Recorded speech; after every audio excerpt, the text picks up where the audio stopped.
Nightbot? Nightbot, you okay, buddy? He is completely unresponsive. I'll fix him later. Oh, hello. Okie dokie.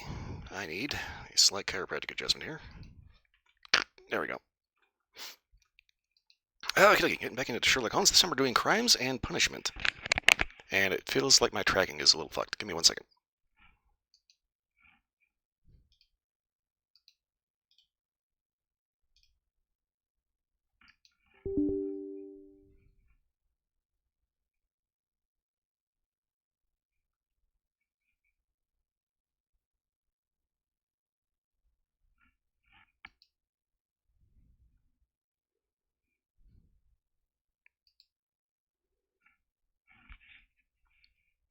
Never fails. Every time tracking gets fucked up, best way to go about it is just completely restart the whole thing.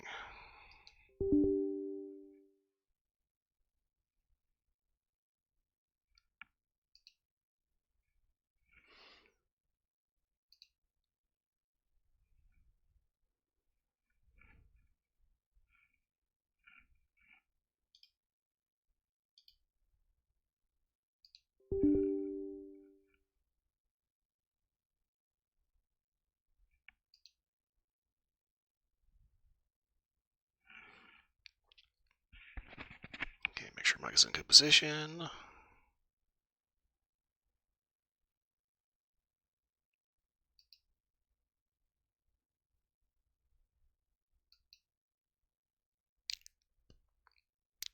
Okay, I think that may have done it. We'll see.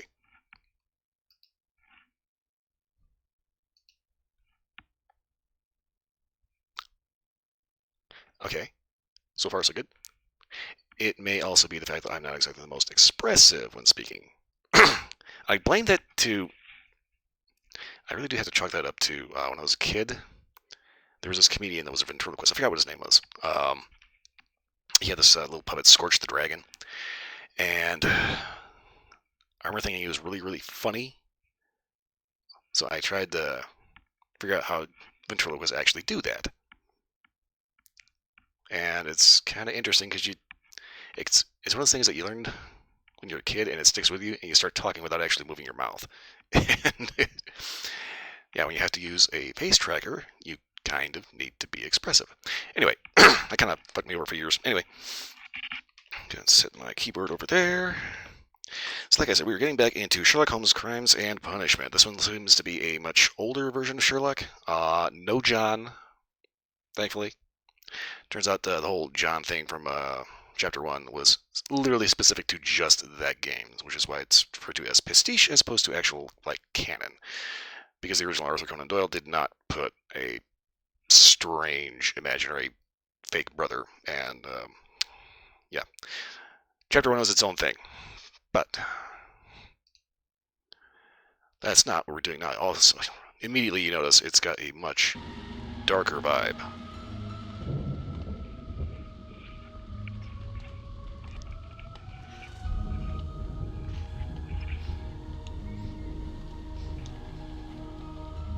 And this one very much seems to be more classic Holmes, because you notice now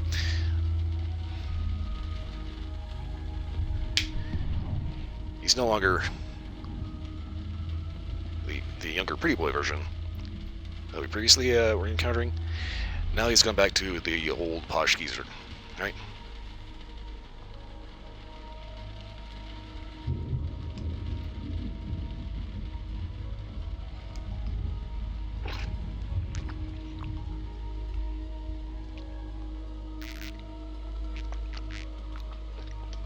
Okay. Sip of water later. First things first, let's check our... Okay.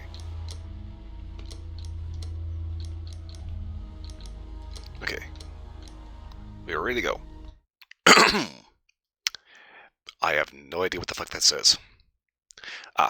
In memory of the Ukrainian Heavenly 100.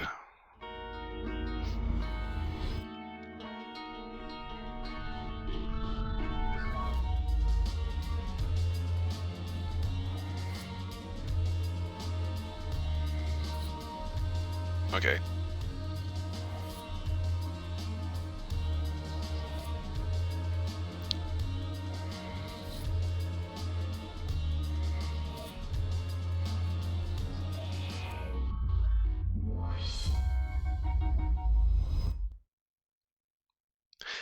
Okay.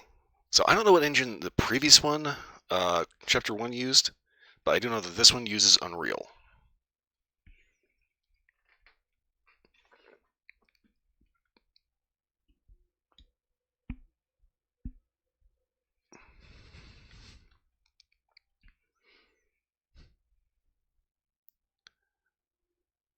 Now, apparently, most of these games are actually crowdfunded.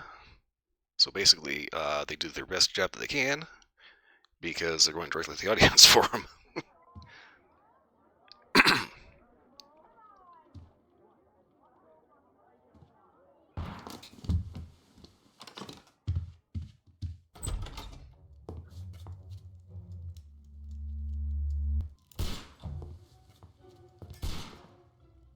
Holmes!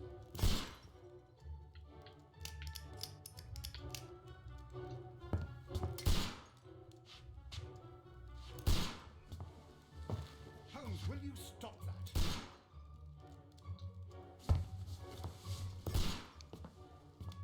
You are utterly mad.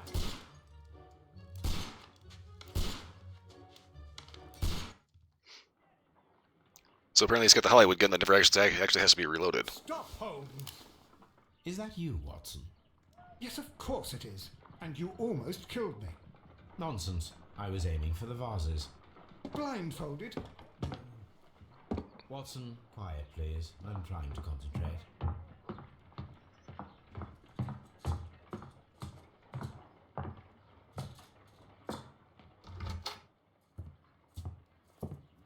Ah, Lestrade. What is it this time? He can see me. Well, here it is, and it's a good one, Mr. Holmes. A gentleman by the name of Peter Carey, also known as Black Peter, has been murdered. A sailor, most probably. What happened here? Oh, Mr. Holmes, how could you? It's the only exercise I've had all week. A grateful client from Limoges sent me a vase collection this morning. I couldn't think of a better use for it. You're out of your mind. I missed 4 out of 10. Given you were blindfolded, that was very good. Can I have a try? Am I the only sane one here? I suppose that Watson is right, Inspector. A little brain work would be preferable now. Do please tell us more about Black Peter.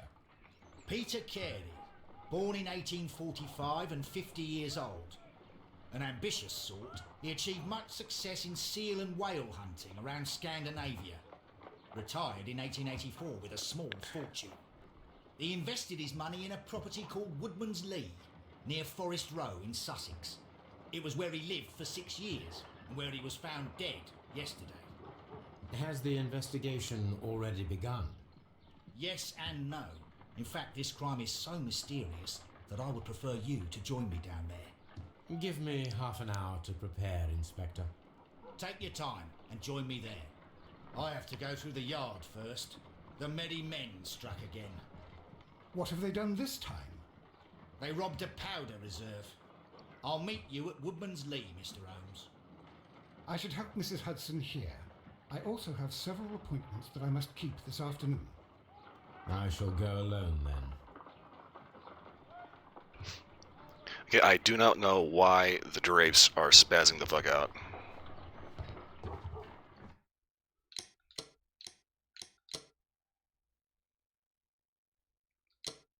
Okay. All I can fuck with the game is the gamma setting.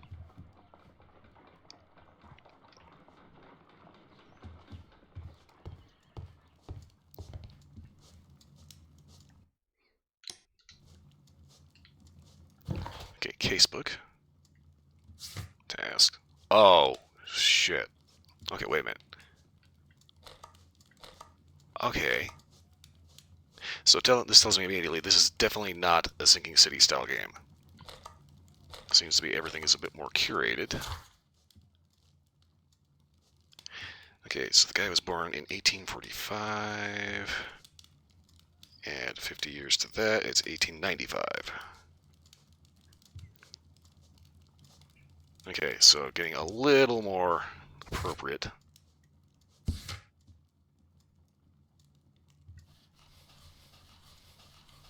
Oh, wow. Okay.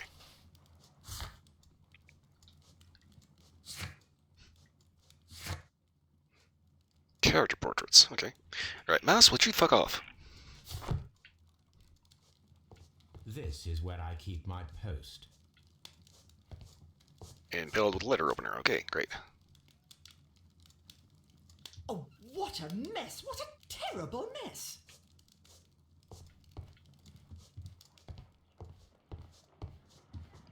Okay, I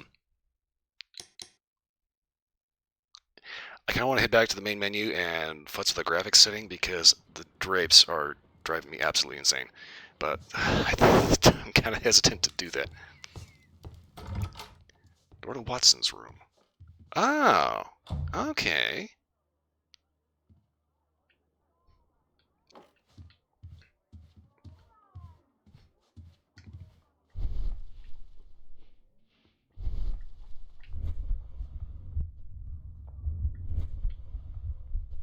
Okay, so we're seeing a return of similar mechanics to the previous game. But things are still a My bit different. archive. I can always consult with it if needed. Okay, this is Holmes' actual room. Okay, interesting.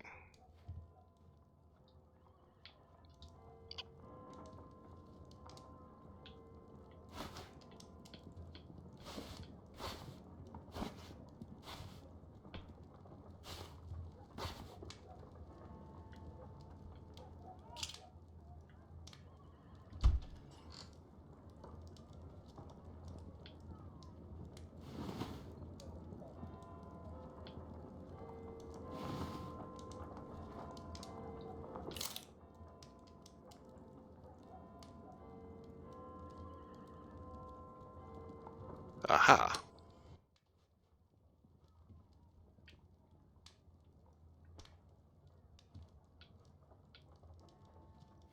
So, default character appearance. Okay, so, I think it's kind of interesting how Sherlock Holmes' apartment, I guess in the original books it must have been very meticulously described. My analysis table. It is useful for my work.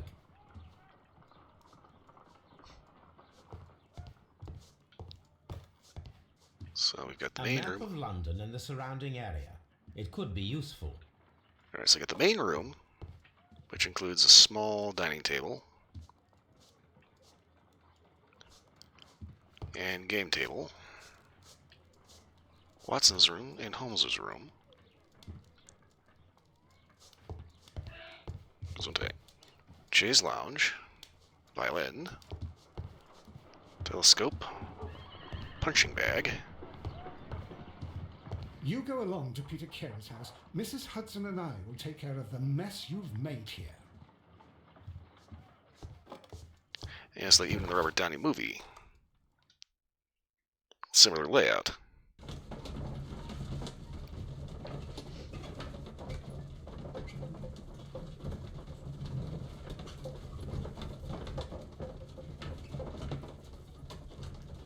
Which I find quite interesting.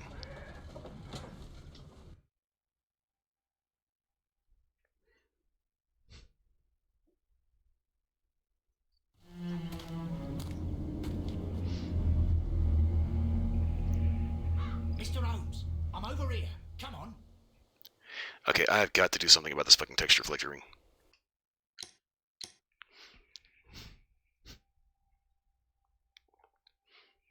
First off, let me take a look at exactly what is going on here. Okay.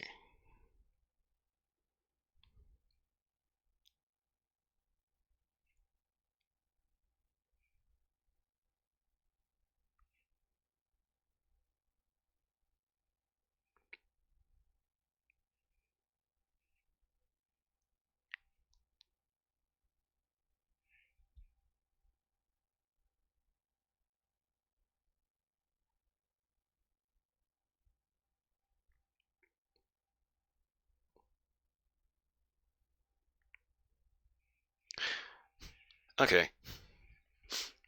So, real quick. Okay, we should have a save point there, just getting into there. We're going to exit out of the game real quick. Apparently we need to set this up to run in DirectX 9. Okay.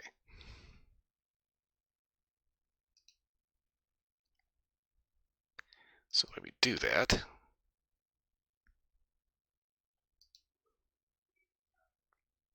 Okay, Steam library.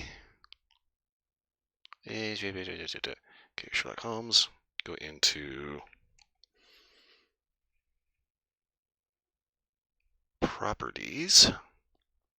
So that looks, select the launch options. Put in dash dx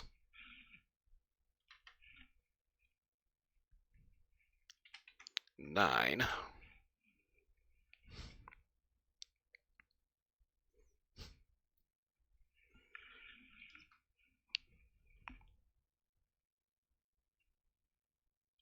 Suppose there should be an OK that we can hit, but I'm not seeing it anywhere. Hopefully it'll just stay like that. Close this.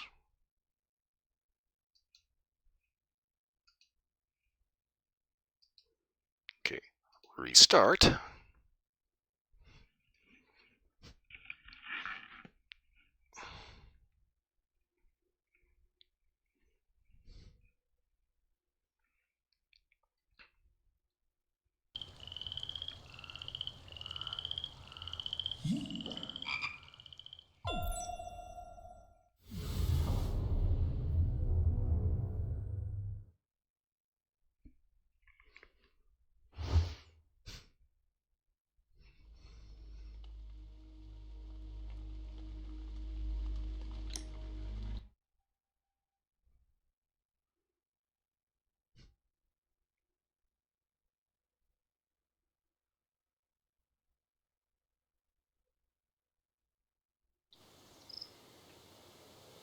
All right, much better.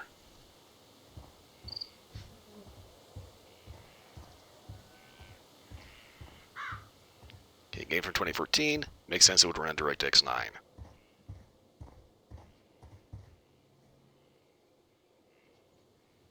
Inspector Lestrade, when will you remove my husband's body? It's sacrilegious to leave him here like this. As soon as we can, Mrs. Carey, I assure you. Allow me to introduce you to Mr. Sherlock Holmes. He's a detective. No doubt you've heard of him. I'll wait for you in front of the cabin, Mr. Holmes. My condolences, Mrs. Carey. Thank you, Mr. Holmes.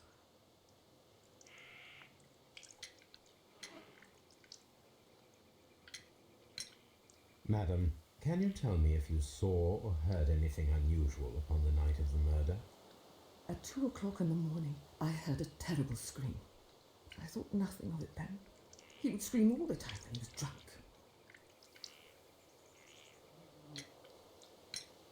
Do you remember at what time you found your husband's body? In the morning, at around 7 o'clock, I noticed the cabin door was open, but I didn't go in to take a look, for I knew my husband would not have liked it. At around 10 o'clock, I dared to glance in through the door and, oh dear. Can you please tell me what occurred on the evening of the murder? Well, Peter got drunk in the evening. He was in such a terrible temper. Usually whenever that happened, he'd stay all night drinking in his cabin before passing out. Was your husband accustomed to receiving visitors? Oh, no, I don't think so. I mean, he didn't really have many friends. He lived quite an isolated life here, after his retirement.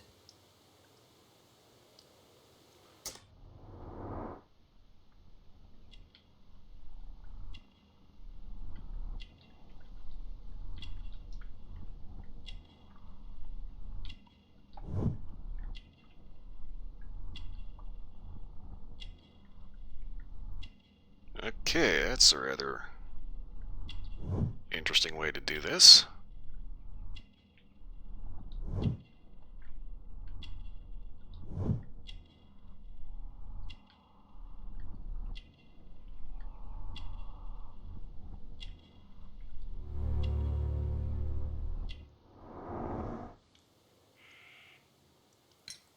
You have indeed suffered a great loss, Mrs. Carey. Nevertheless, I believe it will be less of a burden for you soon. Yes, life with Peter was never easy, but he was still my husband. He was different, wasn't he, when you first met him upon your return from Plymouth? Yes, Mr. Holmes. Oh, my goodness, but how do you know about that? Okay. He's elected Catholic.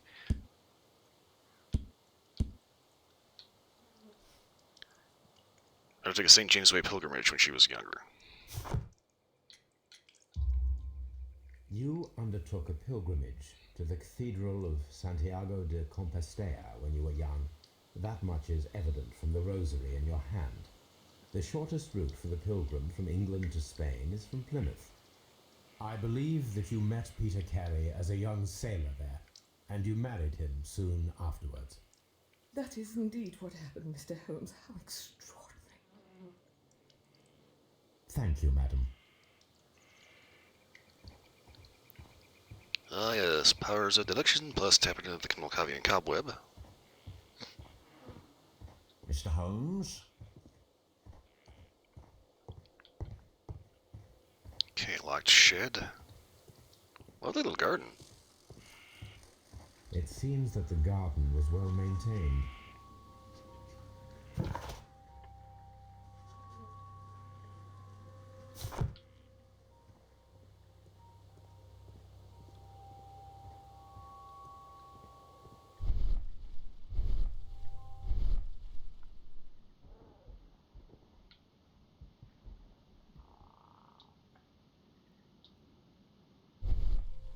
These footprints appear to be quite large.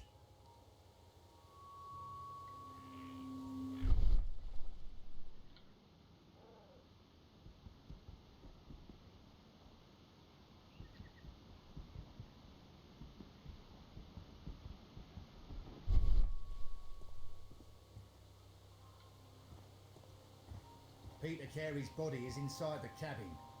We took care not to touch anything. Mr. Holmes? The door is locked. Wait just a moment, Mr. Holmes, and I'll open it. I locked it yesterday to ensure that no one should enter the cabin and tamper with the evidence. Ah, good thinking. Hello, hello, hello. What is it, Lestrade? It seems to me that someone has tried to force it, Mr. Holmes. Let me see.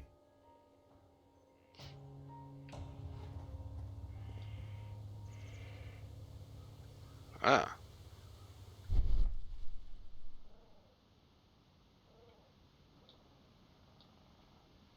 These scratches are fresh. Somebody tried to jam a pick in there. You're right. Someone tried to force open the door. I swear these scratches were not here yesterday.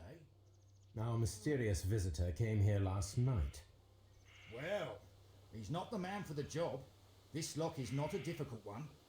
Perhaps he did not have the right tool. This has some of the most stilted facial animation. And people give shit to Mass Effect Andromeda. Catbread, you made it. Yeah, this is Crimes and Punishment. Oh, God. What a terrible way to die. This is definitely not the previous game. Stars, this one uses Unreal Engine, and I had to put in a modifier to have this run in DirectX 9 because otherwise I was getting this truly obnoxious texture flickering.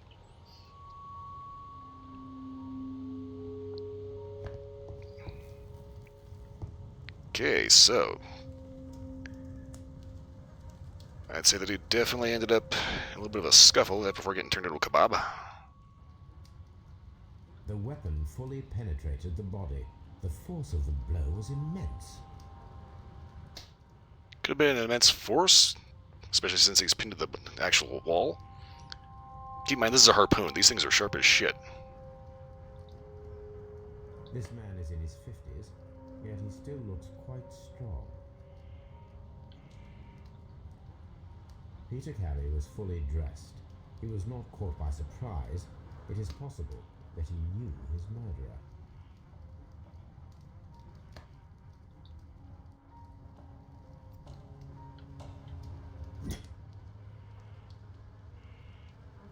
This wooden handle is plain and solid. Also has an anchor motif. This blood is from the pool underneath the dead body. Peter Carey tried to defend himself with this knife, but he did not succeed.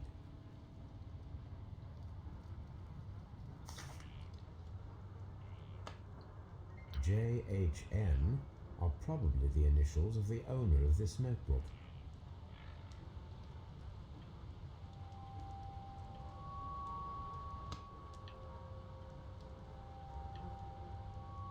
Can we open said notebook?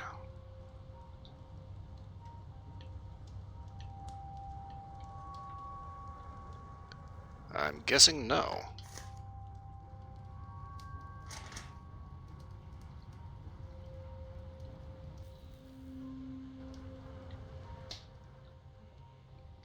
Fortunately, this time around, there is no John. Like the right John, which is John Watson. Someone drank from this glass recently. Okay, there's 2 glasses. The initials PC have been crudely burned. A sailor's work.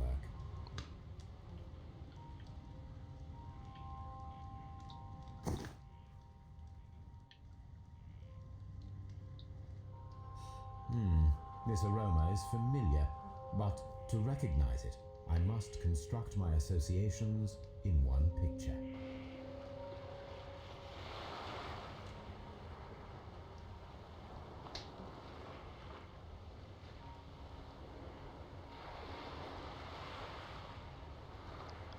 Okay, this is definitely unusual.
Okay, I am not sure what I'm supposed to be doing with this.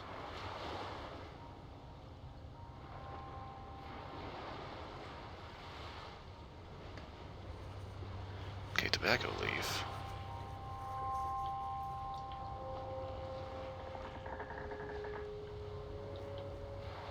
Those are the only 2 things I can actually adjust within the picture.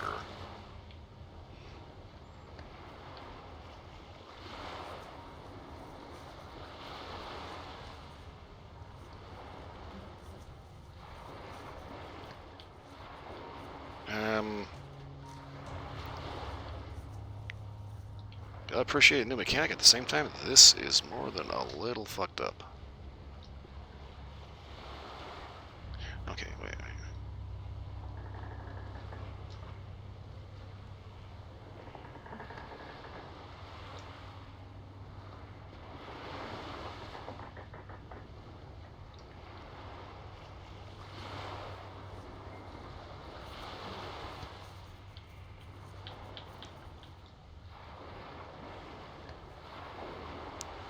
Okay. Making more sense now.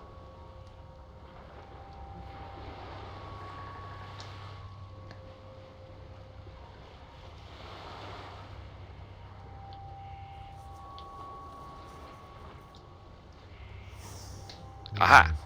This is a coarse tobacco, quite strong and very popular among sailors.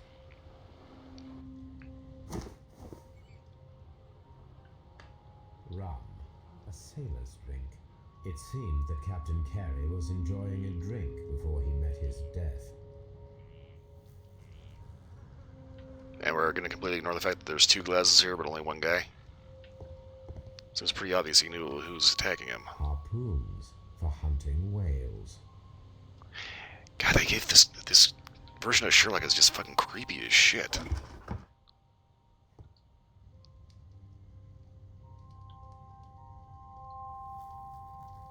Old navigation instruments, nothing interesting.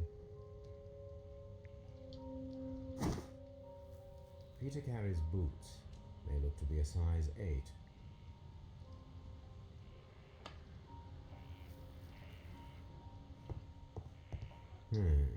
The ship's logs of the Sea Unicorn for the years 1878 to 1884. Peter Carey was her captain.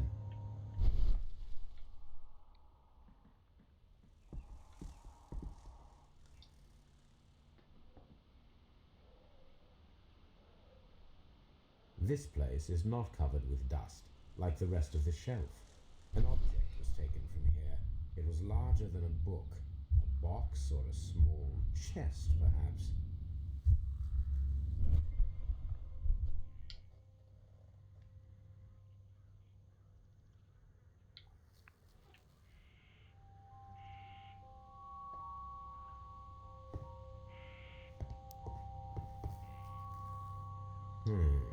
The ship's logs of the Sea Unicorn for the years 1878 Okay, so Carey was the captain for Peter Carey was her captain.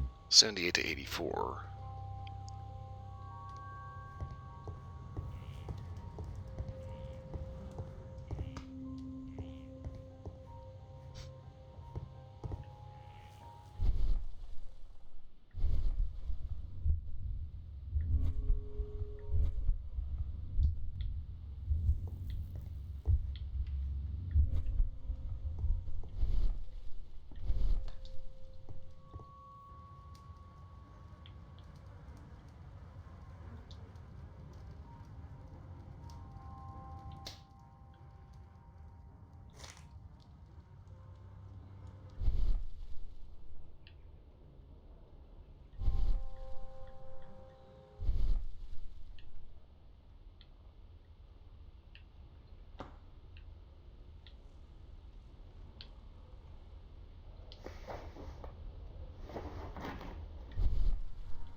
Okay, so I'm thinking I've got all the evidence they need. The thing turns green. For some reason, I cannot seem to open this.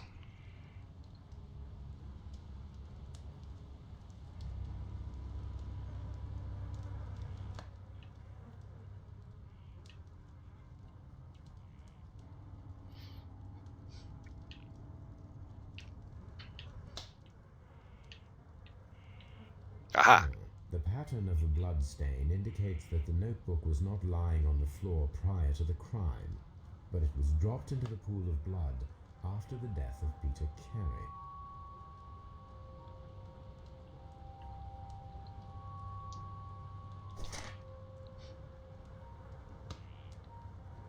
Okay.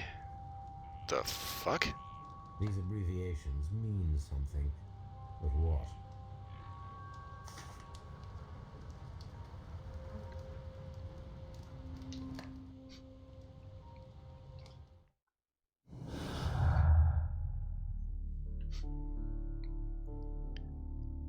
Okay.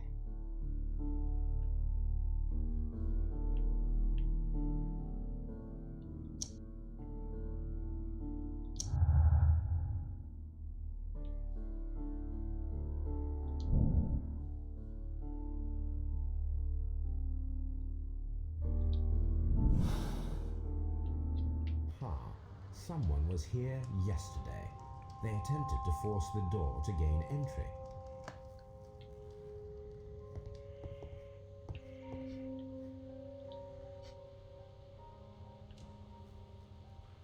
Hammerfest. Dundee. It's a whaling map.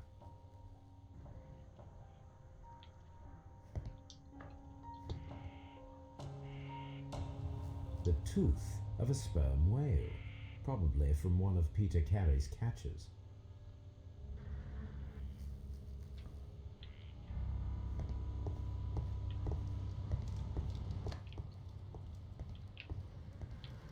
The Sea Unicorn.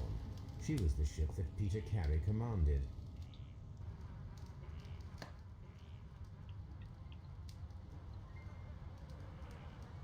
Peter Carey was impaled to the wall by a whaling harpoon.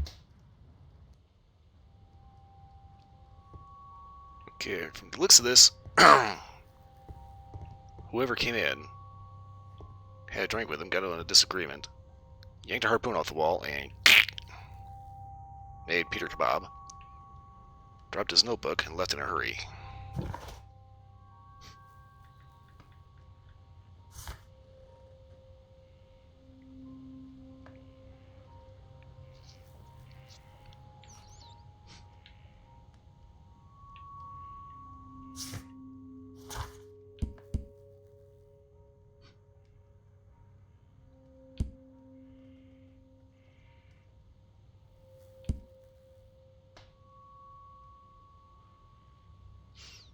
Okay, pouch is made from seal skin.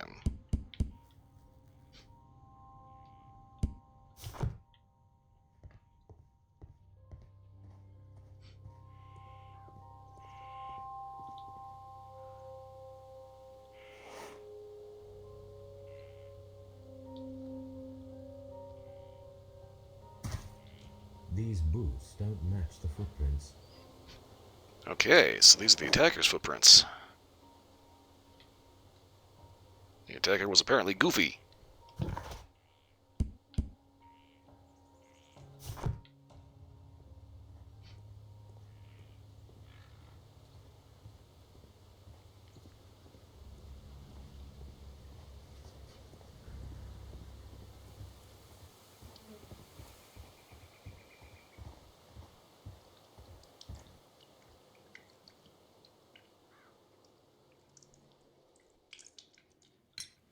Is this your husband's tobacco pouch?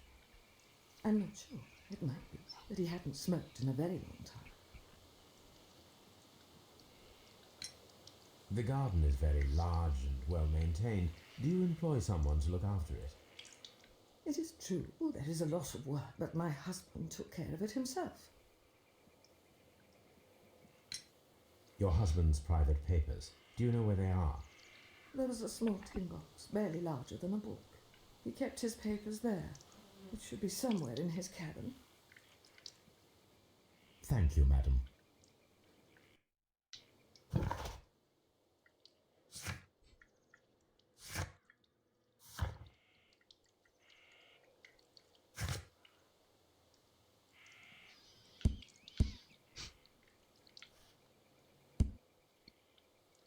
Okay, born 1845, 50 years of age at death. Doing a successful seal and whale hunter. Commanded this whaler called the Sea Unicorn out of Dundee. Number of successful expeditions. 1884 retired and traveled for some years for the remaining 6 years of his life. Living in Woodman's Lee.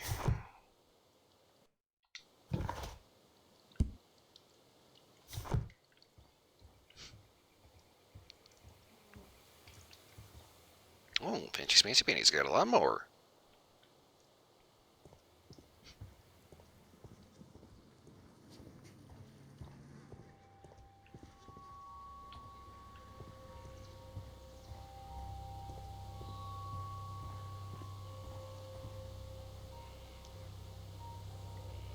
Yeah, dude just kept a dinghy here for reasons.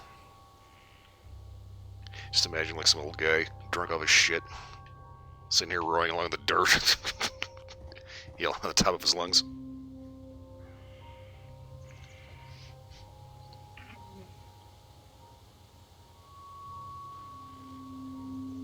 You know, I actually don't know if these are even remotely related to the other games. As you can see, Sherlock here is older.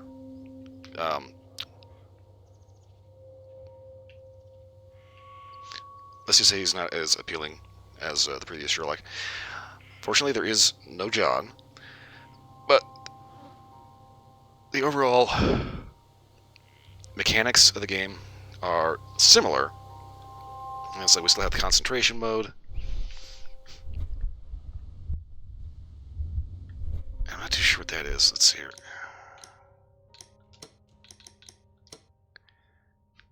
Okay, so launch imagination, launch Sherlock talent, switch characters. Really? Apparently we get the option to play as Watson. We can switch to first and third person. That will come in handy.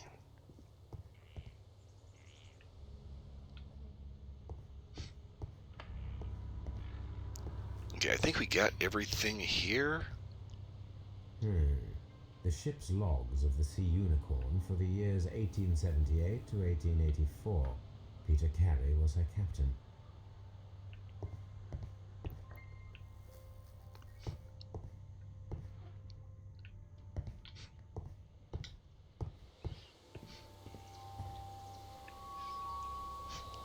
Well, Mr. Rhodes, what do you think? I think that we are lucky, And why is that? because of last night's attempted break-in. Oh, you've lost me.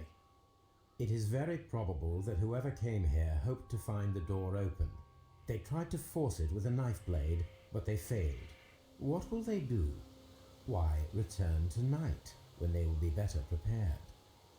Aha! So what do you propose? We shall remain on the outside, near the window, where we stand the best chance of catching sight of our visitor. Well, gentlemen, ready your pistols. We have a long night ahead of us. Yeah, so far I don't think that these are, like, directly connected. Now, we do know for sure that Awakened absolutely was connected to Chapter 1, because Watson's constantly referencing Cordona.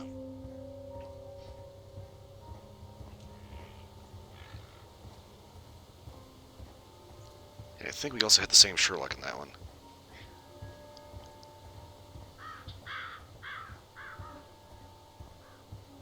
This one, though, is... execution is dramatically different.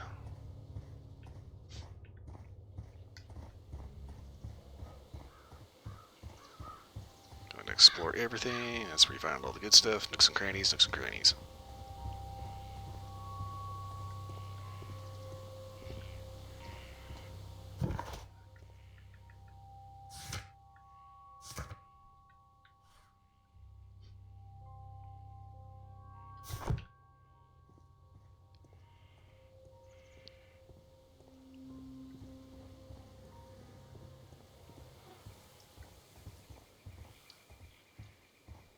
Who could do such a thing?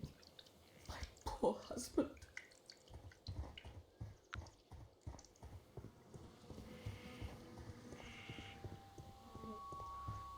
We need to find a good place for an ambush. Perhaps behind Carey's cabin, near the window.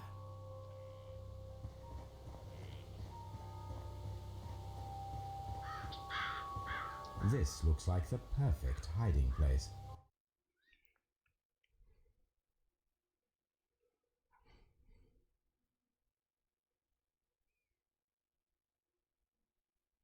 Yeah, definitely did miss the other Sherlock. This guy is, like, creepy as shit. Not gonna lie.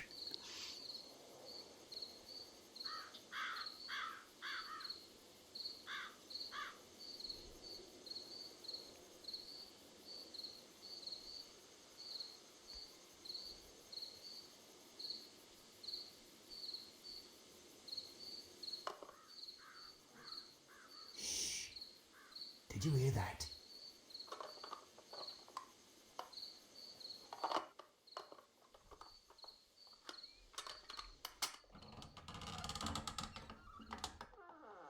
Wait until he's inside. Casually walk through the door. I'm gonna collar him. I'll be right behind you. Police!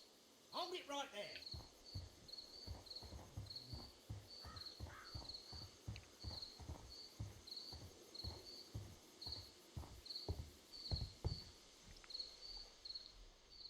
All right, my fine fellow.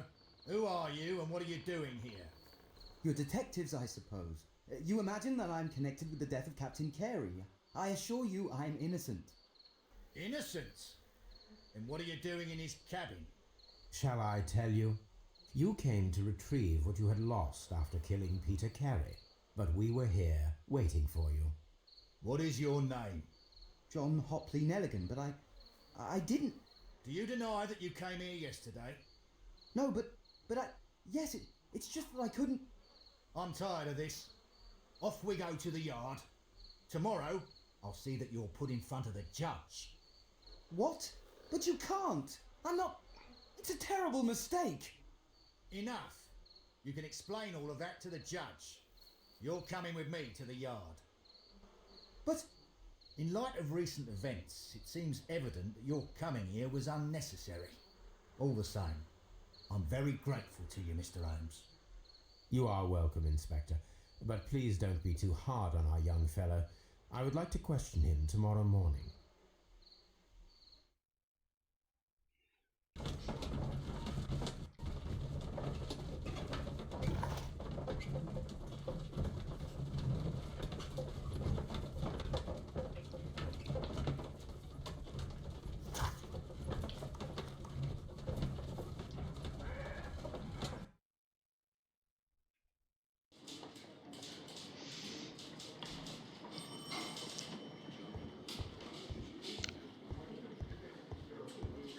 Okay, so staff room, evidence room. What the fucking hell? These are the suspect's belongings. The notebook that we found on Peter Carey's cabin floor. These abbreviations mean something, but what?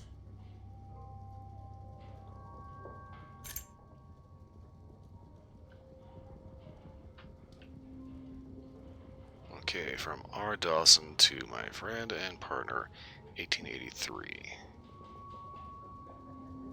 To my friend?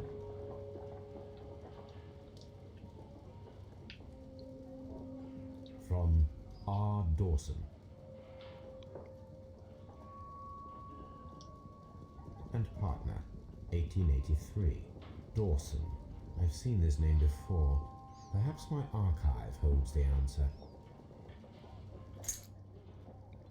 Okay. A handkerchief with the initials J.H.N. A pocket knife. It was used to force the door of Peter Carey's cabin.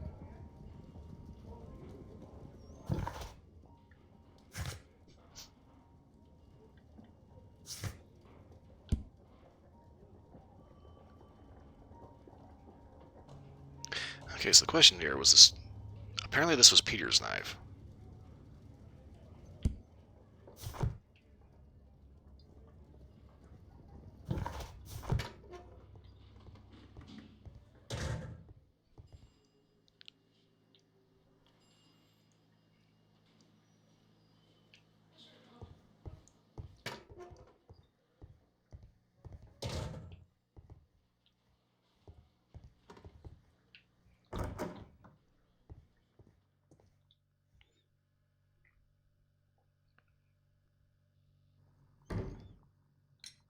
Does this notebook belong to you?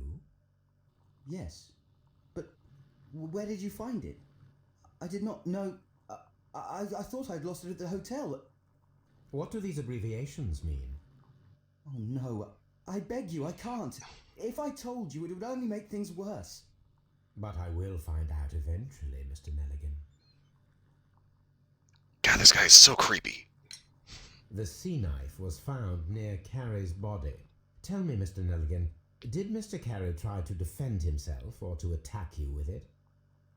I don't know. I didn't kill anyone. Honestly, this dude is looking a little scrawny for plunging a harpoon through a man's body and pinning him to the wall.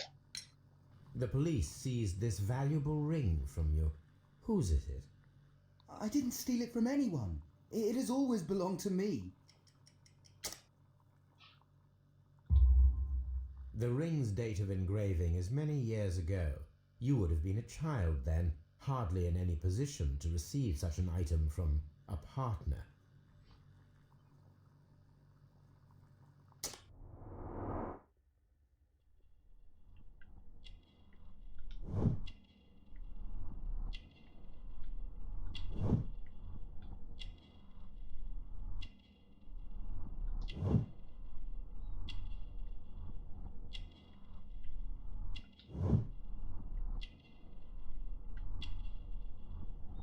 Okay, this is what really has me concerned.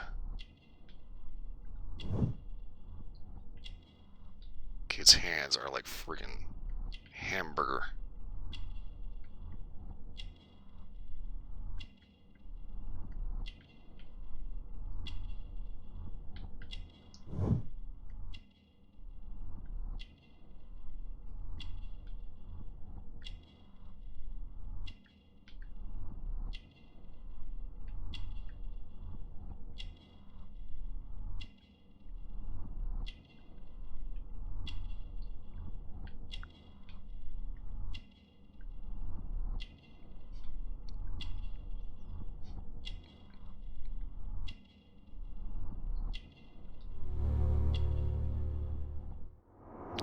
Ah.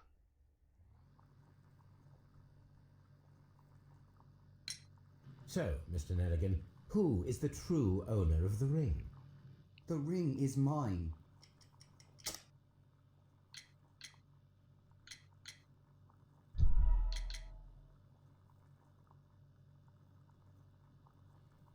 So, Mr. Nelligan, who is the true owner of the ring? The ring is mine. No, Mr. Nelligan. I believe that the ring had belonged to your father. Oh, but how do you know? The jacket you are wearing is made of an expensive fabric that only a man of exceptional wealth could afford. You do not seem to me to be a rich man, Mr. Nelligan. Furthermore, the garment is ill-fitting. It is quite clear that it belonged to someone else, most probably your father. With your father gone and taking with him the family's wealth, as a little boy you had to find yourself a manual job, and it was most probably cleaning fish. You cut your hands often while working. I can tell from the scars. I'm speechless, Mr. Holmes. It all happened exactly as you say. Well, I will see you soon, young man. Please.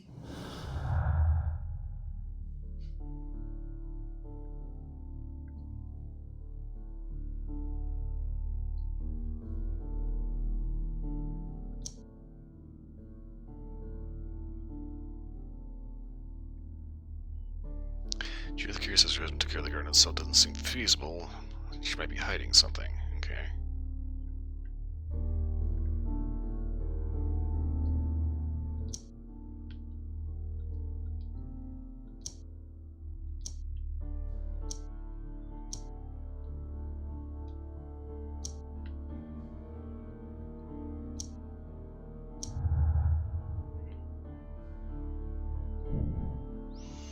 Breaking attempts were made in order to recover the notebook that had been lying with the victim's blood proves the guilt of the person who made these attempts.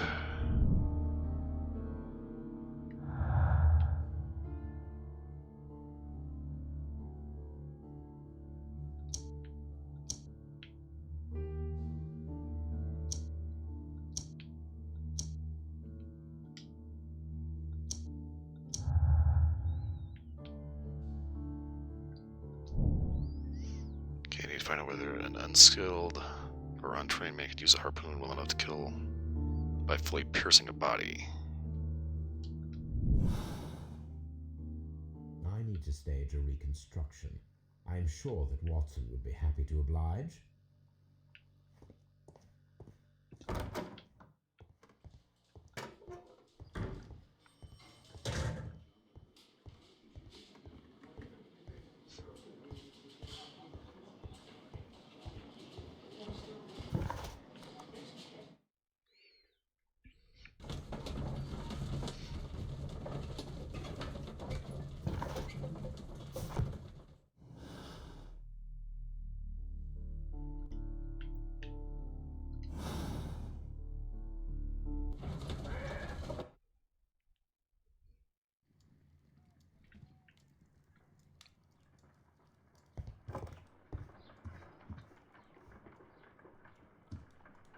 A spot of whaling, Watson? Would you care to take part?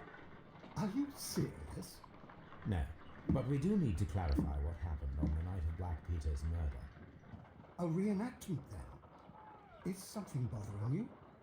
The sailor's knife, Watson. Why was it on the floor? Peter Carey attempted to defend himself? It is possible, but if that is the case, then it alters many things. I don't quite follow you.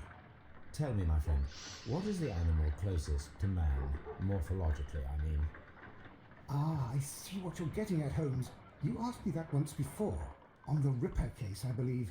Do you want to slit some more pigs' throats? No. Well, thank goodness for that. I wish to impale one with a harpoon. Wonderful. Watson, let us pay a visit to our butcher friend in Whitechapel. We require the carcass of a well-fed pig. And the harpoon? One of the harpoons on the wall of Black Peter's cabin should do quite nicely.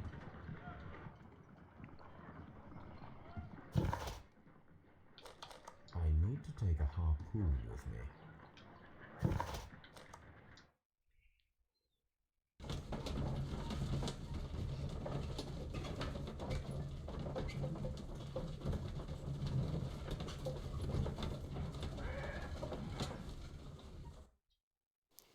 Okay, so far, pacing of this game is definitely a different spell, focusing almost exclusively on investigation. Gonna yank one of these. Now I am ready for the experiment.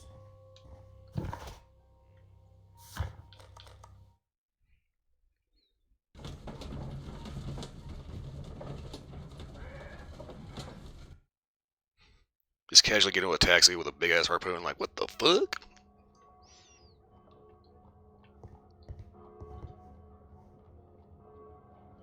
Well, here we are in the preparation room.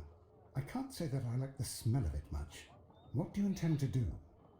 To indulge myself in a little experiment. The challenge of lancing a pig's carcass with a heavy harpoon. A little experiment? Stand aside, Watson. This might be dangerous. I am not well practiced in this exercise. Yet. Holmes, you should aim for the mark in order to perform the most reliable test.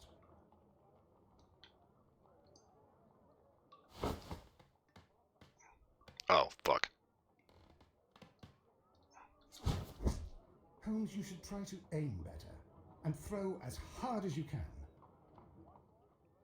Well, gee, Watson, maybe if you gave me a fucking aiming mechanic that wasn't fucked up as a football bat.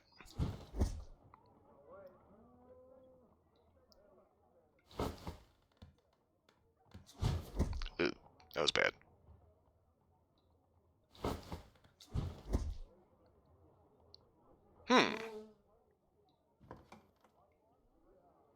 This is the best possible result that I could get. Do you see, Watson? Throwing a harpoon and pinning a man to a wall requires either exceptional strength and training or diabolical luck. If it was luck, then it was a chance in 1,000 that night. Well, yes. Let us leave now. All right. But before we go, I suppose I'll have to pay for all these carcasses you happily mangled. Very well, but please hurry. Of course. Oh, come on, John. It was only one.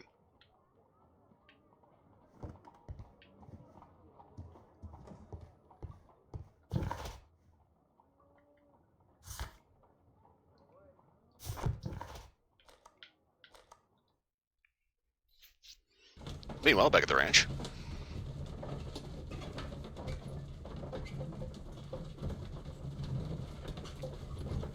Watson clearly has never seen Forged in Fire.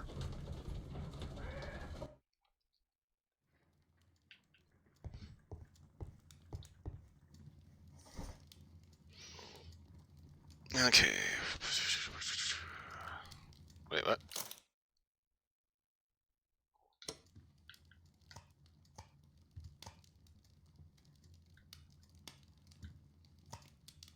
Okay.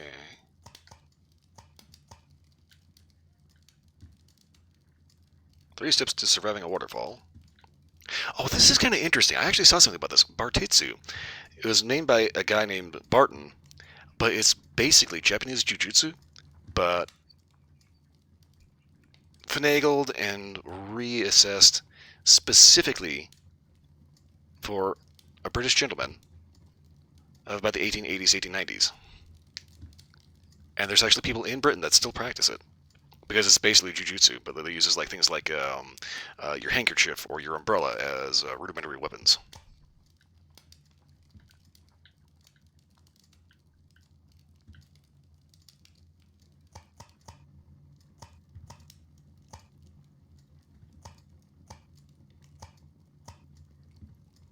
That is not the one I need.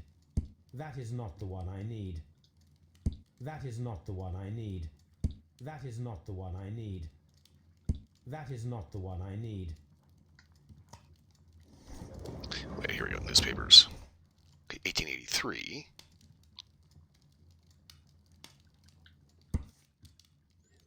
Dawson and Nelligan Investment Fund bankrupt. Nelligan missing. Dawson and Nelligan. The Dawson and Nelligan Investment Fund, a regional banking institution based in Cornwall, has declared bankruptcy as a result of heavy losses in its loan portfolio and has currently been assigned for liquidation. It was the 23rd largest bank in Britain, and its bankruptcy was the second largest on record. Liquidation of the company is a pure catastrophe for many Cornwall families. Excuse me, breath control. Joshua Nelligan, one of the bankers, has mysteriously disappeared. He was last seen aboard his yacht preparing for departure to Norway. Nelligan is wanted both by the police and his creditors. Here it is.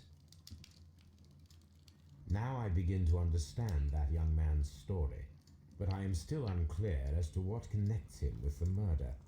It is time to ask him.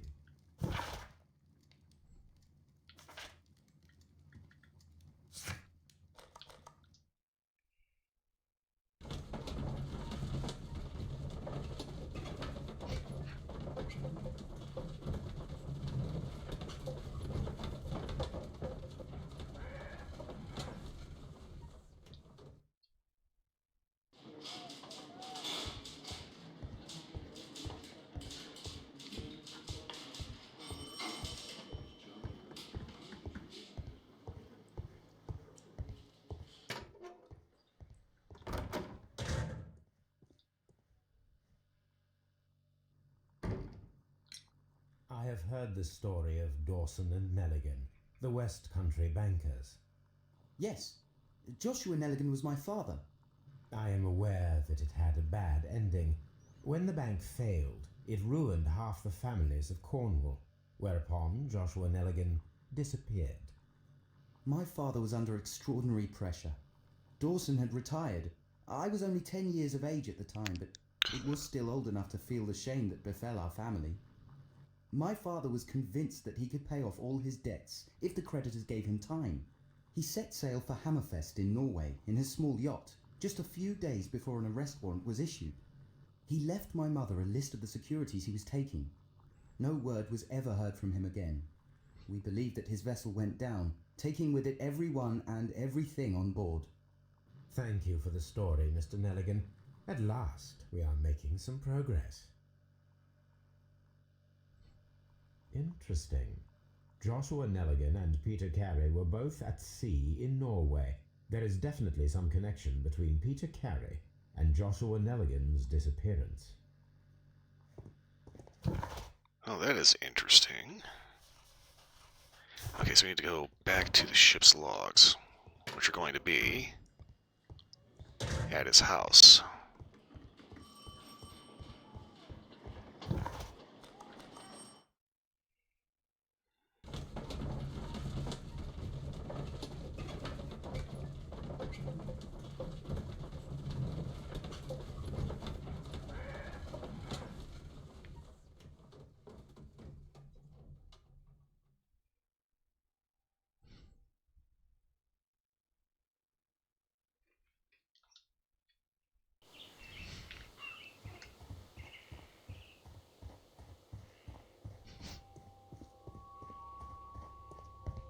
"1883. That's the one I need. This is the crew list of the Sea Unicorn.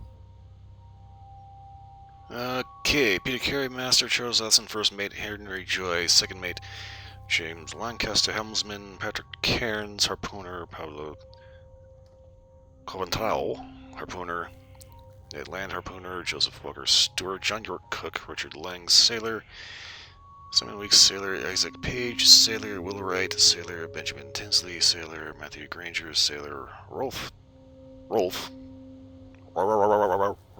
Talbot, sailor, Seth Fowler, sailor, Roger Fowler, sailor, Burley Brothers, Thomas Lawrence, sailor, Hugh Pattons, sailor, Henry Shepard, sailor. Log notes for June. Nothing unusual. Thursday, June 8th, light breeze through the day. Yeah. Gotta be careful with these glasses. I went to go scratch my eye and it's like, these glasses like to fall apart. So here's the thing, I got like new glasses recently, and I was getting kind of tired of like the underwire. It's like a fishing wire that gives her like a half frame, because I was tired of that wire breaking. Thing is, I think for our next pair of glasses I'm going to go back to that, because these frames like to fall out of this fucker, and that one just forms straight to the lens. Doesn't have to be fitted anywhere near as much, and the fix is done in like 3 seconds. But anyway, I have to be kind of careful with scratching, because the last thing I want to do is end up having to play with one eye clear and one eye like in 480p. Okay, light breeze through the day, saw a whale tail alongside at southeast. Just tonight, 2 more ships in sight. Latitude, blah blah blah blah. Wednesday, June 14th, moderate wind from the east. Saw no whales today. Blah blah blah. Monday, June 19th, light and variable winds through the day. Saw other whaling ship far away in the northland. Blah blah blah. Okay, it's June 24th. Strong winds from south.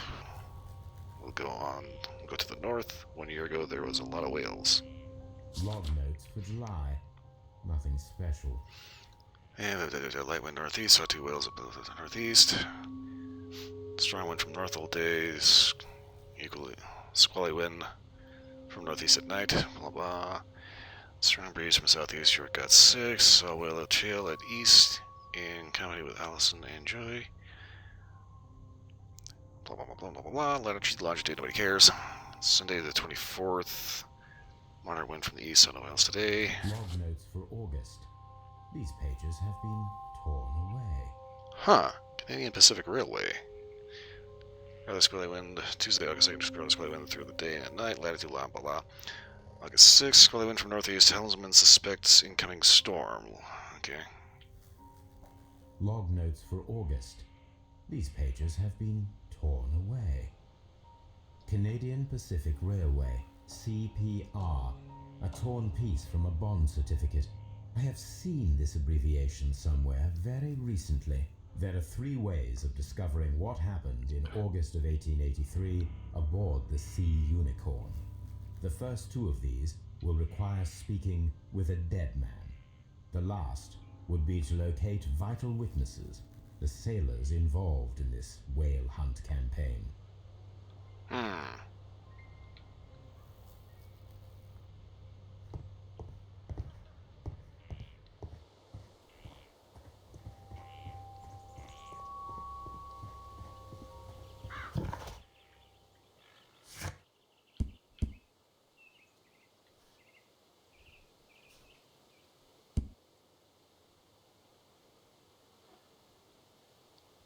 Task for Wiggins.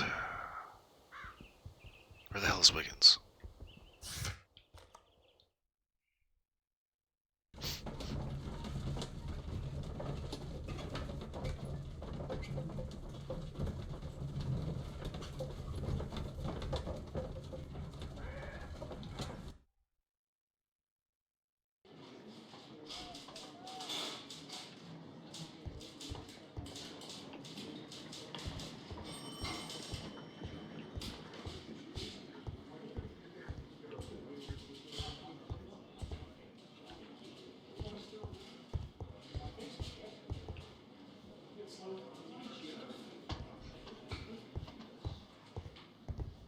Locked.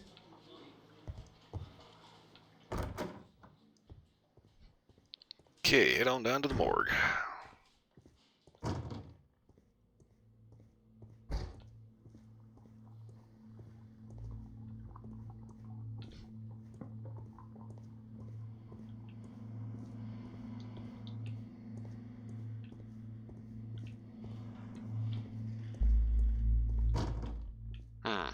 Okay.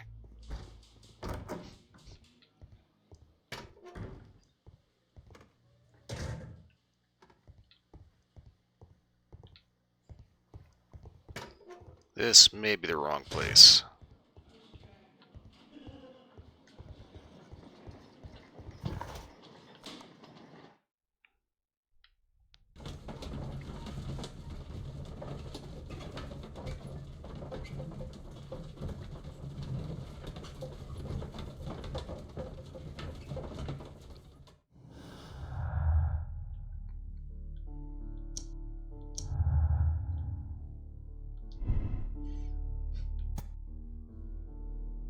Okay, we're gonna go with, when it comes to anything that would require luck, we're pretty much gonna write that completely off because we don't assume the presence of luck in an investigation.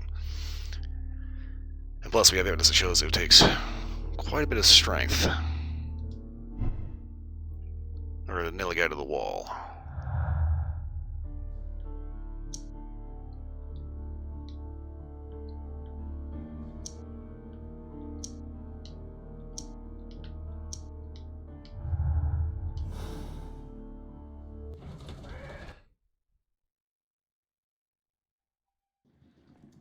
Something new, Watson. I have the list of sailors who were aboard the Sea Unicorn.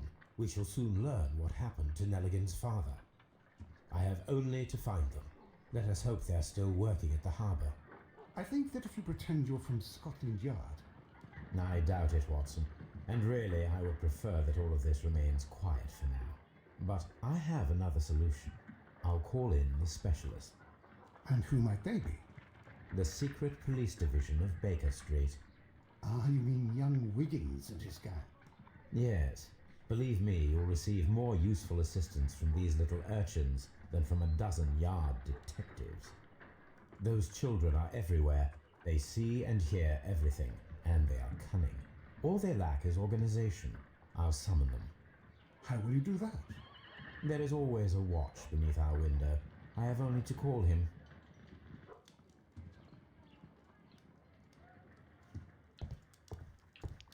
Okay, so how do?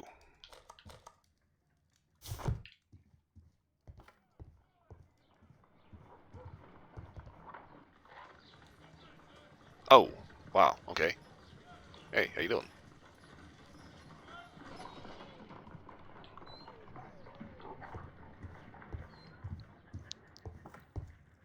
Was not expecting to look through the telescope and see we have an admirer.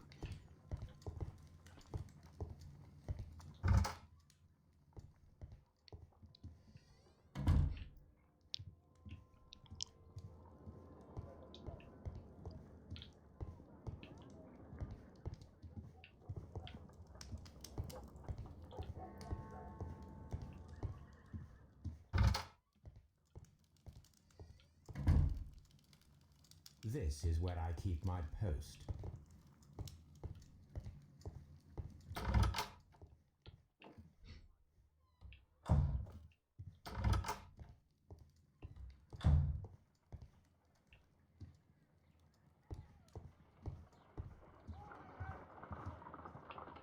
My analysis table. It is useful for my work. Brave Toby, the best nose in the British Empire.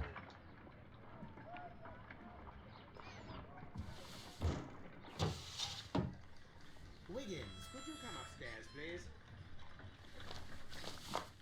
At your service, Mr. Holmes. Wiggins, I need you to track down certain people for me. I'll give you a list. You can read, can't you? Big Oliver from our gang. He can, because his father is the coachman of a famous lawyer.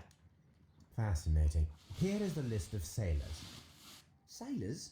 Easy. Just got to look where the rum and the red lights are. Sorry to trouble you, Mr. Holmes, but the inspector asks that you come to the station as soon as possible. Uh-oh. Thank you. I'll be there shortly.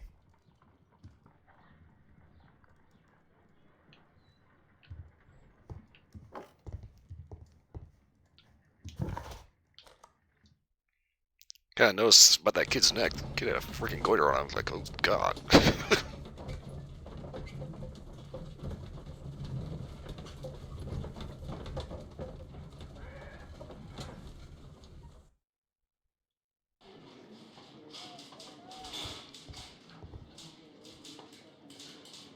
Mr. Holmes, I'm glad to see you. As always, what happened?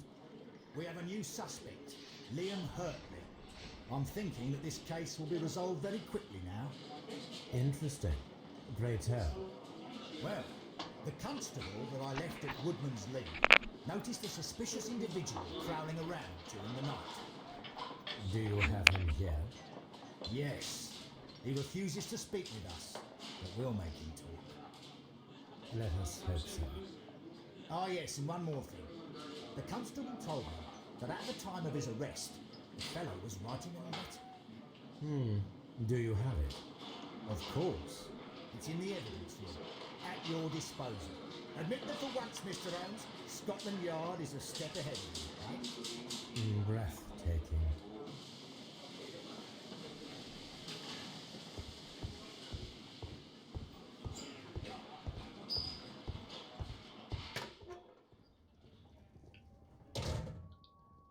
These are the suspect's belongings. Liam Hurtley's old boots. They're a size 9.5. The stains are fresh. They can be removed with the proper chemicals. A pen. Nothing unusual about it.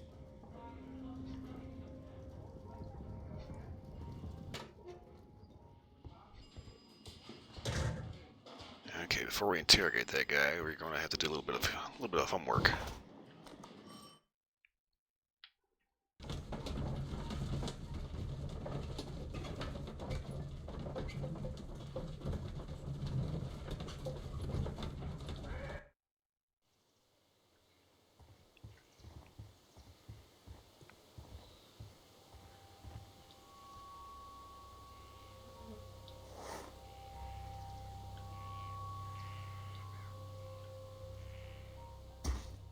These boots match the footprints exactly.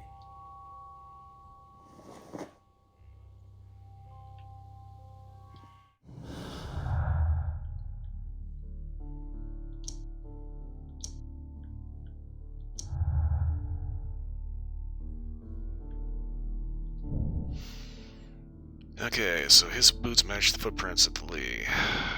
Showing he was in fact there. She denies that he was their gardener. Because according to her, they didn't have a gardener. Is she still up there waiting to talk?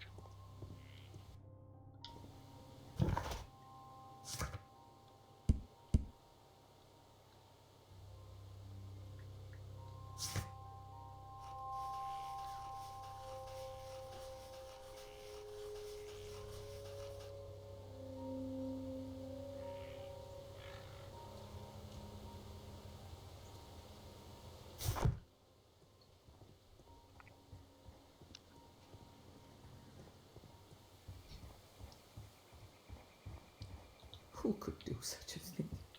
My poor husband.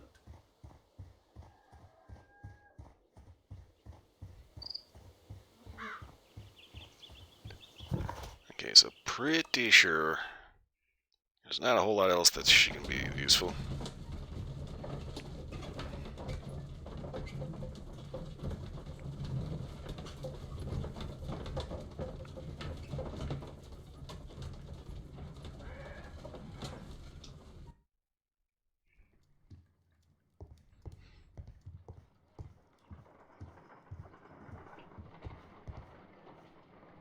I need to prepare a chemical agent that is capable of removing fresh ink. For this purpose, the chemicals from the flasks should be combined in a certain order to perform a chain reaction. First condition, all 7 reagents should be used. Second Oh, great. condition, orange reagent should be the third one in the sequence after the blue reagent. Third condition, colorless reagent should be added after the orange reagent.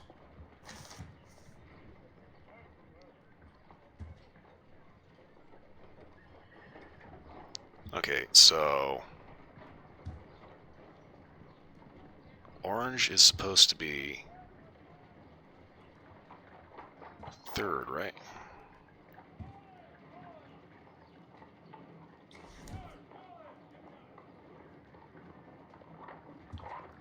Ah, fuck.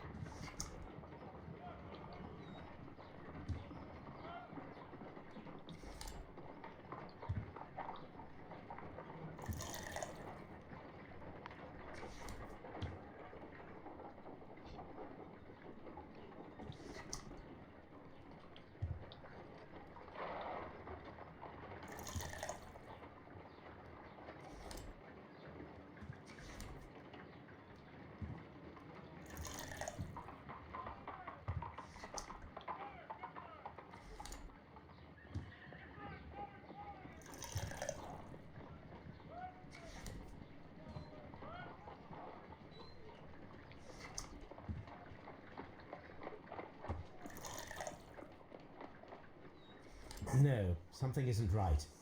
I need to start the reaction from the beginning again.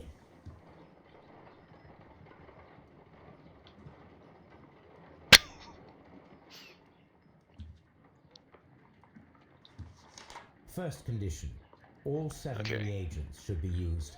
Second condition, orange reagent should be the third one in the sequence after the blue reagent. Okay, so Third one condition, blue, orange. colorless reagent should be added after the orange reagent. Okay, so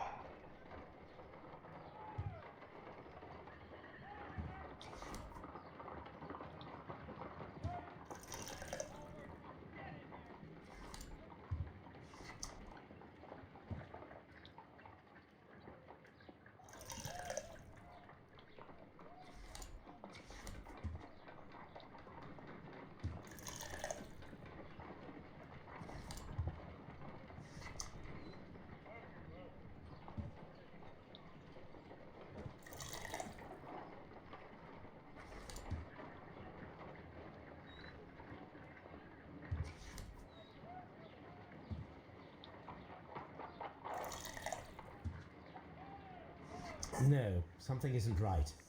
I need to start the reaction from the beginning again.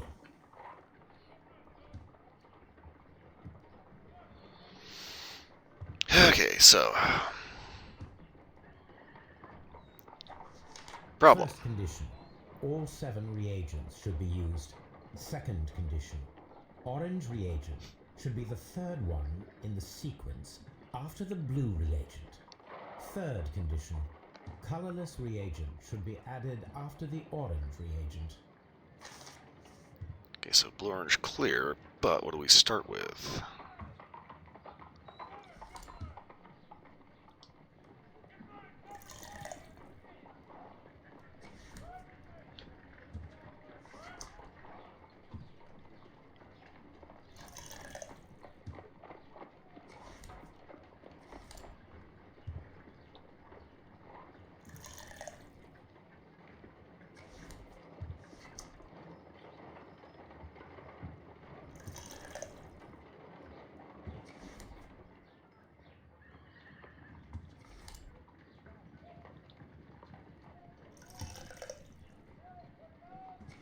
No, something isn't right.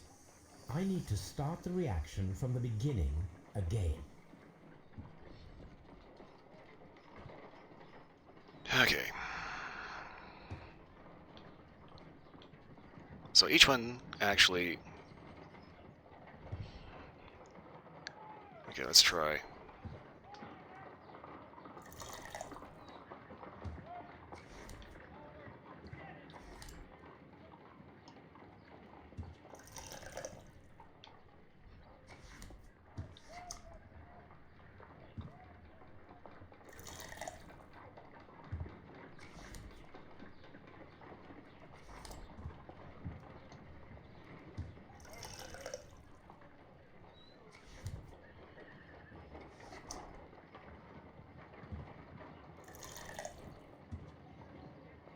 No, something isn't right. I need to start the reaction from the beginning again.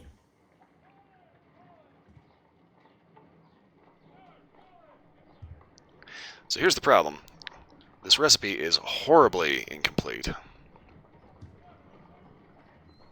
You know that 2-3 has to go in the order of blue-orange. Third has to be crystal and clear. The thing is, what is the first one supposed to be? You know, the last one's supposed to be orange. So the first one's supposed to be either green or clear. So let's start with green.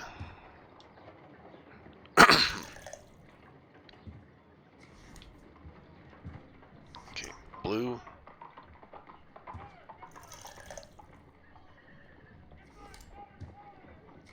Orange.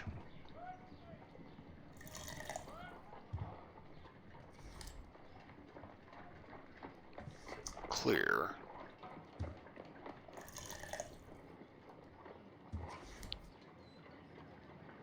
We need to end with orange, so it's going to be either clear or blue.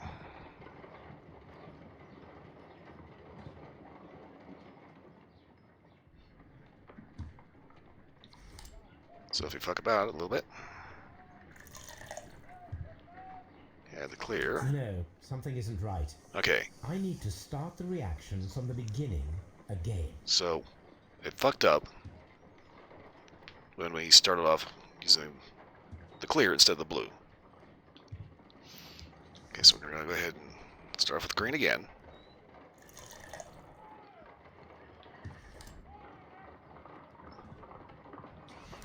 Blue.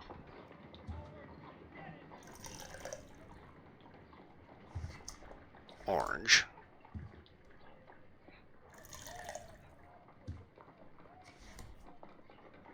Clear.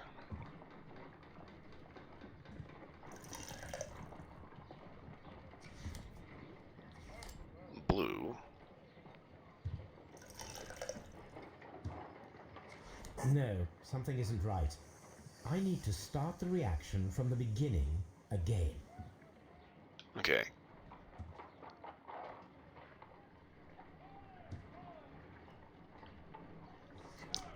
Clear.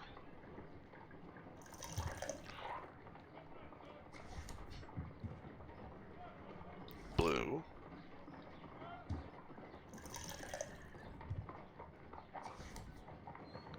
Orange.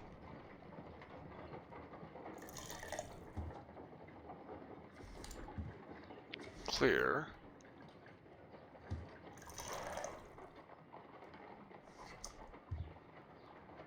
Green.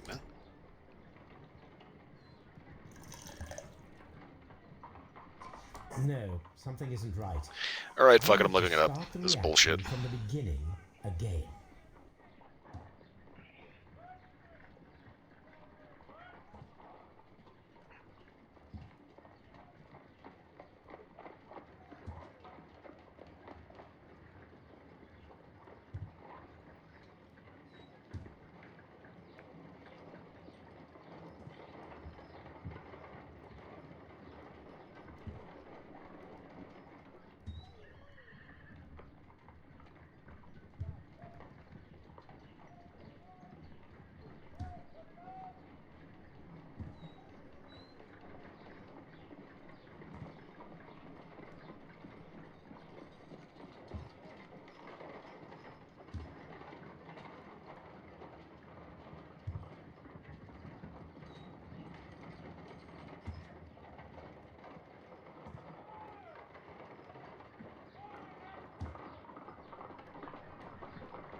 What the fuck? Okay.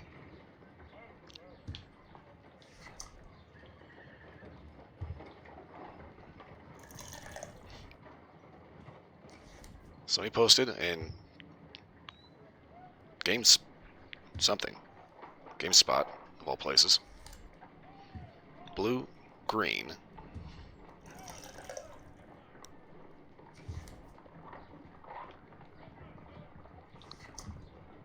blue.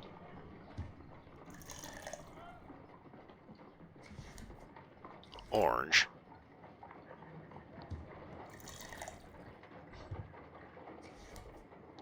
Colorless.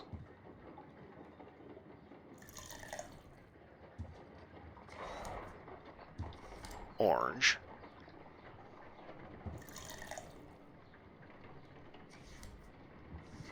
Colorless.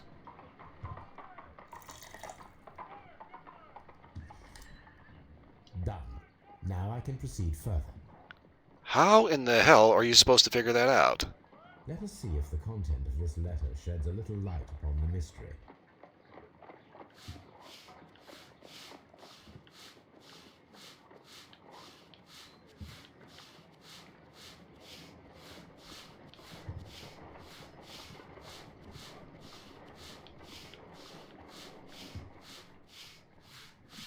I did as you asked and hid them well. Interesting. How would Hurtley react to this?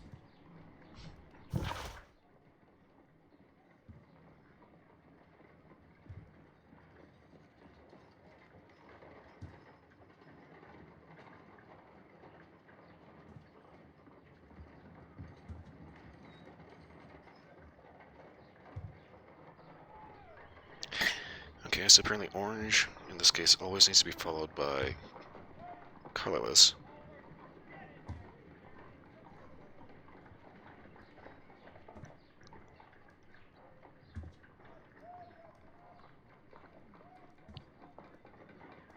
Okay, what the fuck?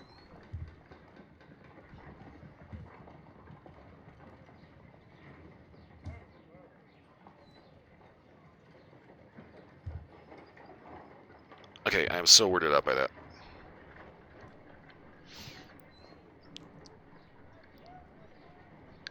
Okay, so it kind of makes sense that it was from GameSpot. I think it was said GameSpot. And the game came out in 2014.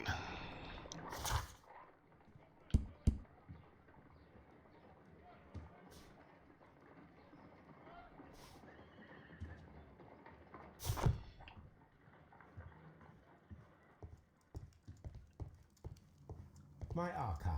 I can always consult with it if needed.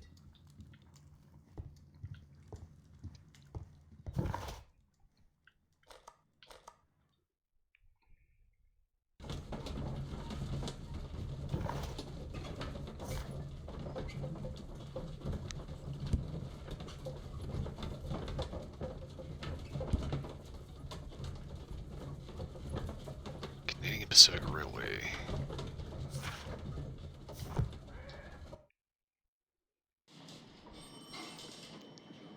Okay, let me see if I can actually read through this the way this guy put it.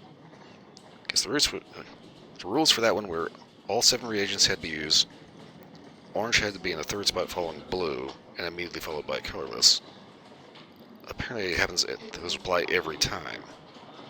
So if orange needs to be followed by colorless, it needs to always be followed by colorless.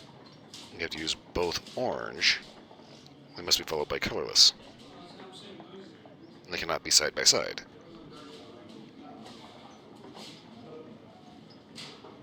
So orange must always be 3 spaces after blue. So it's orange and orange can never be side by side. Likewise with blue and blue. So you get blue, green, blue, orange, colorless.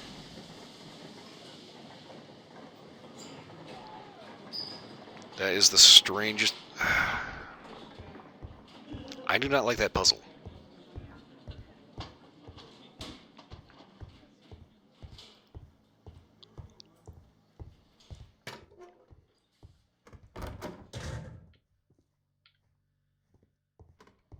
Please escort this suspect for interrogation.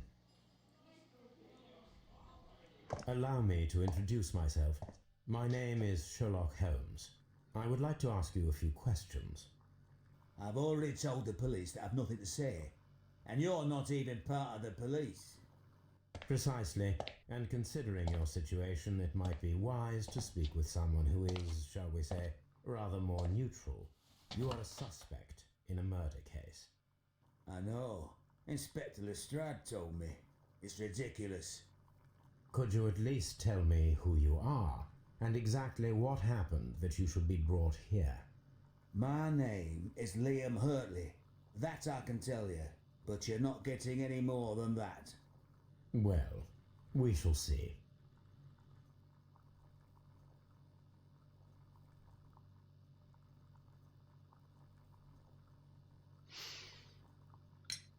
Tell me, Mr. Hurtley, what were you doing at Woodman's Lee? Woodman's Lee? I've never been there. The second pair of boots that you had with you when you were arrested perfectly match the footprints found near the cabin where Peter Carey was murdered. Footprints? That's your proof? How many men have boots like mine? That doesn't make me a murderer. So tell me, Mr. Hurtley, what did you hide? Hide? What are you talking about?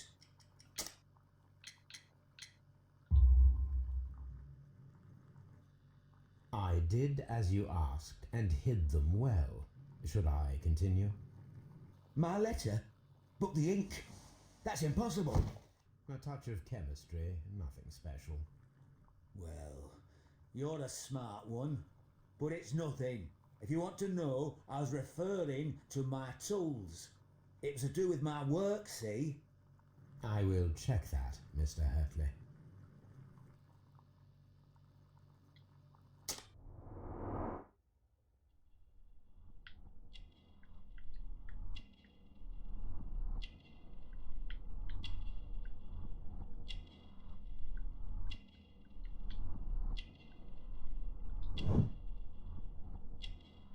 Huh.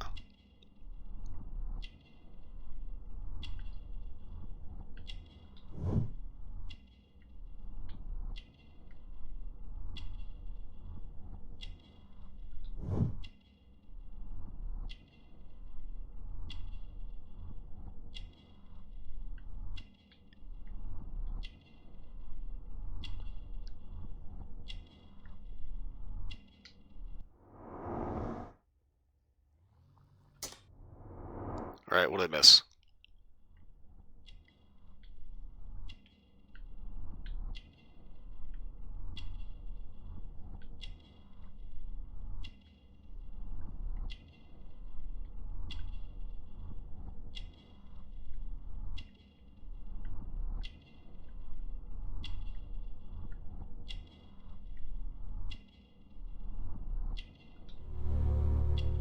Old scar.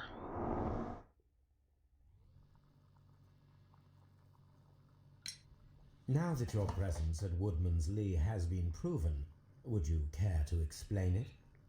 I don't remember. What would I be doing there anyway? Because you are the gardener at Woodman's Lee. I'm not. How did you... I observed your hands. They told me that you work with the earth.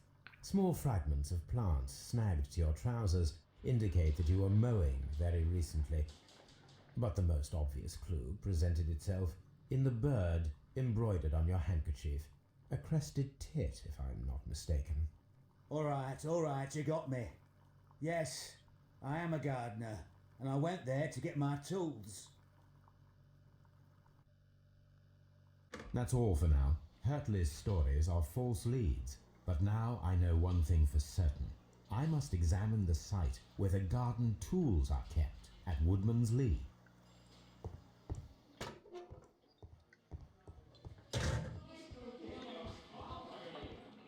It also means that Miss Carey lied.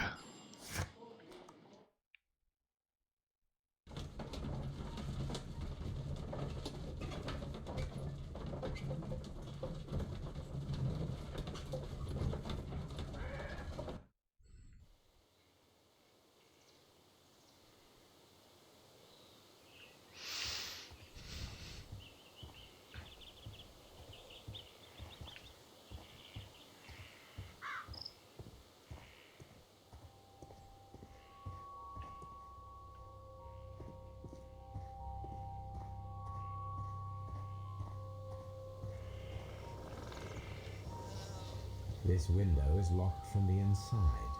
I do not see any attempt at a break-in.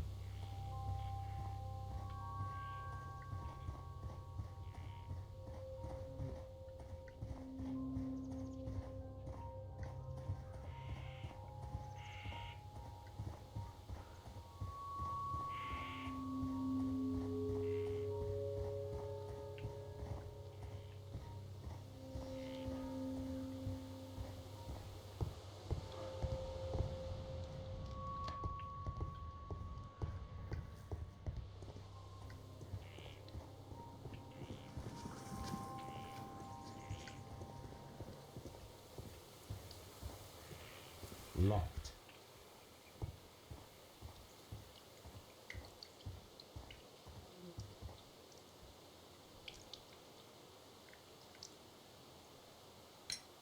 Does the name Liam Hurtley mean anything to you? No, I don't know anyone by that name. Madam, we have information that the valuable stolen papers are hidden amongst the garden tools here at Woodman's Lee. We need to find them. Oh my. Our tools are kept inside the shed that's right behind me. Here is the key to open it. Thank you, madam.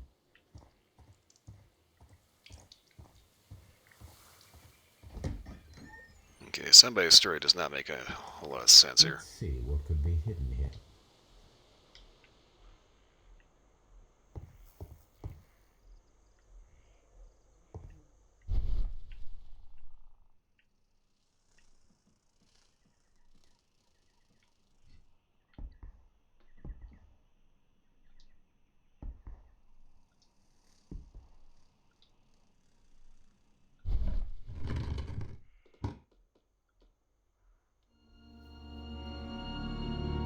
Aha!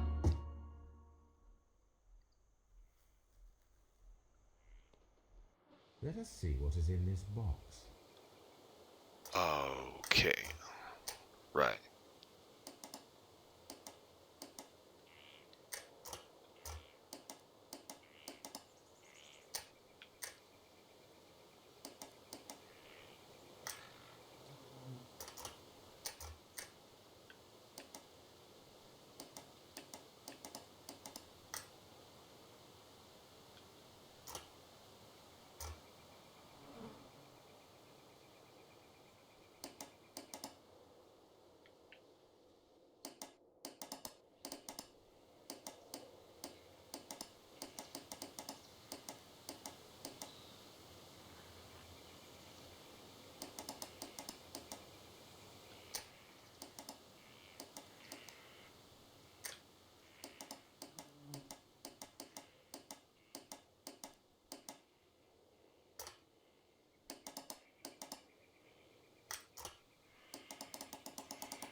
That was weird.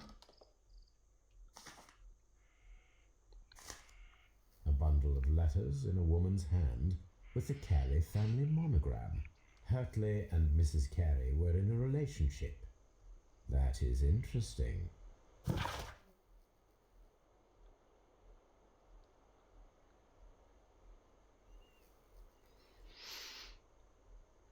Okay. Lee, my dear, you've been so good to me that... And all the time that I've known you, I cannot describe these feelings, but I suppose that they are sinful and no good can come from them.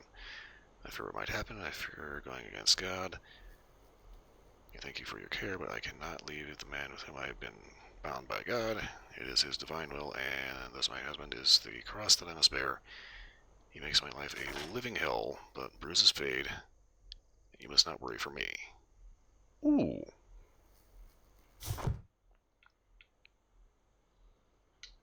So our murder victim was an abusive asshole.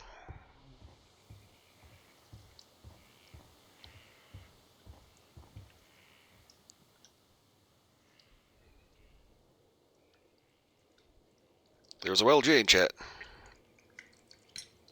Madam, I am aware of your affinity with Liam Hurtley. Oh, What are you talking about?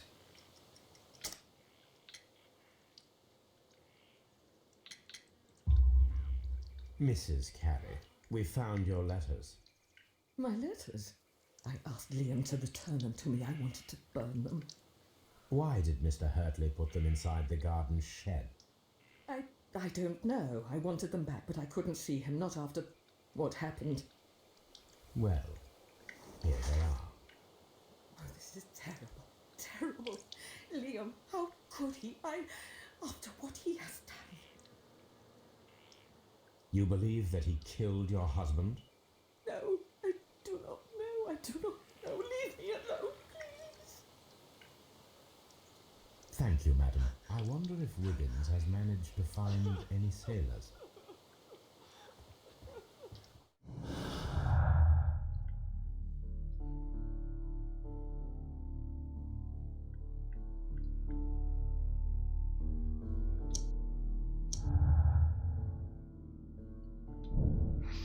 Okay, desperate jealousy. Liam Hurley loved Judas Carey so desperately that his jealousy could have provoked him into committing murder.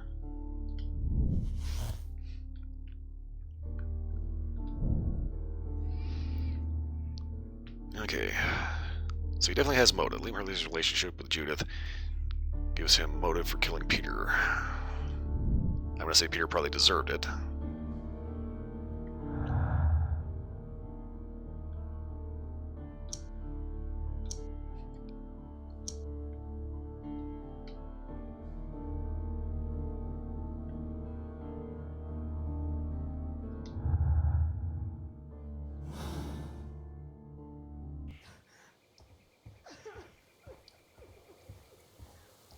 So we know that he was here. He did have motive, but we don't have anything that actually sticks him with being the murder victim, suspect, or the actual dude.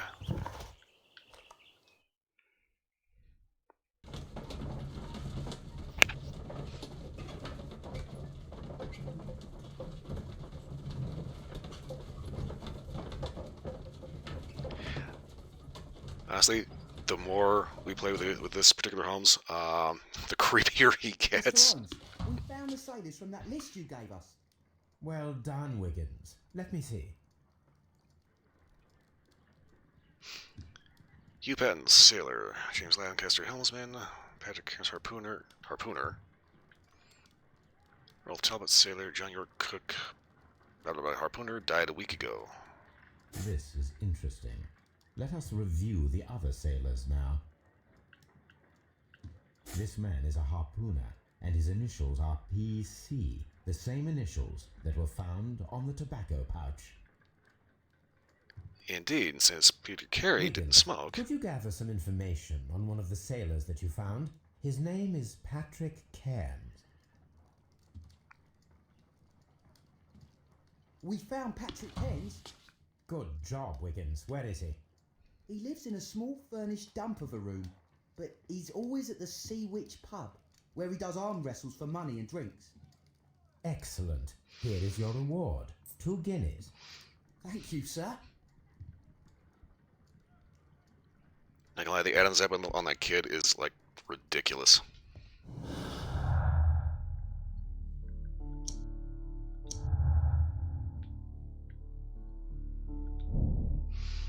Okay, the pouch belongs to Patrick Cairns. It indicates his presence at the crime scene, but still has to be proven. If I wish to speak to Cairns without alarming him, I had better dress as a sailor.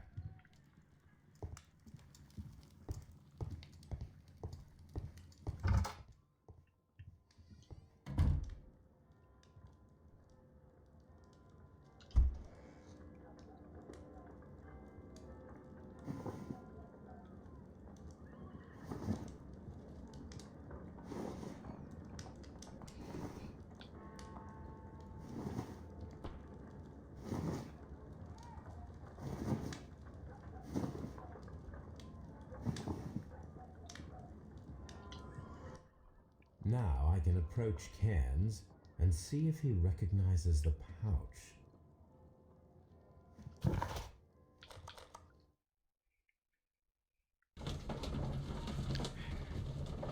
Kind of nice how they have you just like, taking a cab everywhere. Instead of spending hours and hours tracing through Cordona streets, right?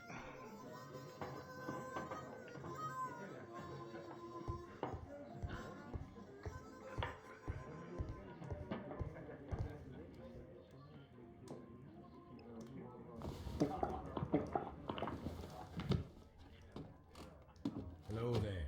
Are you Cairns? What do you want?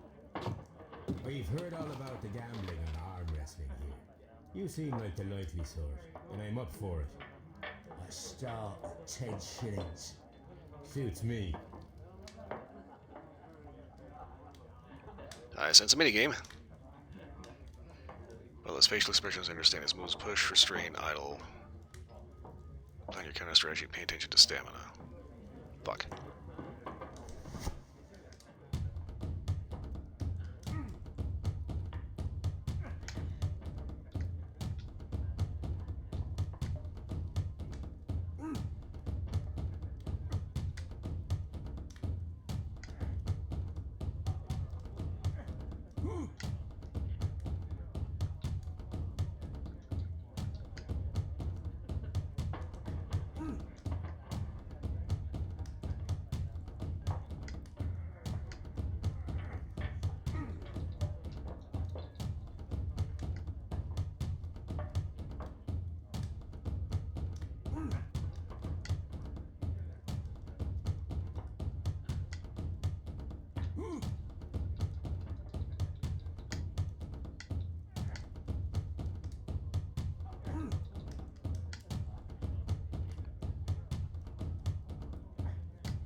You were lucky. I wasn't focused. Let's go again. I've had enough. You're too strong. Come back later when you can use your arms again.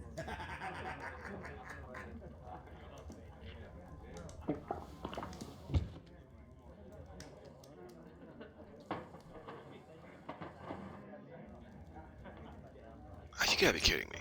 I'm ready to try again. Fine. If you want me to take all your money, no problem with that.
good for you, I reckon. You're stronger than you look. Here's your 10 shillings. I'd like to buy you a drink. Good winner as well. That's good. Let's have a drink.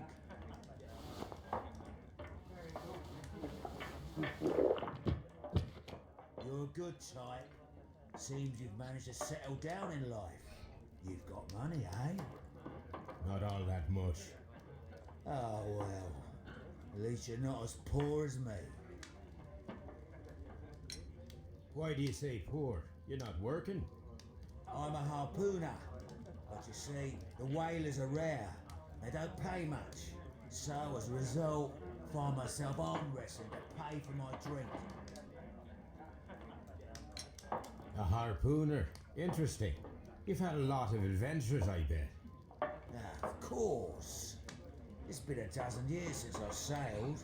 I've seen everything. Old Wallace, damn Black Peter, Great Roger. We sailed to the Cape of Good Hope. Black Peter, you say? I've heard rumours about that one. He was worse than them all. He was a liar and violent too, swinging those fists of his around. He was a tyrant and not much of a captain. At least, not as good as Great Roger. I see. Yes. I was told terrible tales about Black Peter. But you ain't heard the worst. Okay, do tell. Tell me, and let's have another drink. It was in 1883 that it happened. The August of that year. Peter Carey was captain of the Sea Unicorn, and I was a spare harpooner. We were coming out of the ice pack on our way home. One evening, we saw a little craft that had been blown north. There was only one man on her, and he wasn't a sailor. The crew must have thought that she'd foundered, and they made for the Norwegian coast in the dinghy. I guess they all drowned. We took the man on board. Okay, so just took a random guy. Do you have a name? And who was it? I don't know. During the crossing, he and the skipper enjoyed some long talks. His baggage was just a tin box. That's strange enough. Aye. Even stranger was that on the second night, he disappeared.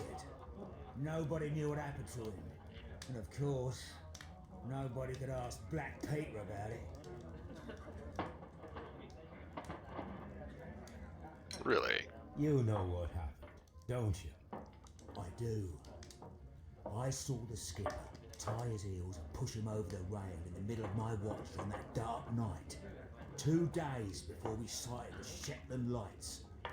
Black Peter's a murderer. Aye. Those that know him wouldn't be surprised to hear it. But all this must stay between us. All right? Of course.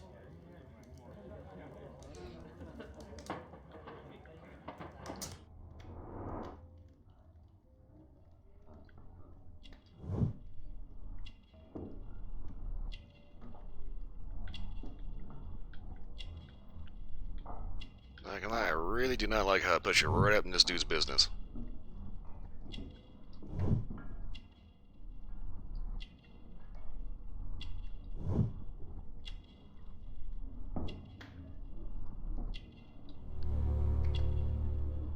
Ah. Tattoo matches. Back in a second. I'm off to the Kazi. I'll be here with my drink.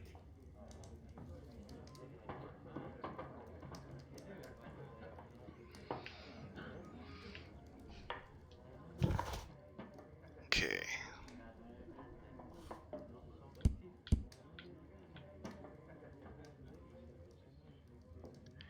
Peter Carey is trying to conceal the murder of Joe Nelligan's father, or John Nelligan.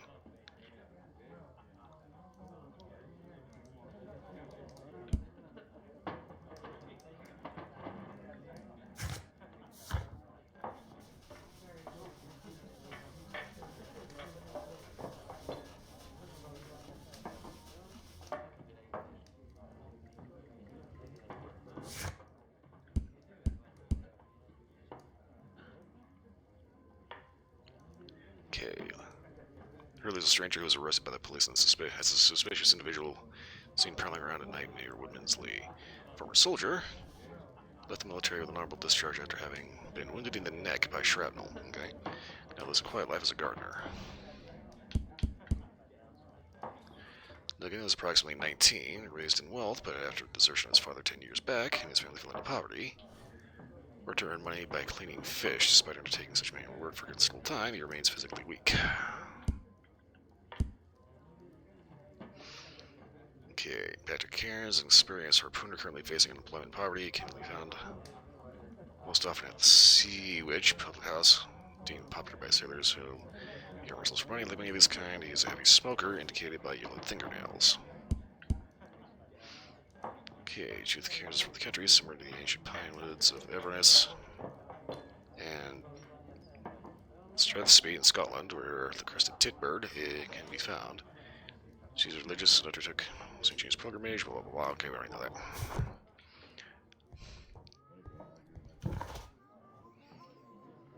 Okay.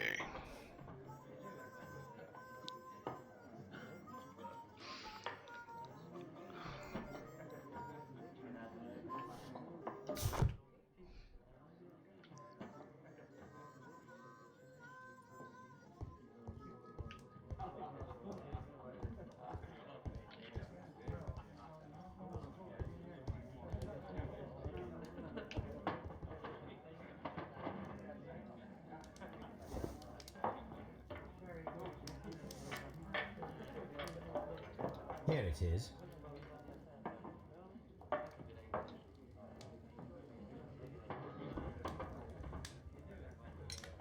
Have you got any tobacco? We've run out of mine. Nah, I lost my pouch. I don't know where. Wait a minute. What's this? Oh, is this your tobacco pouch? Well, oh, it is. Well, I have to go now. I know a captain who's planning an expedition to Cape Cod. Captain Ahab's his name. He commanded the Pequod. He might need good harpooners. I'll tell him about you. Maybe. If you like, aye. I'm done here. It's time to leave. Dumb fucker actually believed that.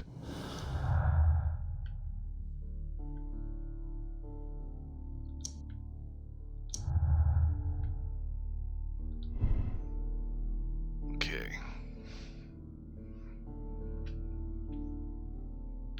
So this definitely proves that he was at the scene, and he is a harpooner, so he would have had the strength and skill to make a Peter kebab. Not to mention the motive, but that doesn't actually prove that he did it.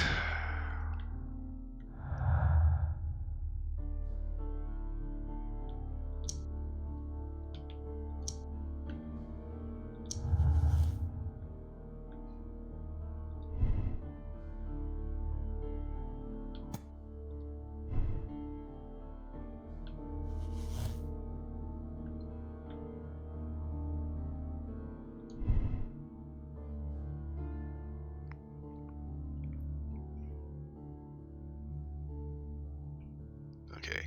Hurley's presence in Woodman's Lee on the night of the murder is explained by his affection toward Judith Carey and the fact that he worked there as a gardener. Technically, this would give him motive, but yeah, guy clearly doesn't read for shit. I'm gonna say, if anything, I think Hurley is actually probably innocent. Plus, the reason why Judith would cover up that he was the gardener is because it was a scandal. And obviously her being a good Catholic, she clearly cannot go against that, so I think this proves he's innocent.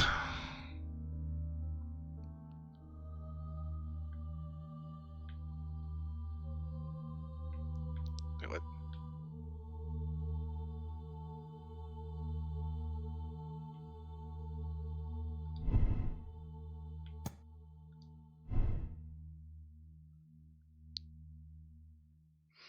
Okay, so we have to swap that out to harmless flirting because... Make sure I read that right. It's been confirmed that Liam Hurley was indeed flirting with the wife, and even fell in love. Yeah. Okay. I'm okay with that. Plus, the guy did have an honorable discharge, so that tells me he's probably not the kind that would end up doing that. Okay. Breaking attempts, missing tin box. Missing tin box.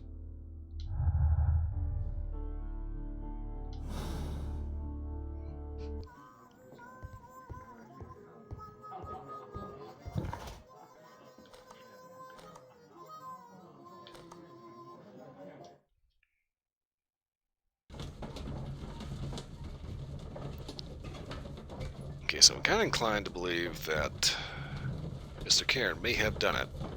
And if he did, I'd say he probably actually had a pretty good reason.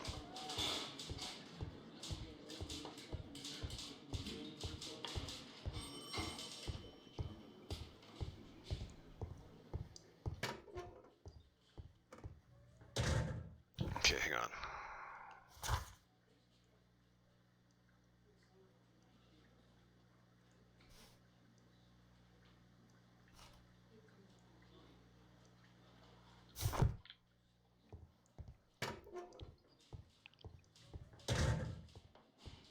We may need to do a bit of research.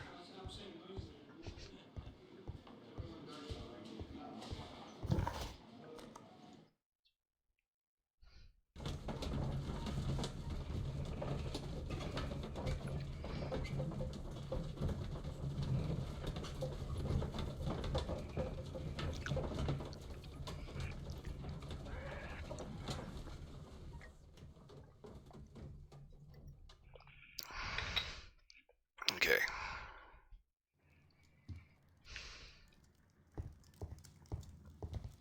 My archive. I can always consult with it if needed.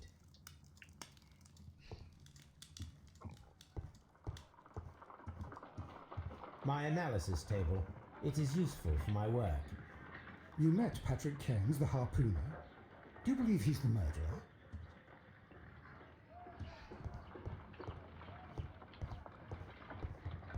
Okay, so we can't do anything with the kid.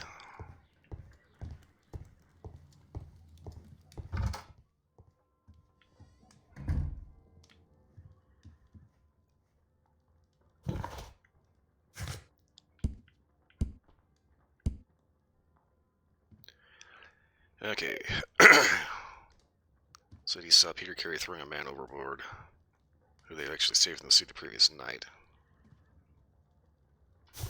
Okay. I think we need to talk to the kid.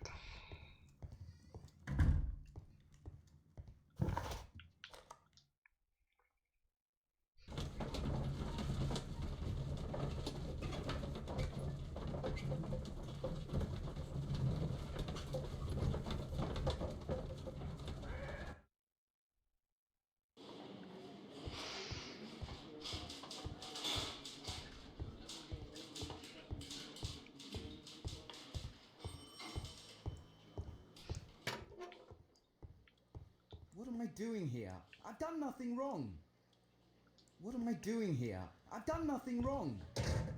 I'm not saying another word. Mr. Holmes? Okay.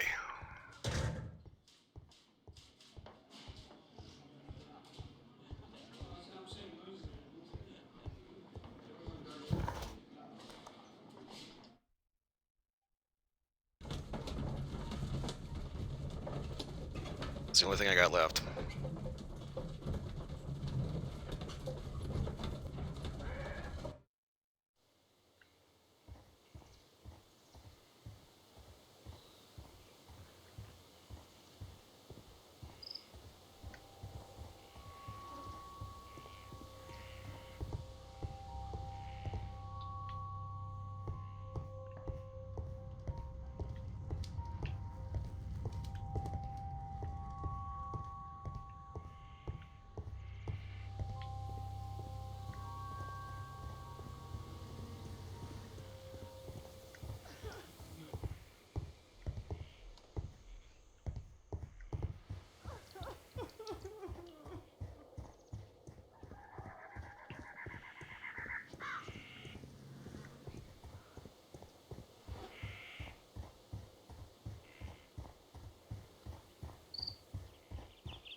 Okay.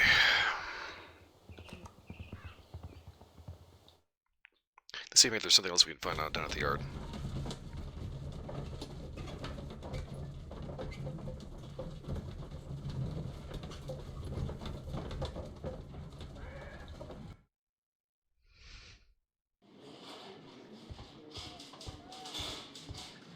At your service, Mr. Holmes. Mr. Holmes?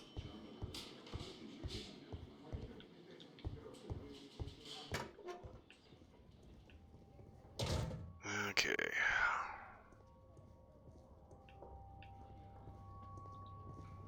These are the suspect's belongings. I wonder if these are connected. Ah, here we go. Okay. Yes, okay. CPR. Now we have the proof that Nelligan's papers were indeed here. It seems that they have vanished, however. Okay.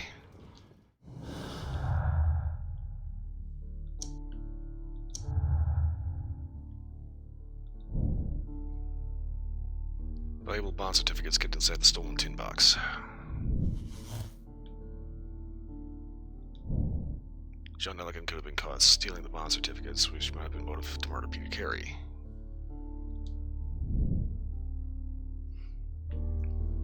So yeah, that does prove that he does, in fact, have a motive.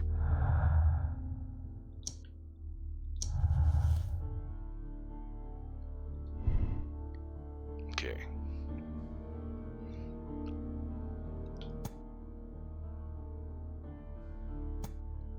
So the break-in attempts were made in order to recover the notebook that had been lying on the floor. But I don't think that's what it was. I think he was... Okay, so he has in his notebook CPR and the numbers match for the first string of numbers. He was looking specifically for that bond.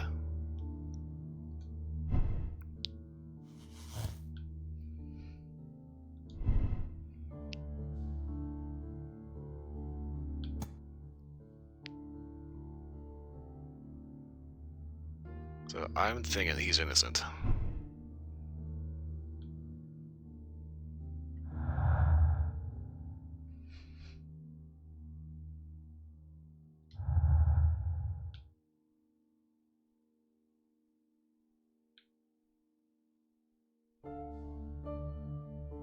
Okay, we're missing something.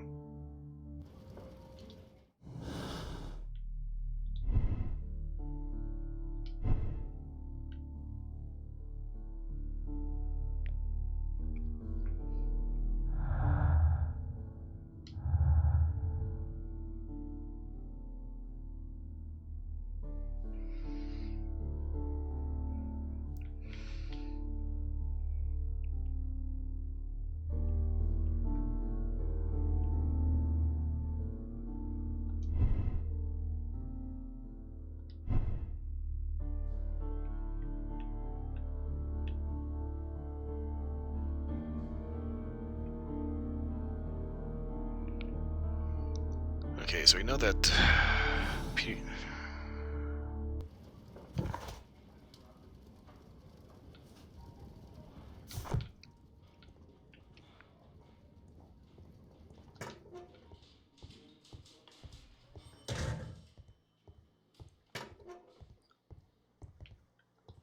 Please escort this suspect for interrogation. Tell me, Mr. Nelligan, what exactly were you hoping to find inside Peter Carey's cabin? I was trying to find some information about my father. I assume you had another purpose, to retrieve the bond certificates. Am I correct? Yes. I discovered some time ago that a few of the missing securities had reappeared on the London market. You can imagine my amazement. I spent months trying to find them, and at last I discovered that the original seller had been Captain Peter Carey. These papers, they belonged to my family, but I could not find them there. That's all for now. Well, I will see you soon, young man.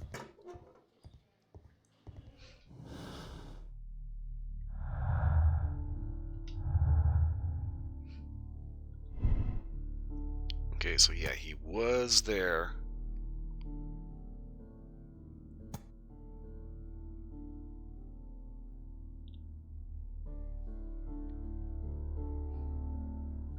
Looking for the bond certificates.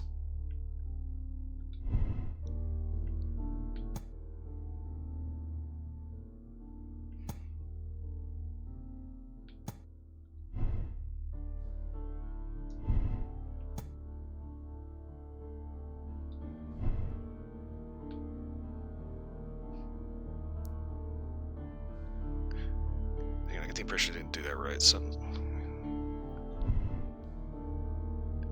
Okay. Cover the... yeah.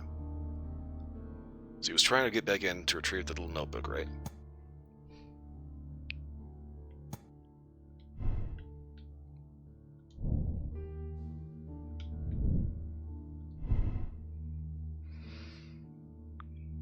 Getting caught stealing bond certificates.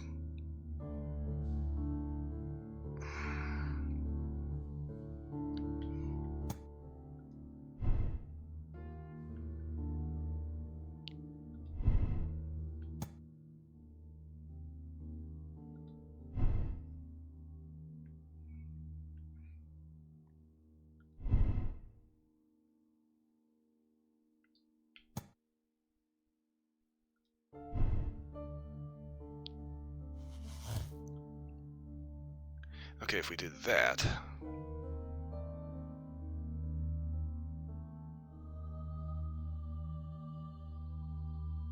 then this is pretty much the only thing we can actually come up with.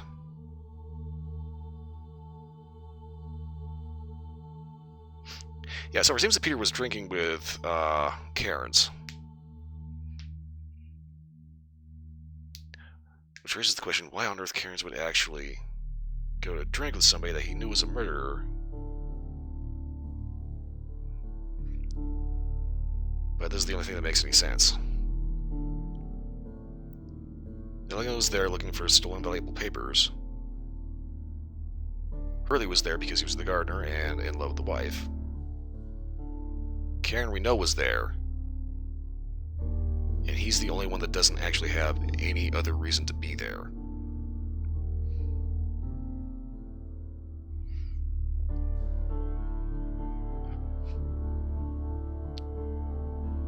Karen's had a history with Carrie. I think we need to get his side of the story.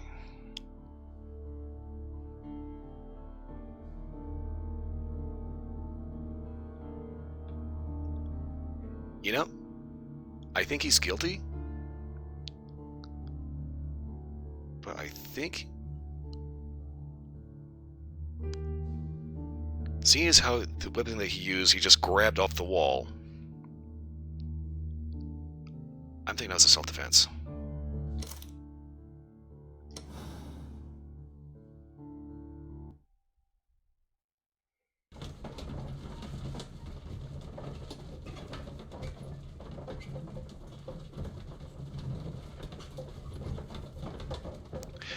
Oh.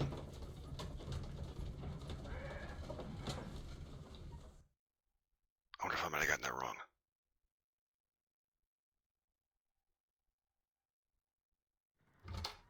Good afternoon. I must be at the wrong address. Got to speak with the ship's captain, a Captain Ahab. Is that you? No, my name is Sherlock Holmes. That detective fella? So, you wanted to see me? That is correct. We need to talk. About what? About Black Peter, who was killed in his own hut with a harpoon. You know, don't ya? Yes. How? The tobacco pouch. You recognized it. Oh, the sailor. It was you. Unbelievable. Well, fine. I confess. But if you really do know everything, you should also know that I didn't want to kill him. He made me do it. I know. Did you know about this story with the bond certificates? Did you need money? Yeah, I just wanted him to cough up a little silver. I'm out of work, and I thought maybe he could help me. Well, he refused outright, and he insulted me. I reminded him I knew all about that murder he committed at sea in 1883. Then he got mad when I spoke about his treasure. I barely just had time to throw the harpoon at him before he could jump at me with his knife. You know the truth. What will you do now? I ask that you return the bond certificates. Keep some of them. You will need them in your exile. It is better that you leave the country for a few years. And you won't say anything to the police? I will not say anything as long as you return the money. Well, I'll do as you ask. But what about Inspector Lestrade? I will deal with him. Goodbye. Meanwhile, back at the ranch. It's good that you asked me to come, Mr. Holmes. We do need to talk. About what? What do you mean? Our case, Mr. Holmes. You sent me a message via your little thug, His name is Wiggins, Inspector. telling me that the case is solved. Well, Mr. Holmes, tell me, who is our murderer and where is he? The morgue. Eh? His name is, or rather was, Pablo Coventral. He was also on the ship with Peter Carey, and he was a harpooner. I'll tell you everything, Inspector, but do calm down. Mrs. Hudson will bring us tea and orange cake. Orange cake? You're spoiling me, Mr. Holmes. That's my favourite. That should be his biggest dead giveaway right there. Ah, Mr. Holmes is feeding him a lot of shit. Inspector Lestrade told me that I should thank you for clearing my name. He also said that you were waiting for me here. I came as fast as I could. I cannot thank you enough. It's all because of you that this nightmare is finally over. I believe that this belongs to you. My father's securities. Incredible. But how did you get them? It would take far too long to explain. Tell me. This is extraordinary. You are a genius. Then that may serve as an explanation. Goodbye, Mr. Nelligan, and good luck. Goodbye, Mr. Holmes. And thank you. 1,000 times thank you. Okay, Peter Carey is murdered by Patrick Cairns, a professional harpooner, the only one capable of executing such an accurate throw. His tobacco pouch is found inside Carey's cabins, but the murder was in self-defense against an armed and furious drunken sailor. You decide to absolve Peter Cairns. Clues found, 16. Conclusion, Cairns is guilty. Moral choice, absolve Cairns. I'll check conclusion, may spoil game experience. I'm gonna go with that. Okay, you're about to finish this case. The save files for this case will be removed. Press no if you would like to select another moral choice. Press yes if you agree. The choice you made in order to start a new chapter. Okay, let's just go ahead and go with it. Personality rating, sympathizing. Okay, statistics, people solve the case the same way. People made the same moral choice. Okay, so it's kind of analyzing your playstyle as you go.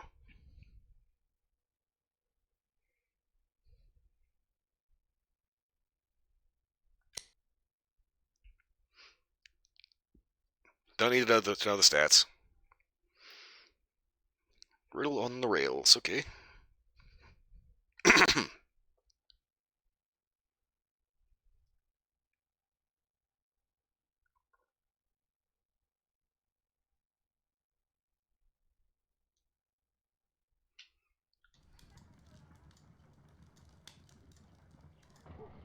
This trip to the countryside will be good for you, Holmes. As your friend and your doctor, I really do recommend that you give yourself a complete change of scene. Fresh air, brisk walks, bird watching, chopping wood. Sounds intolerant. Certainly it sounds delightful.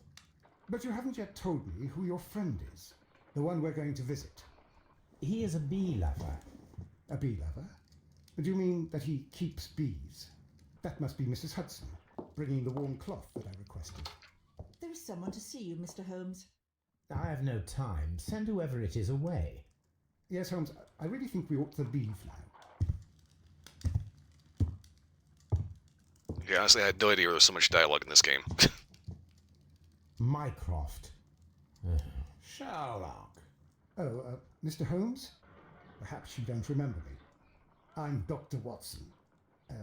We met at the Diogenes Club a few years ago. I documented our encounter in a short story I gave the title The Greek Interpreter. He does remember you, Watson. My brother remembers everything, and that is why he is so valuable to the government. We are about to depart for the train station. I know. You know? Sherlock, I need your help.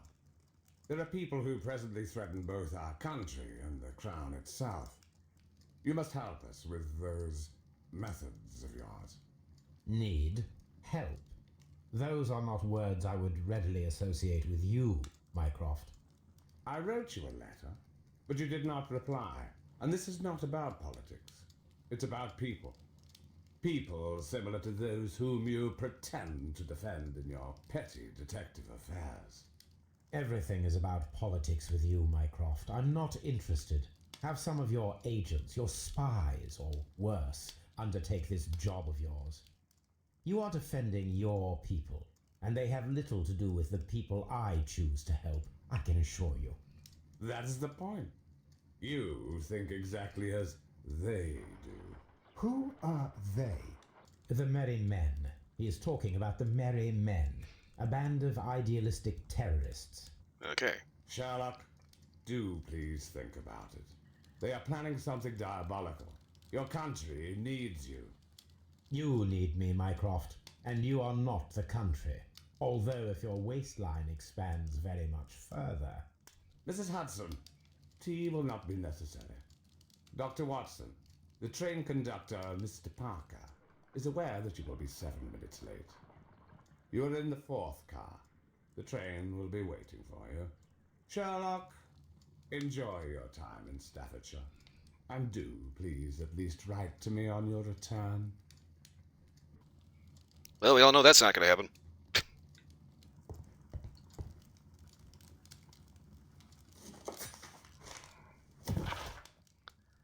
Okay, Harpooner's Revenge. The strand of the grotesque murder of former Captain Peter Carey, known in private as Black Peter, has been resolved. The evidence Scotland Yard received from a trustworthy source was more than sufficient to conclude that the murder of Peter Carey was blah blah blah blah blah blah, one of Carey's former harpooners. However, lawful justice could not be ordered. Conrad was found dead of natural causes, possibly from his remorse at committing such a terrible crime. Ha! Bullshit! This is where I keep my post.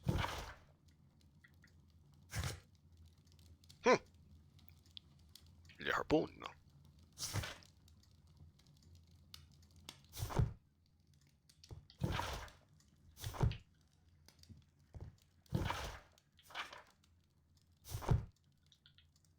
Okay, why is it still bugging me with this shit? Alright, there we go.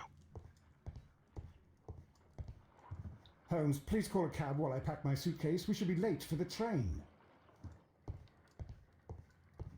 Watson, I'll hold a cab for us. We leave in 5 minutes for the station. Sometime later. Yeah, got an abusive asshole that is greedy, beats his wife, and commits a murder at sea.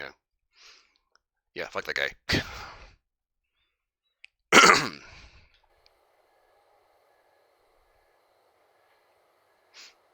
Hello, fog.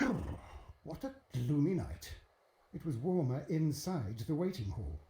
Since the station master told us that the train is about to arrive, we should not have to wait very much longer. Yes, at last. Attention! The train is arriving at the station. Please stand well away from the platform edge.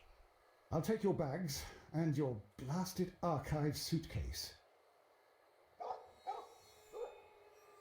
But, Holmes, the headlight. It's faded away. Something is wrong. I can't hear any sound from the incoming train. Excuse me, sir. Can you explain what has happened? I don't know. It's as if the train vanished into thin air. Holmes, say something. Quick, fetch a lantern and let us take a look. It's too dark. Only fog and rails, nothing else. There is no use in stumbling around here at night. We will come back tomorrow.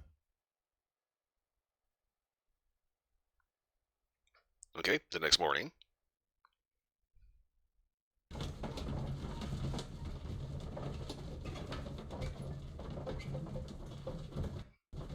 I imagine this kind of throws a wrench into Minecraft. Yeah, into Minecraft's gears. Minecraft. I'm going to call him Minecraft every fucking time. Well, here we are again at Evesham Station. We have a full day ahead. Let us begin our investigation. Indeed. Let us.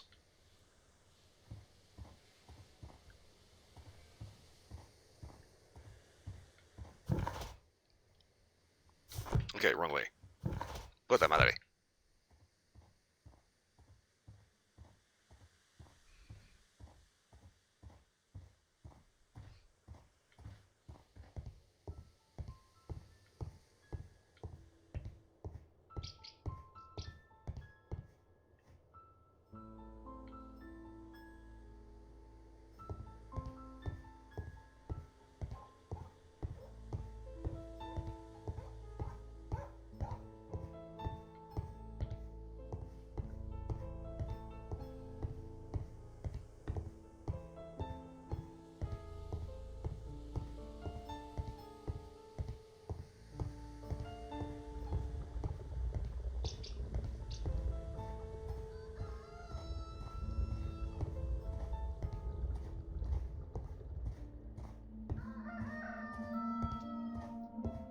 Okay, so obviously we saw the train lights coming.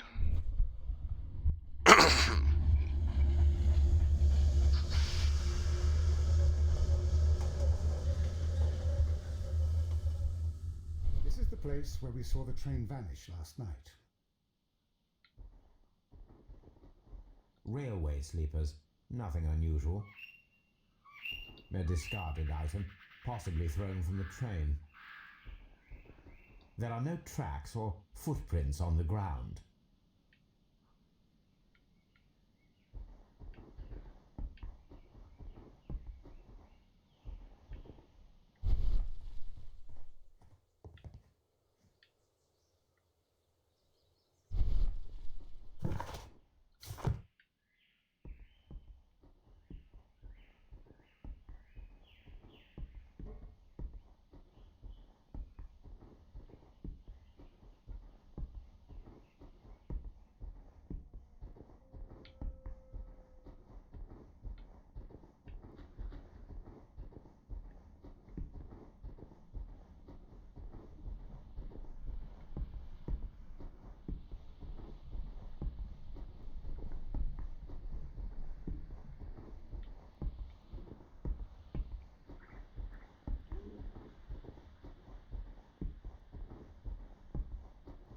Okay, let's see how far down this actually will let us go.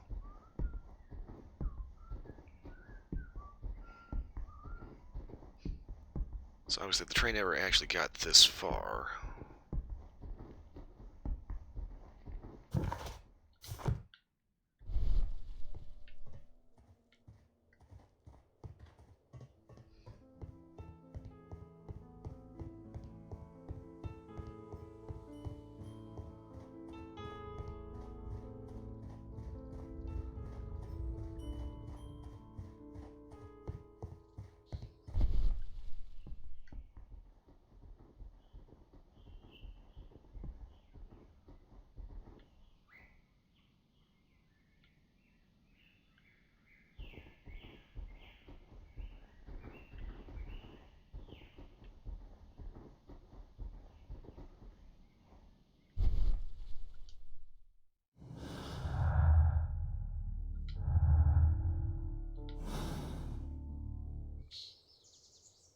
Okay.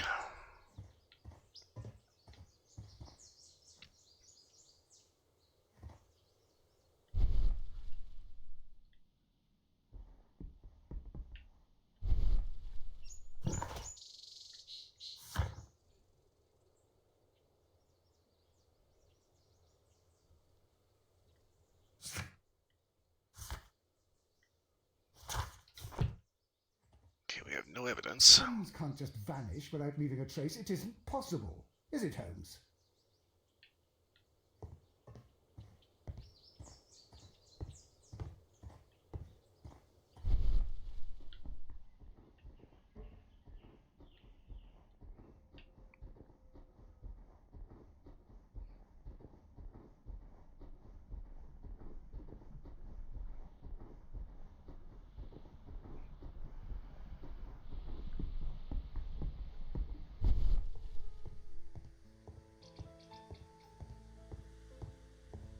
First of all, let us examine the area where the train disappeared. Okay, well, we've done that. We found shit.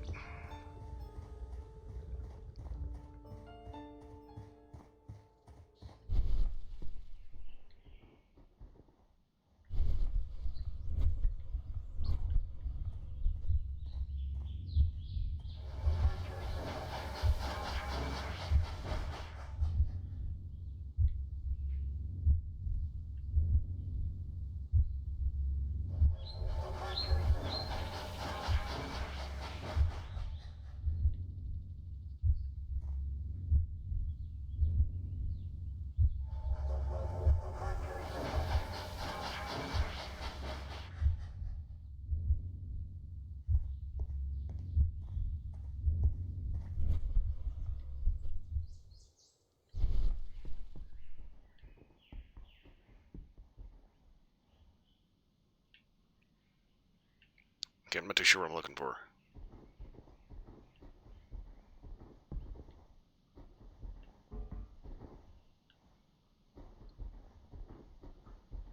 Okay, so there's an empty bottle that was thrown off the train. That would mean that it made it somewhere through here.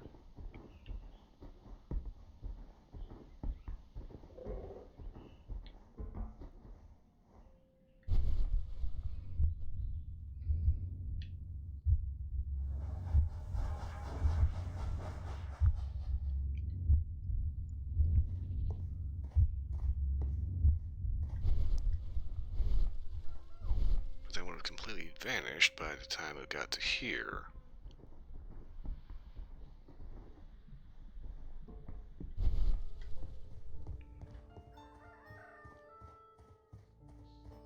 So it makes me feel like I'm missing something, but I don't know what.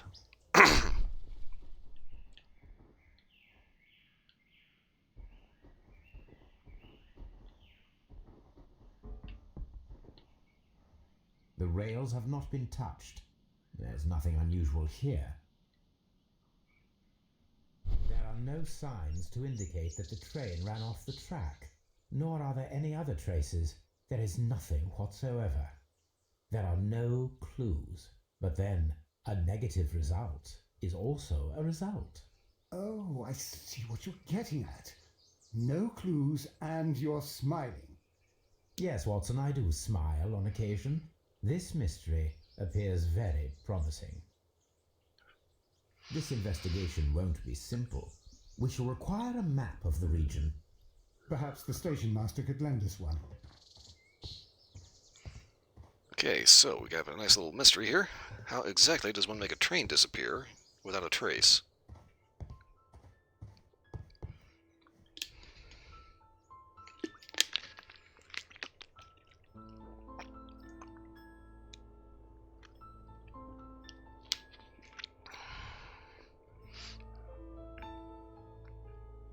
Okay, in case anybody needs a warning. Yeah, now's a good time to stretch, get a drink. Ugh.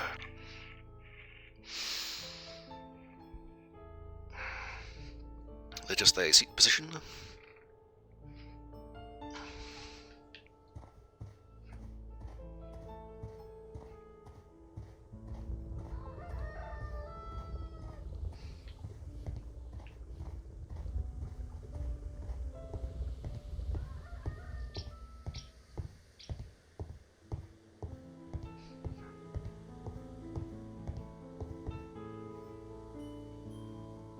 Good morning. Allow me to introduce myself. My name is Sherlock Holmes, and this is my friend and colleague, Dr. Watson. Yes, I remember you. I'm Station Master Everett. You were here last night. So, you are Mr. Holmes, the great detective. Will you be investigating what happened? I shall indeed. It is extraordinary that an entire train could disappear like that. And to think of all the poor people inside it, the passengers, the driver.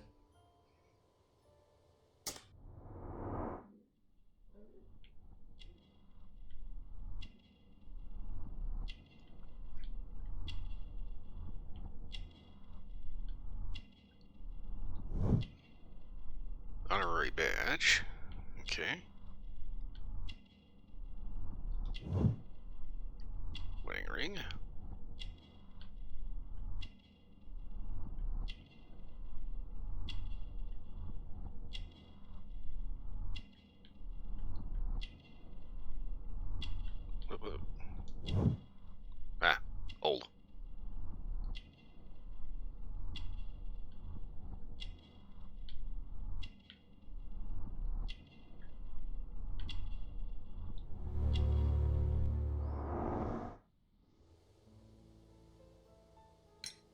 Could you please give us any details about the train?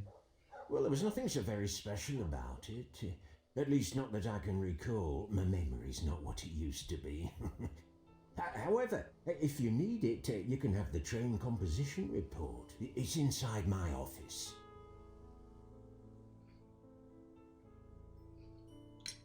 I would be glad to have a detailed map of the local railway district.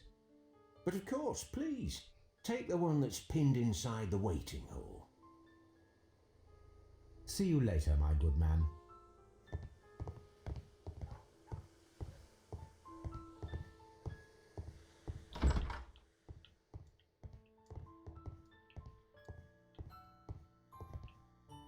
A telegraph.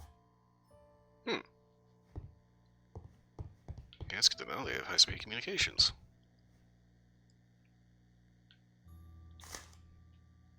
Message to all stations. Mr. Robinson is located at Bridlington Station. A new telegram. I think we should meet this Mr. Robinson.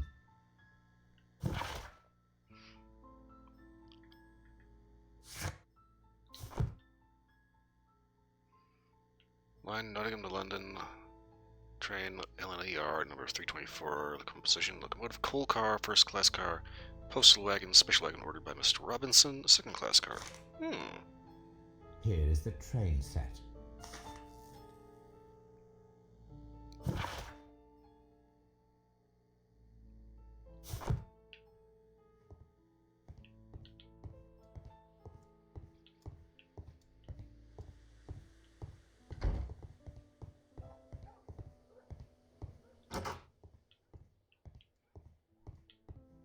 Railway post bags.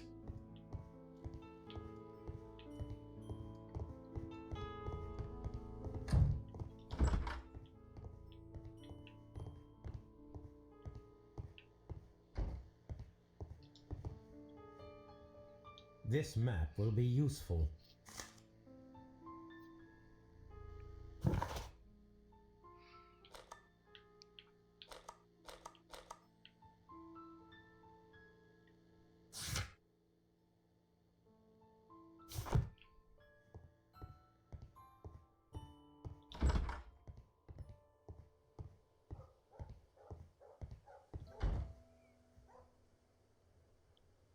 Okay. What exactly is this special car, dude? According to the train composition report, there was a special wagon. What does that entail? That's a highly secure car, ordered by a private party. It is generally to carry something of value. Those wagons have iron walls, you know, without any windows. And they're fitted with a complex key lock. That is important information. Do you know what was inside this particular wagon? Certainly not. No, that's private.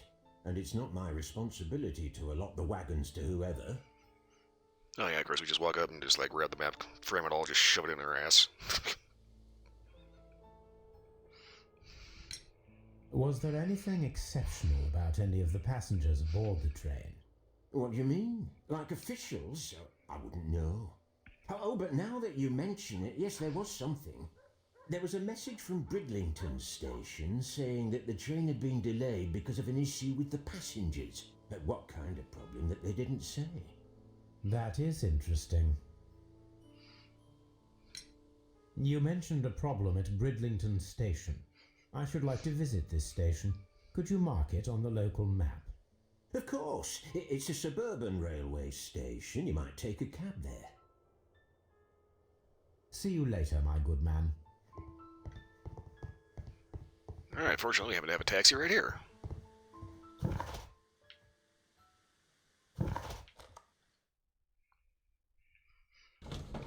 To Bridlington Station. Brigadier Bridge thing.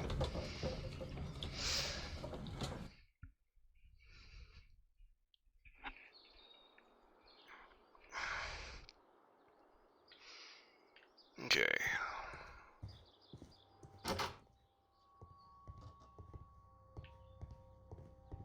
Railway post bags.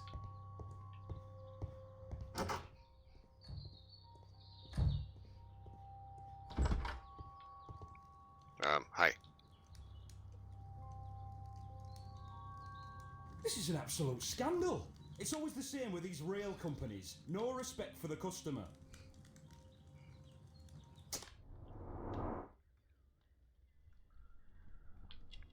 Well, this guy just looks like a peach denny. Okay. We're close.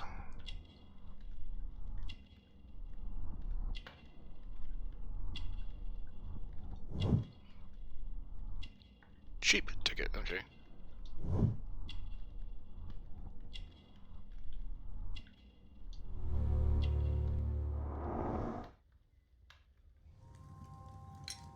Please calm down, sir. What is your concern? Concern? What is my concern? I'll tell you what my concern is. Last night I were on the train as usual with my colleague, heading home. Then along came this ridiculous ticket inspector, who started arguing that our tickets were invalid. He made us get off the train, and he was extremely rude about it. Were you aboard the train that vanished last night? Yes, I heard that it disappeared, but I don't care because we would have stopped before then anyway. Our tickets were valid and no doubt about it. And then, to top it all, the ticket inspector pushed everyone else out too, except for a bunch of rich. Well, because their type don't need a ticket. Can you recall anything more specific about this fortunate group? Well, yes. They were all foreigners. Spanish-looking toffs with snake eyes. Goodbye, sir. Okay then. Mr. Robinson. Good day to you, sir. Good day. To whom am I speaking? My name is Sherlock Holmes, and this is... Are you a representative of this damned railway company? Because I have a complaint. We are not from the railway company. We are... Well, in that case, Mr. Shamrock Flomes, please excuse me, but I'm not in the mood for idle chit-chat at the moment.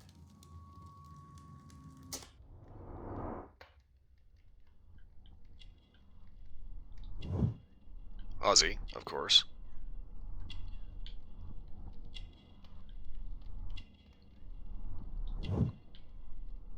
Rich fucker.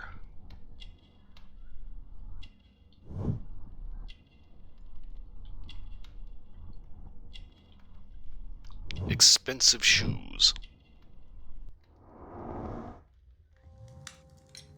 You must be Mr. Robinson, is that correct? Yes? I am leading the investigation of the disappearing train. It would help if you could answer my questions. Ah, well, all right. I have nothing to hide. Of course you don't. I presume it was you who placed the order for the special wagon. Yes. It was to transport my valuable prototype safely to London. My prototype is a revolutionary device. It is capable of producing electricity. I'm a businessman and an engineer. I had already found several potential customers for my invention, but I was very optimistic about the directors' board who were travelling on the train last night.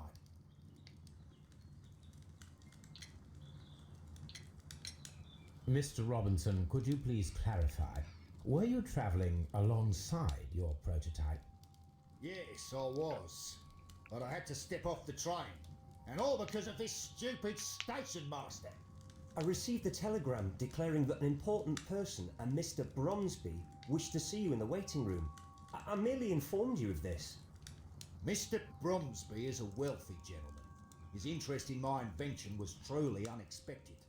So yes, of course, I agreed to see him. Unfortunately, he wasn't there. I thought perhaps he might have been delayed, so I chose to wait a while. But despite my requests, the train left the station without me. Absolutely unacceptable. The timetable is strict. We cannot wait any longer. The regulations require the train to be on time. You are an idiot. You will pay for it. I will sue you. Doesn't do much good to threaten the station, kid. This revolutionary machine of yours, was it very valuable? For God's sake, sir, it is priceless. It could change the world we live in. And yet, I was selling it for almost nothing. I am a humanitarian, you see. I do not know if I will ever be able to get over this disaster. I cannot believe that it disappeared with that damn train. You mentioned a director's board. Which company do they own? The Chilean Barcazas Company. I had made an appointment with them. Now they are lost, along with the train and my prototype. What do you know about the Barcazas Company? It's a large South American company. They showed a great deal of interest in my prototype, and they seemed wealthy enough to do business with. The ticket inspector forced all the passengers from the train except for the directors of the Barcazas Chilean Company. That is definitely unusual.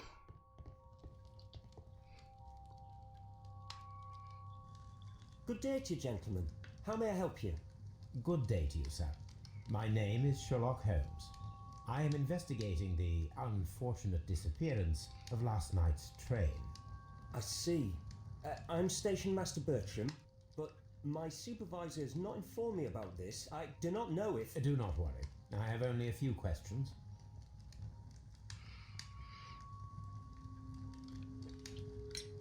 Station Master Everett from Evesham told us that you reported a problem with some passengers last night. Indeed. This train is a regular line for those who work at Nottingham. But yesterday, everyone was asked to get off the train here at my station. I've no idea why, and it delayed the train. But the worst of it is that now I have to deal with two furious passengers who are complaining about the company's service. They'd stayed here the whole night, but people do not usually pay much attention to the regulations, you see.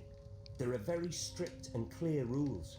Paragraph 234 of Article 2G-43 states that in the event of a complaint, you must... Yes, thank you. I understand.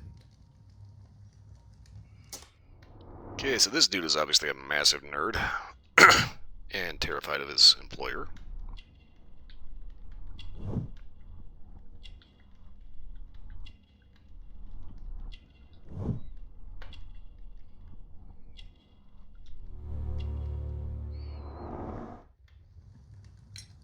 Apart from the passengers disembarking, did you notice anything else that was unusual last night? I did, and I mentioned it in my report to our higher management on the matter. What was it? Sorry, but I can't tell you. The station master's reports are confidential.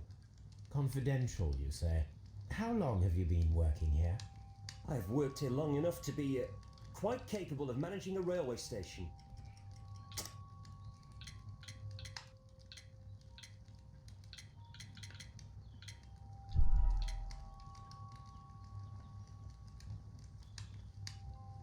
Apart from the passengers disembarking, Fortunately, it's kind of hard to fuck this up. Did you notice anything else that was unusual last night? I did, and I mentioned it in my What was it? I have worked here long enough to be quite capable of managing a railway station. Let me speak frankly, Mr. Bertram. Your age and your lack of confidence in your position are quite apparent.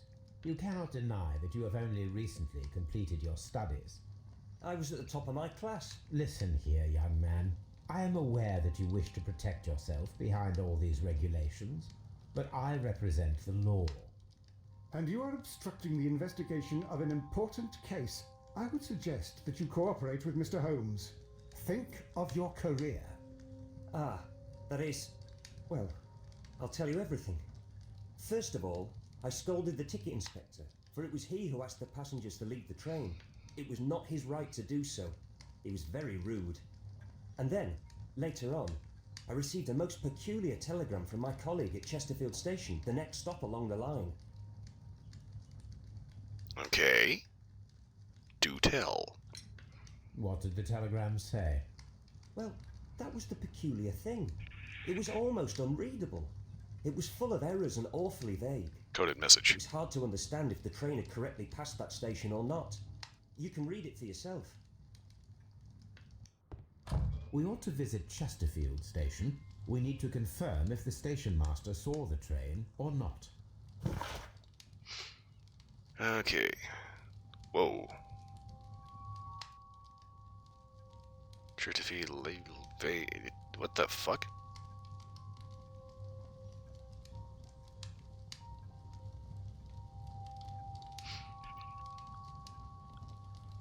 Okay, we could say that this is broadcasted in error. Or perhaps that whoever sent this didn't speak English.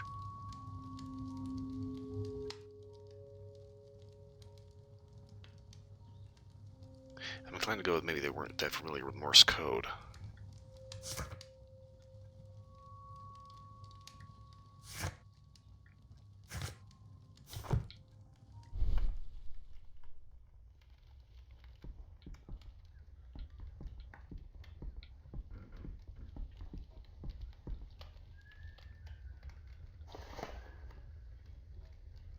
Let's see what we have here. Policy for Robinson's machine.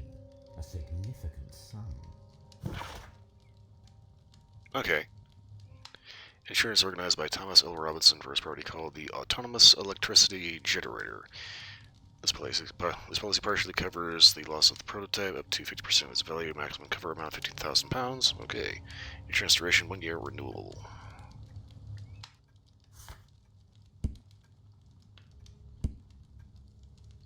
So what the fuck is that doing in here? A telegraph.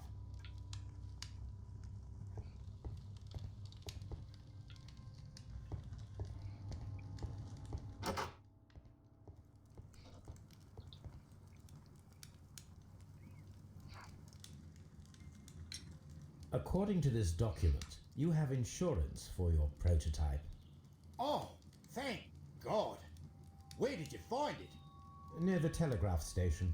I must have lost it when I tried to send a message, which I was prevented from doing. I apologise for that, but regulations state that public access to the telegraph is strictly prohibited. Upon my word, you keep on digging that hole of yours. You have no idea who I am. I see that you kept your grip sack with you. Why don't you leave it in the luggage room? I've had other things to think about. I lost my prototype, and this idiot station master just stands here doing nothing to help. Oh, but... Well, that won't do at all.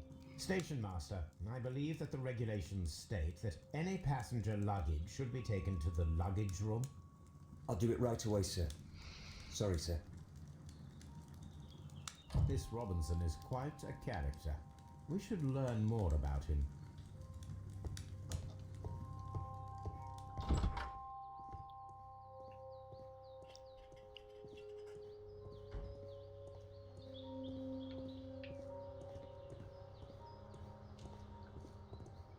Okay, meanwhile...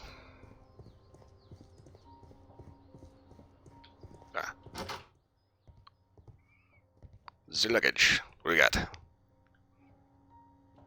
This grip sack belongs to Mr. Robinson.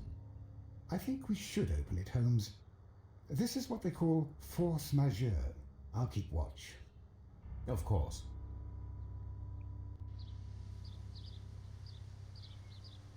Okay, this goofy as hell lock puzzle.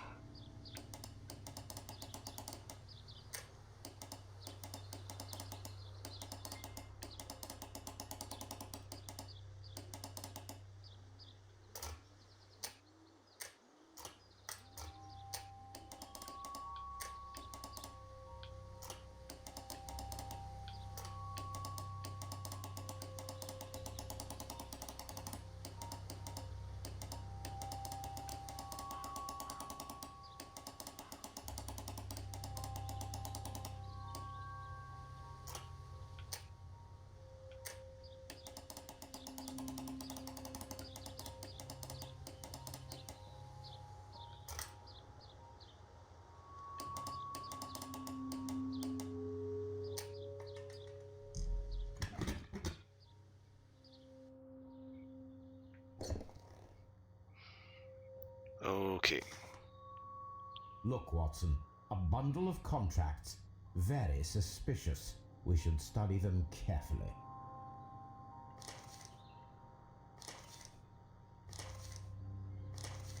Okay.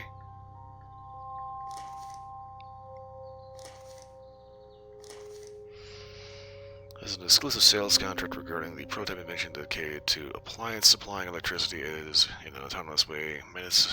Medicine General Electric Company, the buyer, understand that they are purchasing this device as is,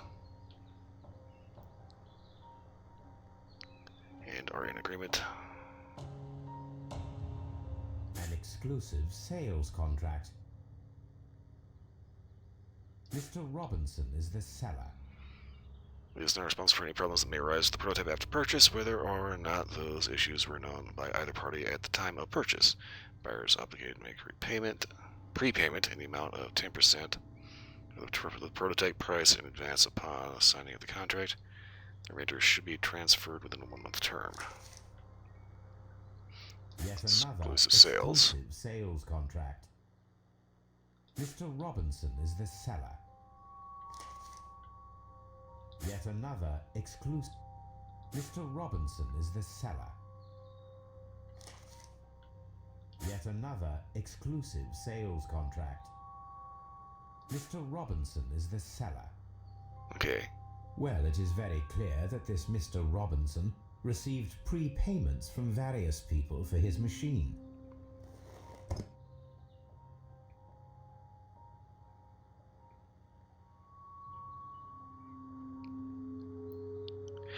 Yeah, it's kind of funny. It's like the guy only has one prototype, right? But he's got, what was it, like 4 or 5 contracts? Each one of them prepays. And if something's wrong with it, like say it doesn't work, then he's not held responsible for it. Dude is kind of striking me as a bit of a piece of shit.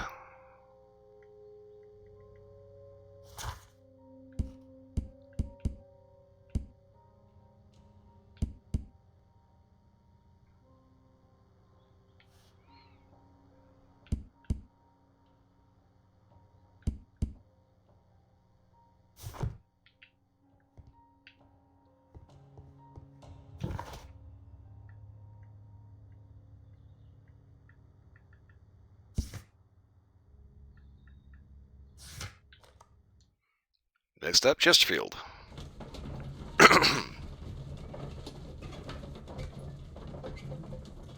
So it makes you wonder if whoever pilfered the train was trying to get a hold of that prototype.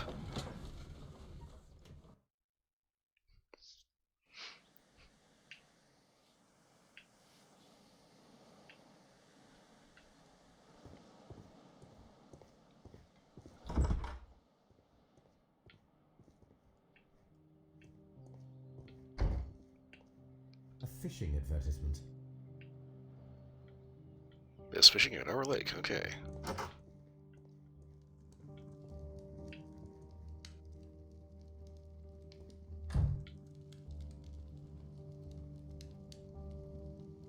Cheese, sausage, slice of bread.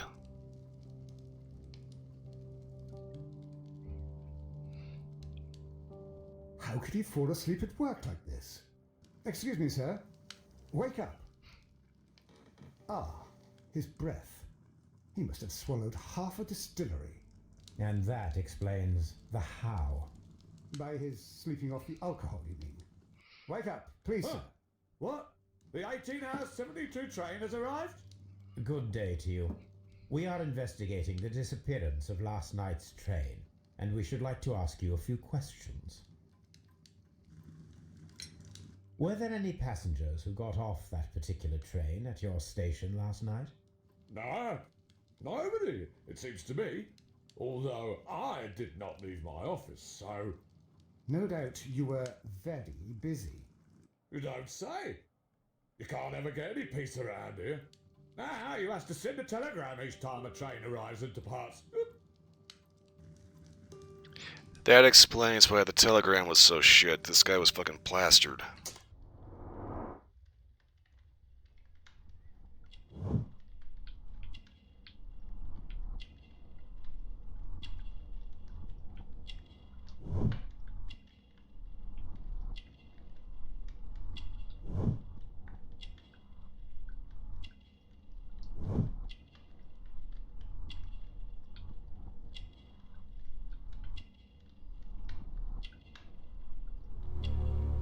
Fishing line. Station Master Bertram from Bridlington showed me a strange telegram that he received from you last night. It concerned the train, but it was barely comprehensible. What? He's a fastidious little twerp, that Bertram. I remember everything quite clearly. It was late, and I was tired, but I did my work. So what? There's no need to be so petty.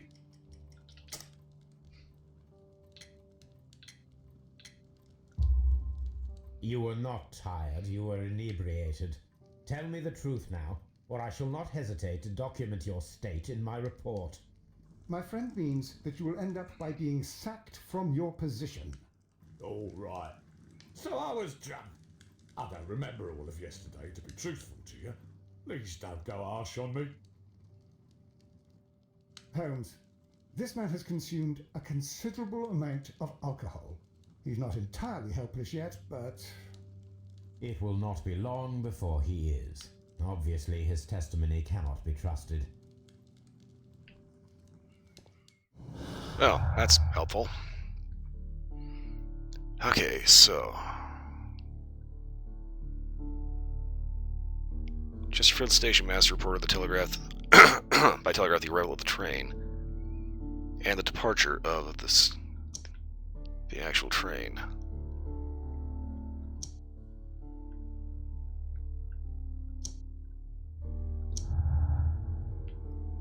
But we know we can't actually trust them because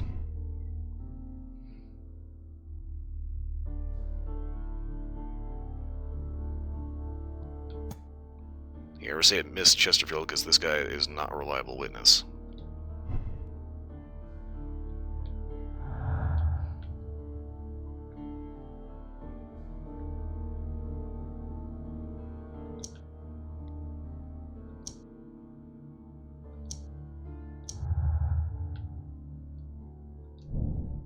Okay, Robinson's motive, lost the prototype, would bring a lot of... lost the prototype, would bring a lot of money to him, thanks to an insurance policy. Thanks to insurance and multiple fraudulent exclusive contracts.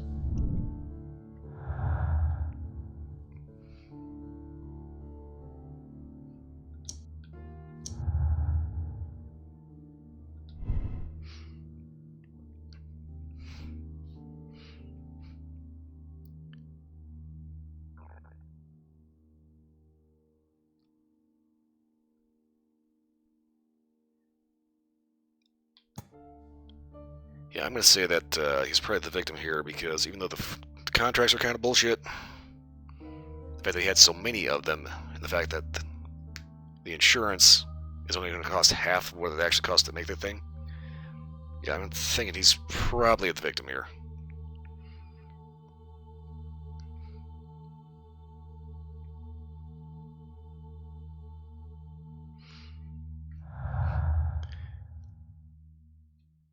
Yeah, so I was looking at it, the way it was actually typed out, it was so incomprehensible.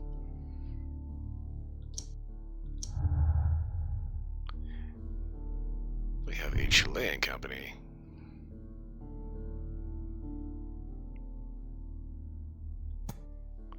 I'm thinking they were intentionally supposed to be there.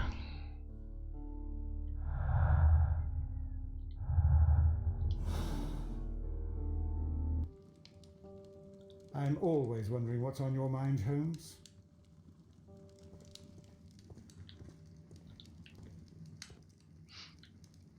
I had thought that all station masters knew the Morse code, but apparently not.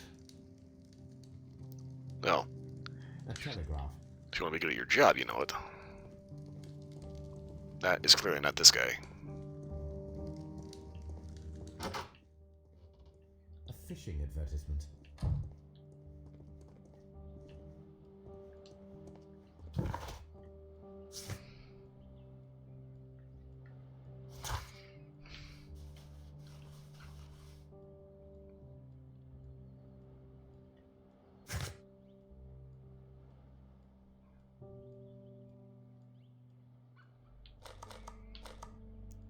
Okay, so train vanished there. Okay, I think we need to look around more. This bin is full of empty bottles.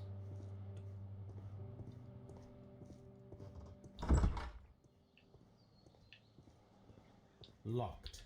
There is no sense in asking the station master to open it. We shall have to pick the lock.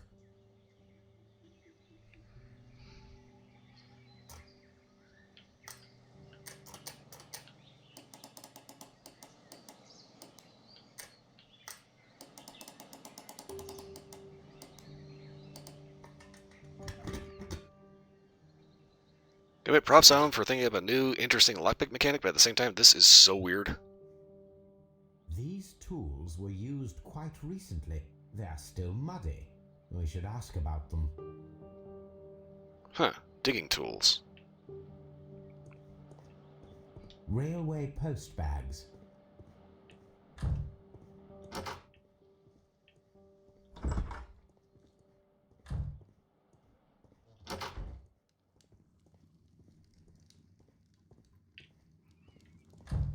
Oh, this fucking guy.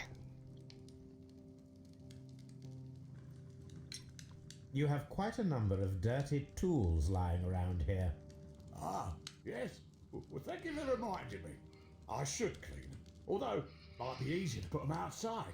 Seems it might start raining soon. I meant, what were they used for? Some workers come here and borrowed them from me. They wanted to lift the edge of the railways of one of the stations on the line, so that the water wouldn't come in too close. Who were these workers?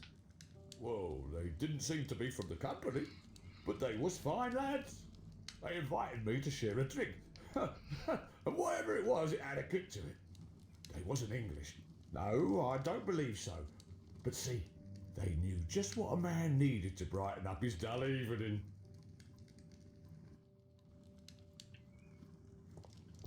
Okie dokie.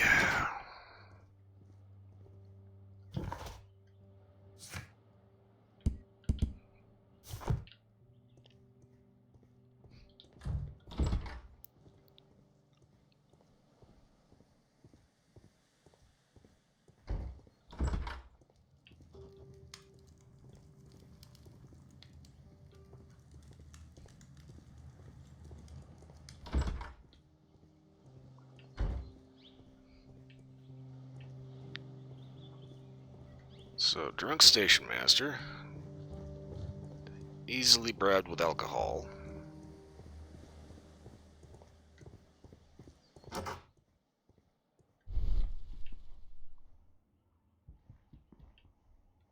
Bags were recently dragged here. French wine, a remarkable vintage. These bottles are too expensive for a station master's wage. They were likely taken from the parcels. Shameful. Okay.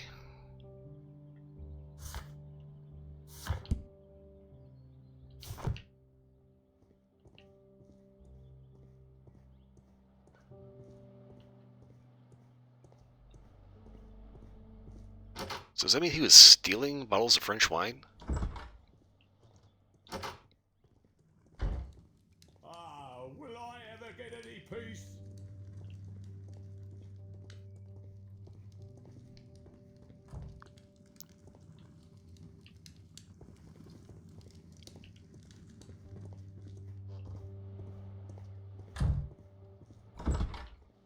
Dude is lazy, a drunk, possibly a thief.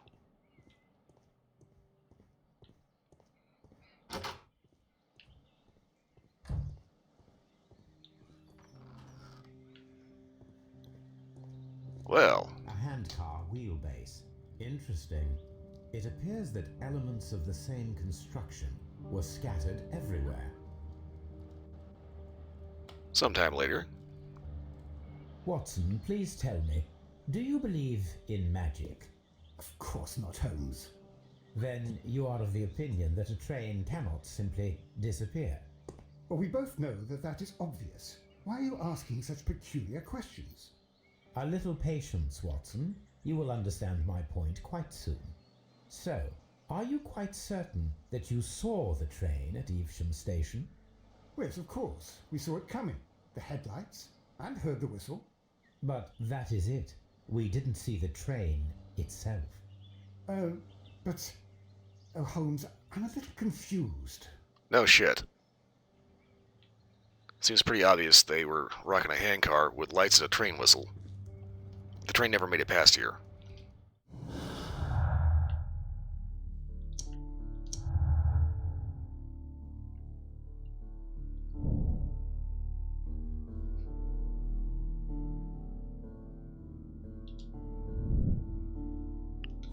Right, we're building a handcar.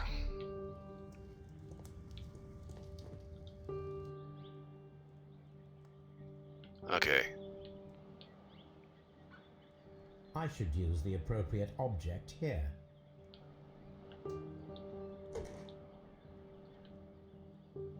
I should use the appropriate object here. I should use the appropriate object here.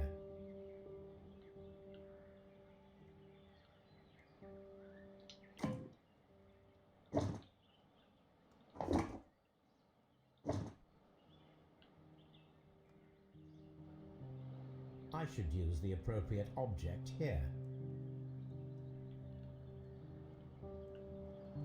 I should use the appropriate object here.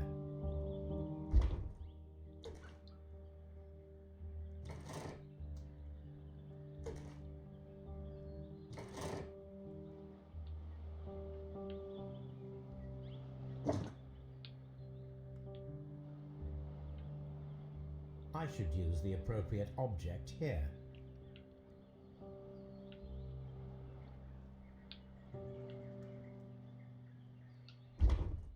Okay. Brakes. I should use the appropriate object here.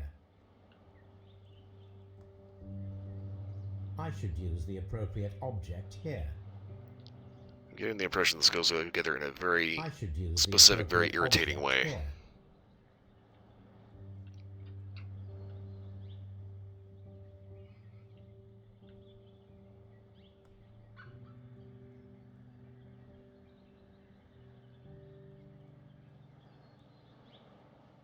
I should use the appropriate object here. Okay, brakes, wheel. I should use the appropriate object here. Oh, bloody hell. Okay. See, it doesn't tell you can do that. Like, anywhere.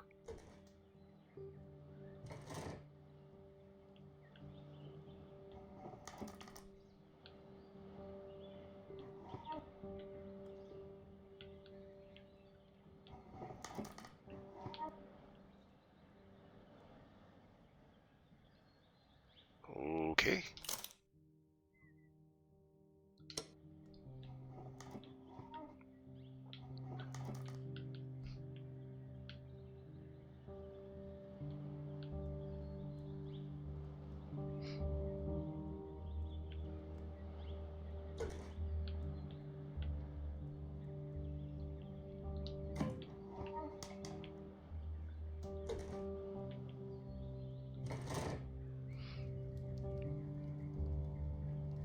So, now here we have the fake train that we saw approaching Evesham Station last night.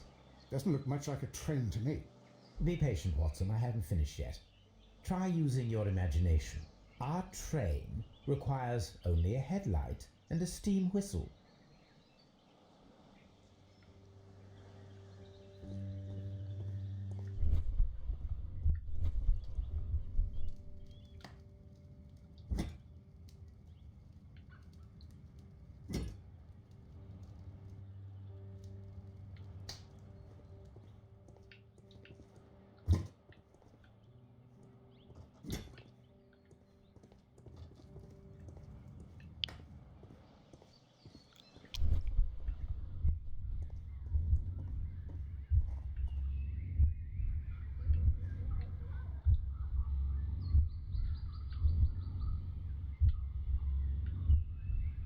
The long pole is now attached.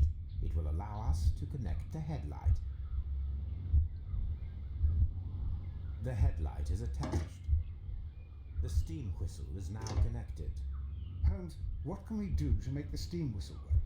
It is elementary, my dear Watson. We shall need a fire extinguisher. The fire extinguisher. Now, let us see what we have here.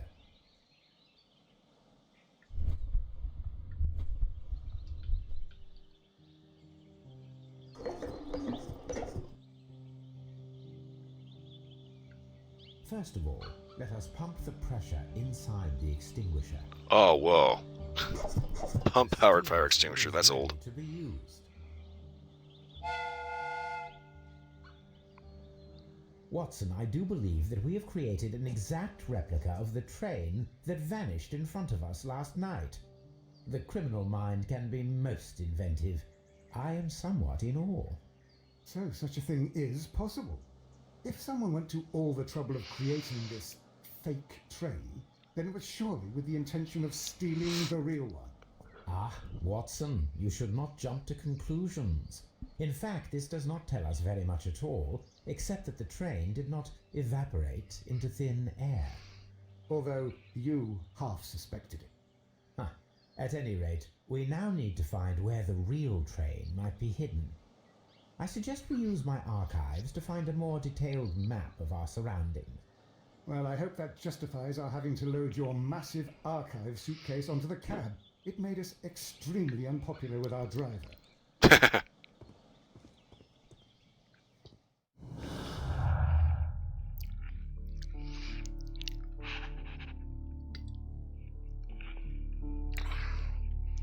So, bear the internet. If Holmes wants to investigate anything, he literally has to haul everything in a taxi on a suitcase. Everything. The train never reached Houston. It disappeared earlier and was faked by somebody using a handcar and spare train part from the Chesterfield station.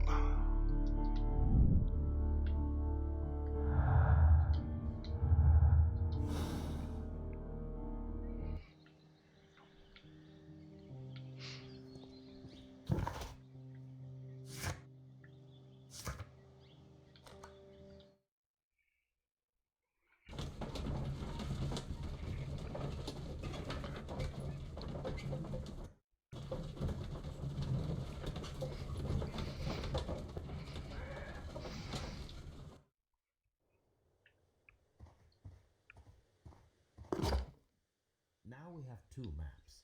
We must combine them properly. Okay, so...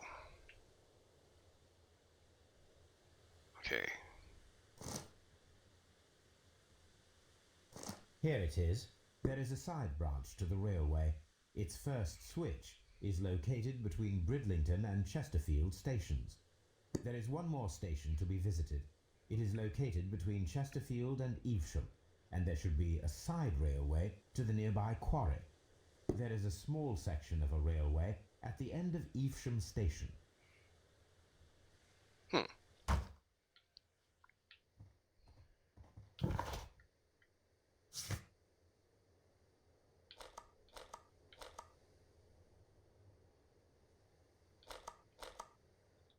Okay, let's check out the station we haven't visited yet.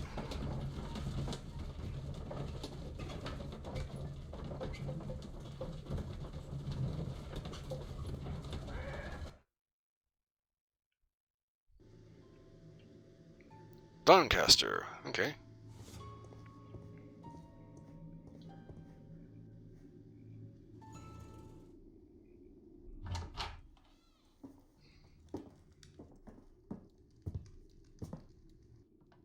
A funny character. He looks anxious.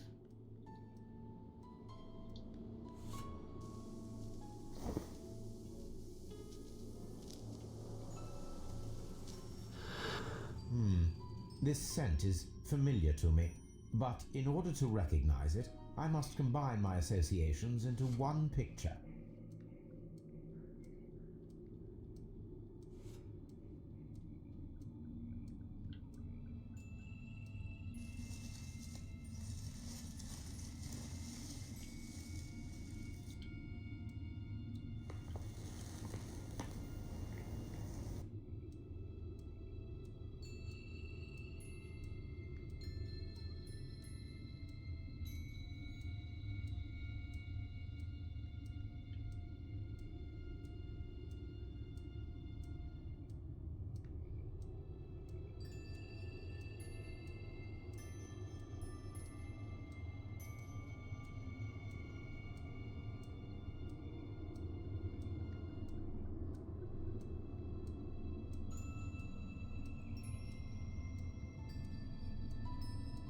Okay, this is easily one of the most obscure oddball puzzles.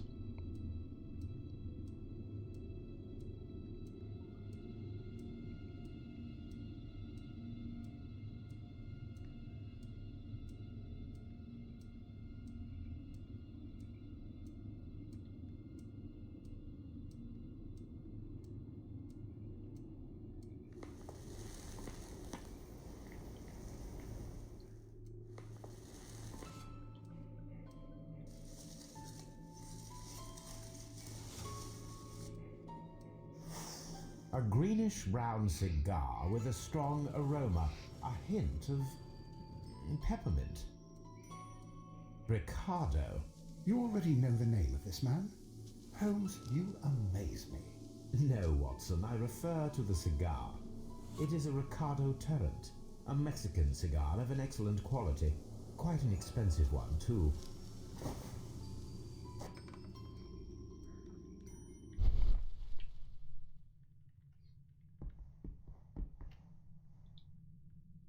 This ashtray is full of ash and cigar stubs.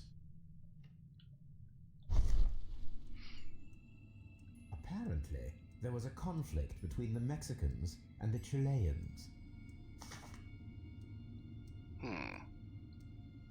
A greenish-brown cigar with a strong aroma, a hint of peppermint. These ashes and cigar stubs are similar to the one that we found on the floor. Some of the stubs were recently smoked. There are others that appear fairly old. That means that the fellow spent several days here. Judging by his clothes, he's hardly a traveller or a tramp. Well concluded, my dear fellow. A man who smoked the Ricardo brand of Mexican cigar spent several long days at Doncaster Station.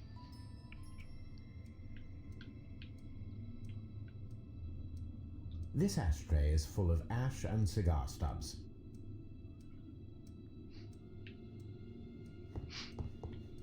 Yeah, it's kind of funny. You don't really see too many Mexican cigars. You really don't see a whole lot of mint flavors either. That said, typically if you have a cigar that is mint flavored, at least anymore, those are typically kind of looked down on. Jonathan Drew of Drew Estate kind of made that a little bit of a turnaround with his infusion series, specifically Acid. But that said, Cigar Aficionado won't touch them because they consider them a quote-unquote flavored cigar, which they technically are. And, yeah, they're a little too snooty looking down their nose at everybody that smokes them. I really don't see too many Mexicans. Well, I really don't see Mexican cigars, period. Mexican tobacco, yes, but honestly, I always kind of think the Brazilian ones are a little bit better. Newspaper articles on horse racing. Hurdle, steeplechase and flat racing. He is a true enthusiast, Holmes.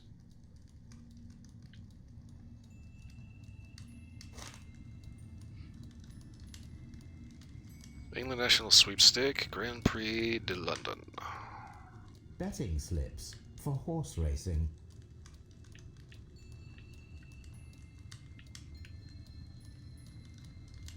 The sums are quite impressive. It can be an expensive vice. This man had probably used all his savings.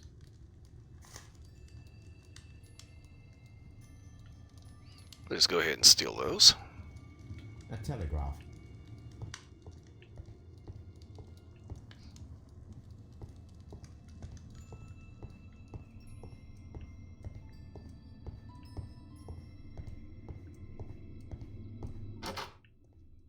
Holmes, look. There's a flooded area over here. I believe that the flooded area might be worth checking. Alright, Holmes, pack your willies.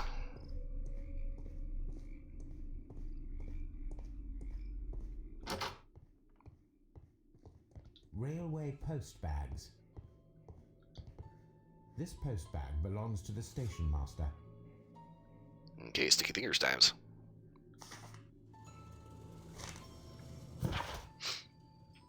So, Alpine Street, Basford, Nottinghamshire. My darling, I ask that you trust me this time. I shall soon have more than enough money to repay the house mortgage. It's only a matter of days. You may continue living in the house without me since that is your wish. Please know that I still care about you and hope that you will forgive me one day, despite all the harm I've caused in recent years. Yours, Edward.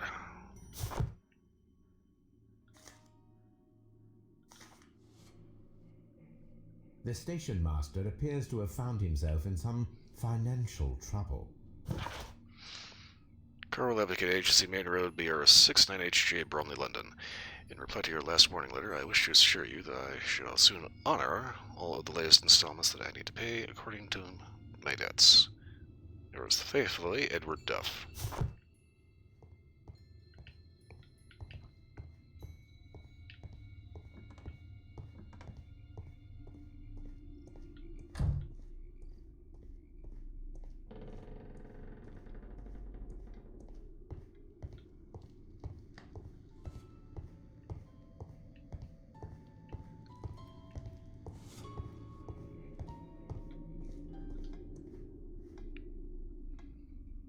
Good day to you, sir. My name is Sherlock Holmes, and this is Dr. John Watson. We are investigating the case of the vanished train. Is that so? Oh yeah, Well, Bogarts. Good day, gentlemen. Did you buy them at a grocery store? Mr. Because those Duff, things are terrible. The station master of this station. I'll be happy to help you in any way I can, but there's not much that I can tell you about last night. I think the last time I ever actually saw a Bogarts was, I think, specifically on a grocery store shelf. Yeah, those are universally going to be pretty terrible.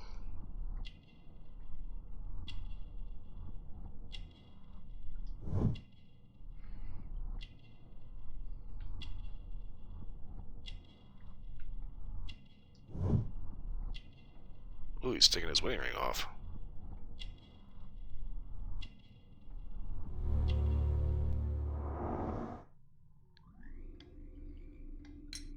It appears that you may be at risk of some flooding along the line here. You mean that the whole bloody lake is at our feet? Quite so. But it is strange, because according to my map, there should be a quarry here, and behind that, the lake. How should I know? I only arrived here a few months ago. And where did you work before that? I was working in Nottingham, but I asked for a quieter place, so they transferred me here. Life is cheaper. I can't really complain.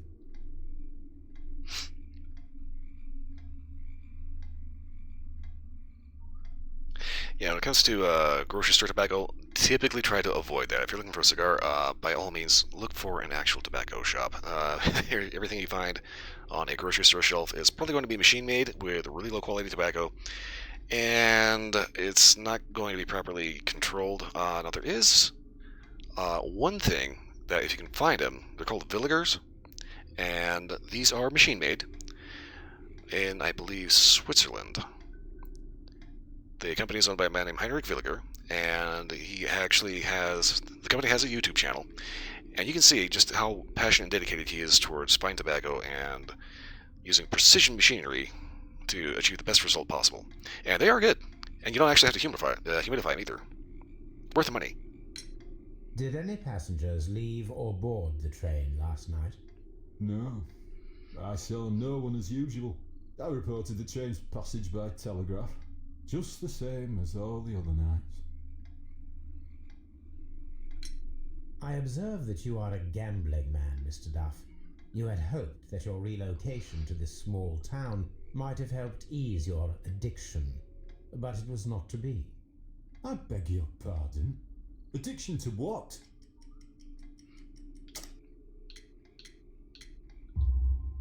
We found a number of horse racing tickets inside your office. Well, we all have our weaknesses. An expensive obsession, surely, for a station master. It is none of your business. I occasionally attend the races with my colleagues. And anyway, that's my private life.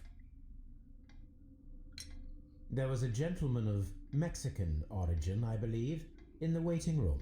Did you notice him? What? A Mexican? Here in the back of beyond? Are you quite sure about that?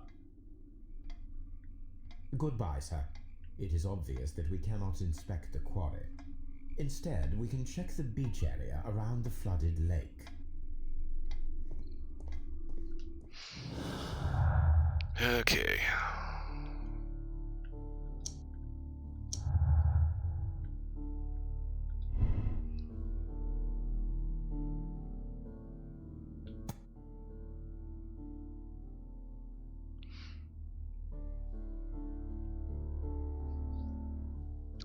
I think it's pretty obvious that he probably got a bribe.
Okay, so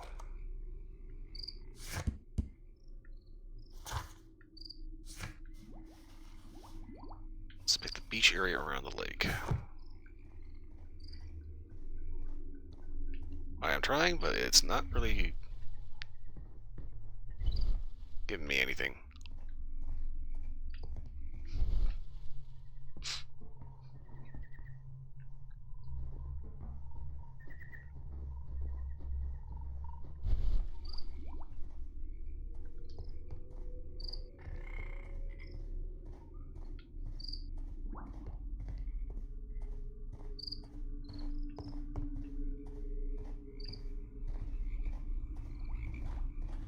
Two red flags.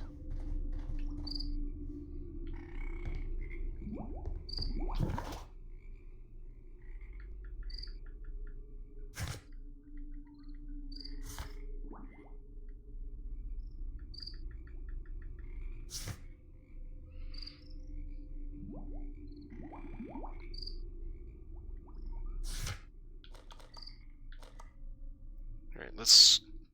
Oh shit, beach was all the way over there on the other side. Okay, so we still need to move anyway. Yeah, the horse races are obviously not paying off, so...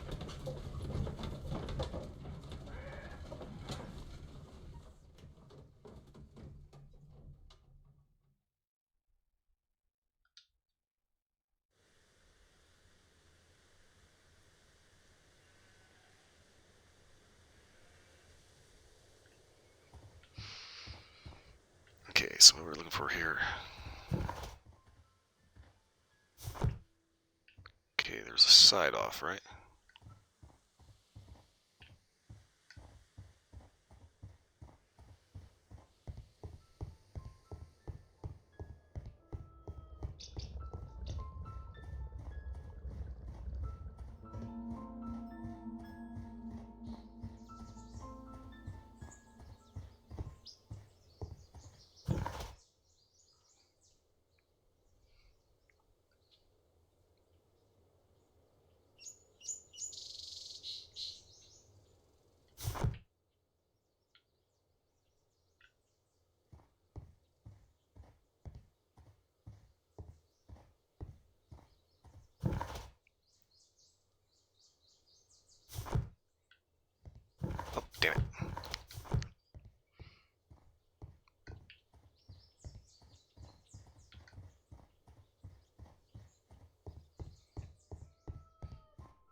Okay, so that little detour would have been through here.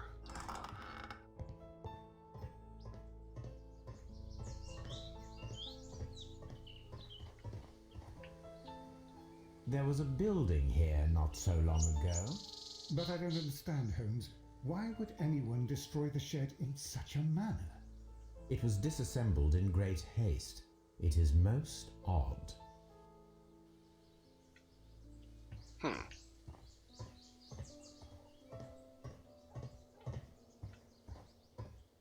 Okay, just take apart a shed, just like for no reason.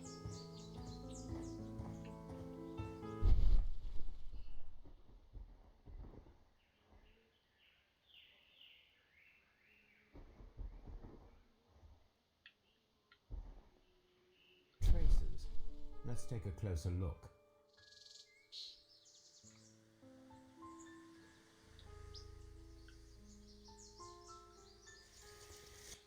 The distance between the tracks is about 6 feet 7 inches.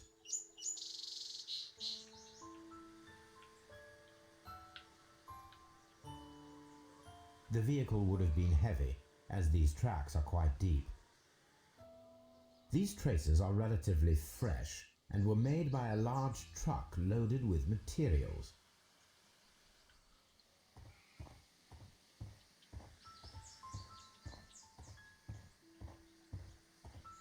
This road should lead to the town of Evesham.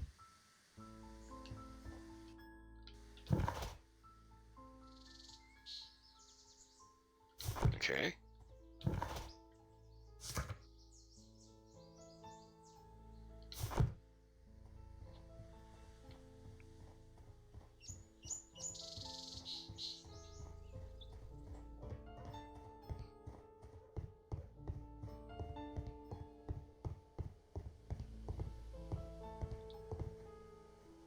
I imagine you know something about this. It appears that there was a small warehouse near your station and that it was disassembled. Why is that? It was burgled overnight about 2 weeks ago. The police have already started their investigation, but I doubt that they'll find anything. What was inside the warehouse? Nothing of value. A few 100 feet of standby rails and some spare railway parts. But it wouldn't be easy to steal all of that. Why would anyone want to? See you later, my good man.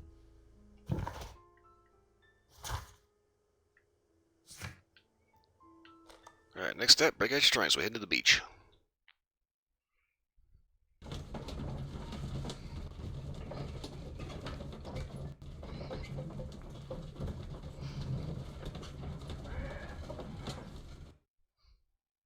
Here we are at the beach that is located near the quarry and Doncaster station. It doesn't look like a very good place to rest. These traces were made by a carriage. Look.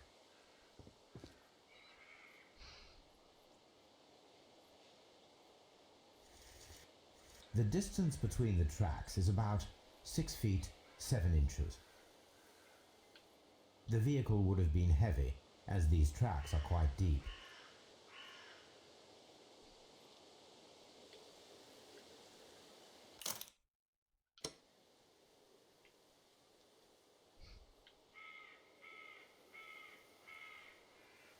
The vehicle pressed this stone into the ground.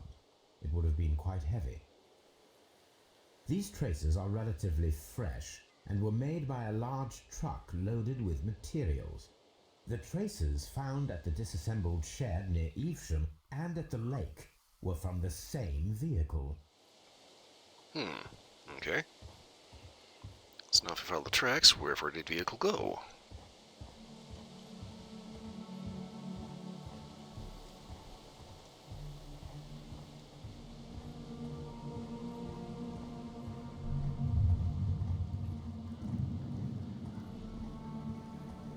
Observing the coastline and the moored boats, we are able to see that the lake's water level dropped. The lake has flooded the quarry. The dam was probably breached.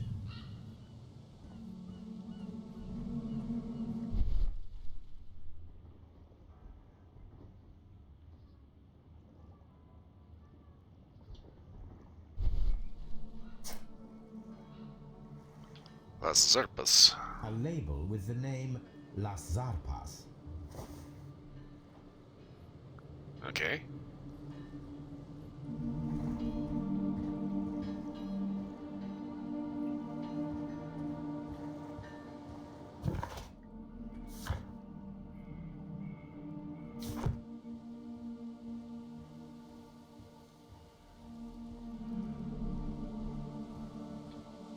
An abandoned gypsy caravan. This place was abandoned fairly recently.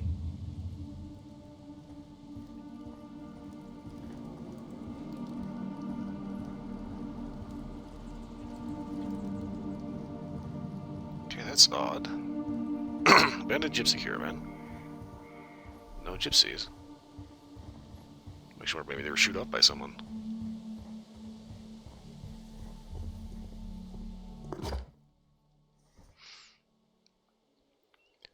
Okay. My search should be focused upon the name Las Zarpas. Okay. Yeah, really, yeah. Okay. Get the impression that's going to come in handy later.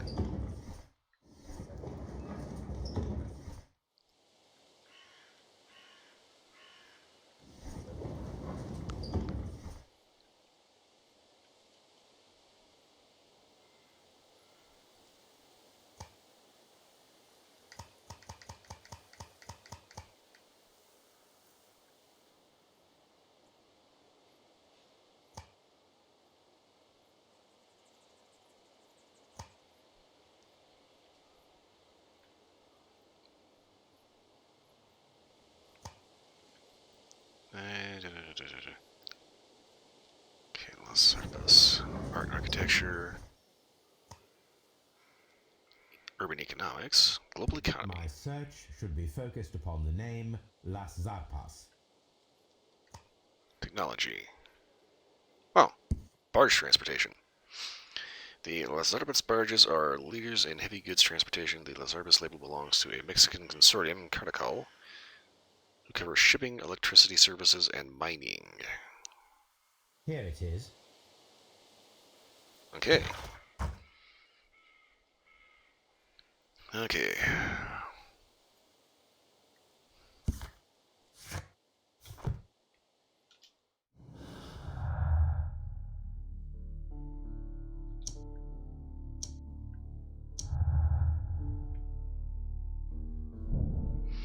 Mexicans have recently utilized large barges at the lake, probably to transport something very heavy.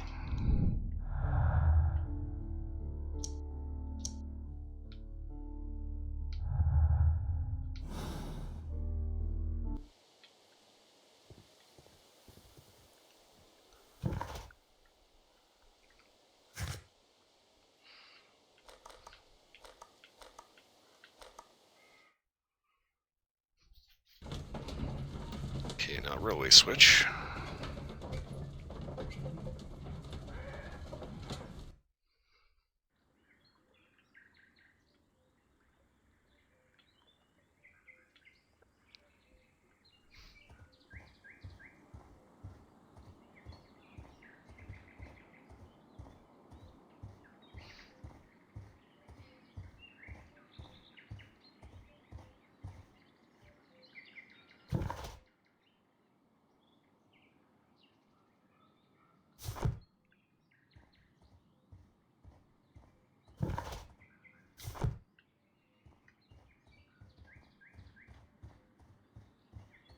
Okay, well, hang on. We got some big old Wonka tracks over here.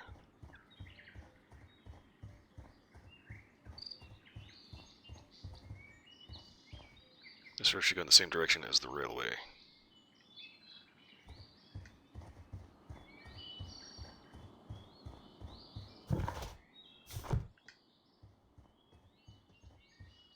Okay, mines.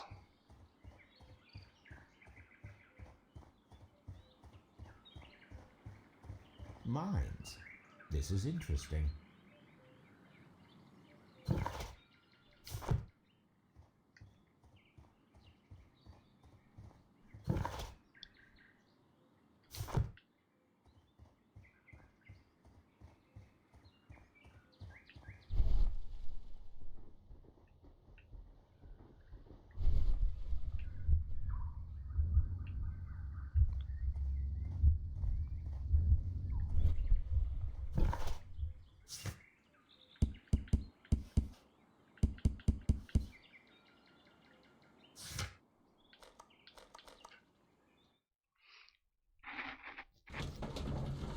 Maybe we missed something at the beach.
An advertisement for lake cruises.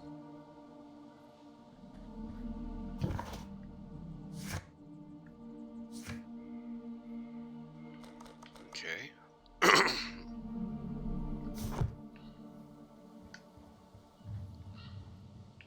Lake cruises.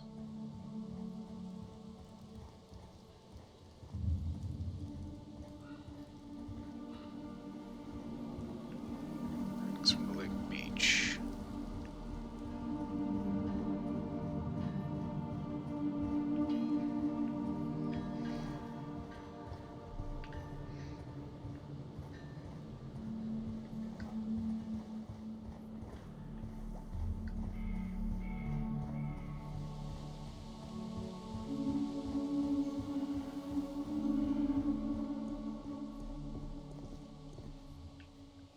Yeah, it was nothing came from down that way, so it came through here. They looked on a barge or something.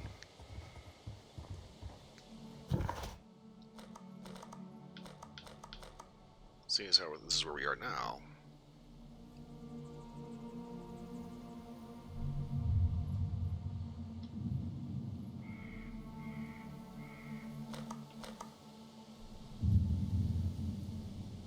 Still have a pin in Doncaster.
Okay.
Okay, is there something we did?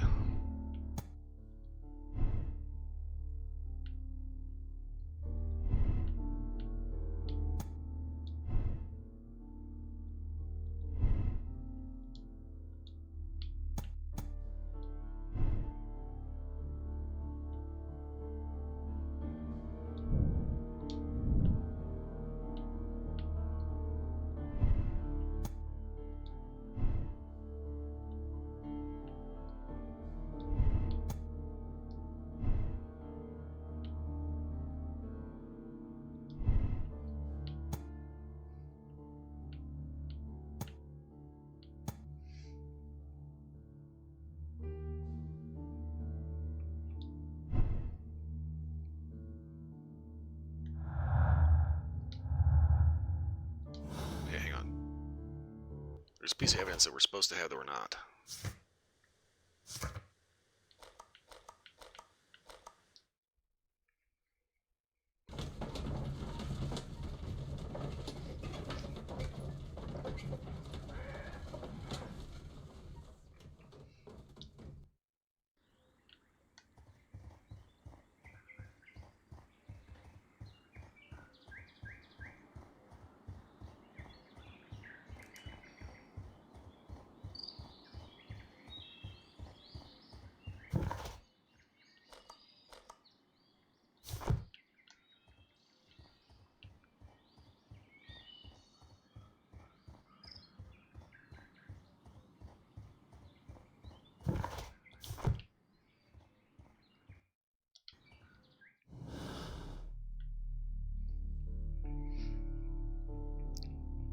Okay.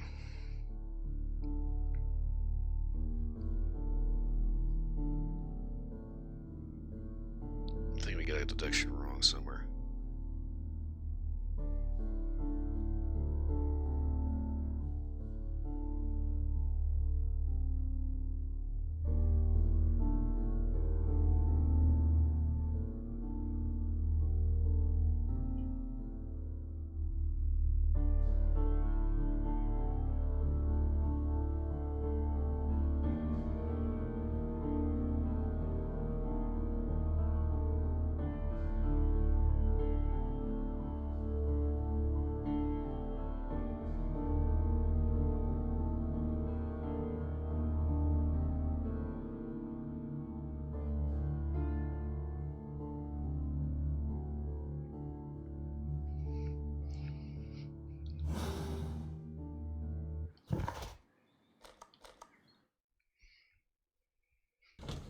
Okay, so we've got a series of very irritatingly specific steps that we need in order to get all the evidence we need.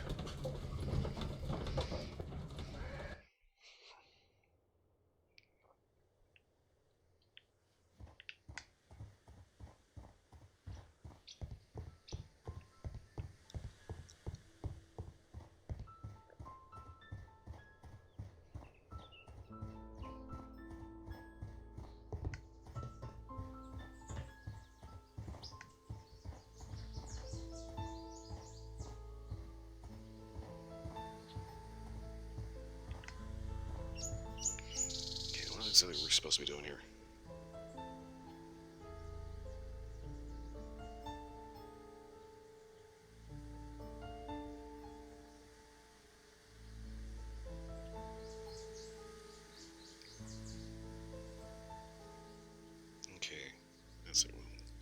Missed something. Okay, mines.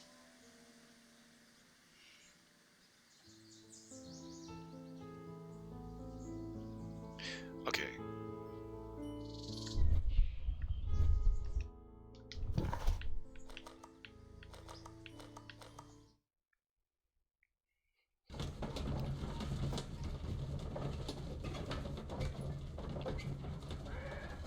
Tracks.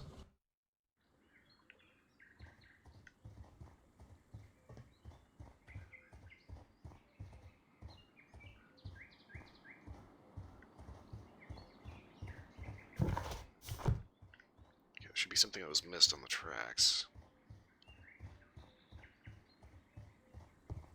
I think.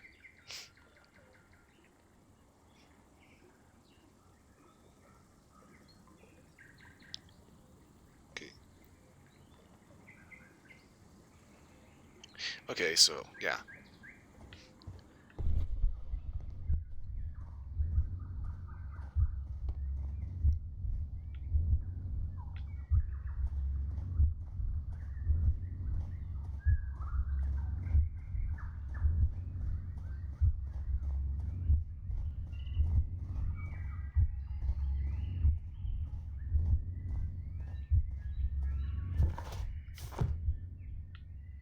Why is this not triggering?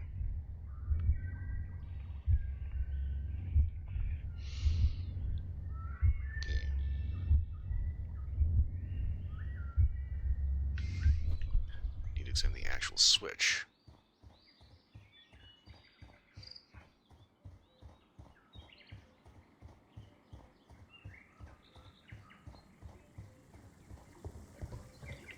The switch is rusted, but it still works. It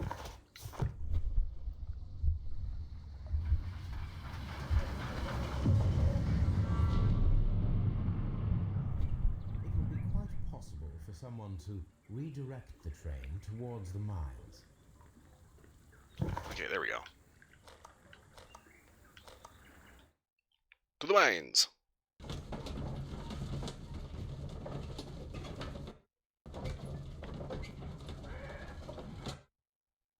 Here are the mines, Holmes.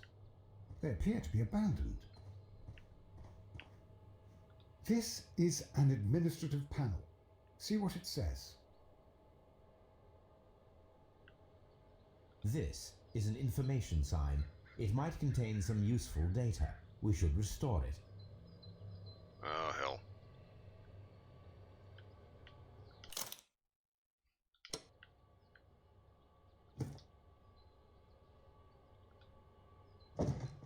Watson, you are a gentleman, and gentlemen tend to carry handkerchiefs. Might I borrow yours? And where is your own? I haven't the faintest idea. Very well. Here it is.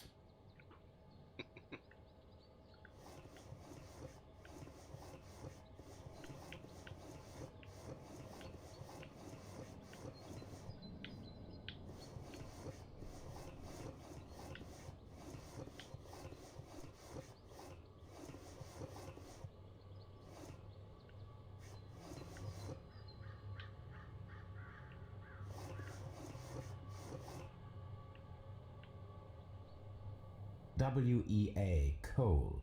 These mines belong to them.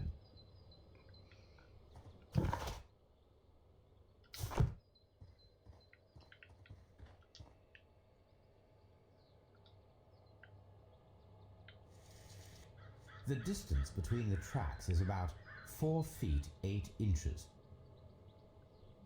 A lightly loaded vehicle came this way. There is a wooden beam lying on the rails. A small vehicle with wooden beams went down this way.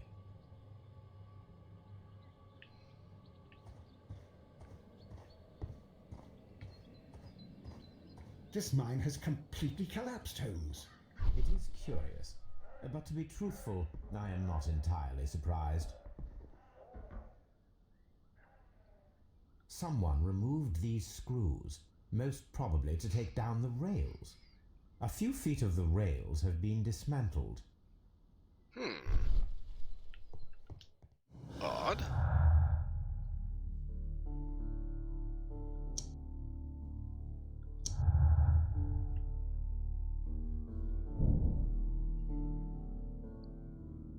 Somebody stole the rails to temporarily cover the missing section of the railway into the mines.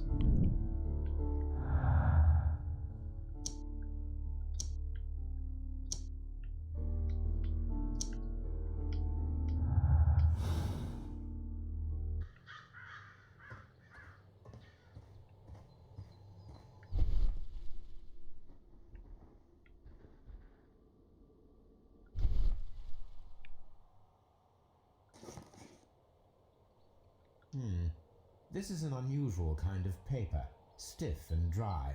It was used for a specific purpose. Let us look inside.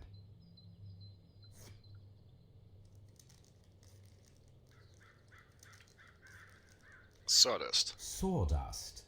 I am almost certain it is a... Watson, could you assist, please? Do you have your pistol? Good. Fire at this package. Dynamite.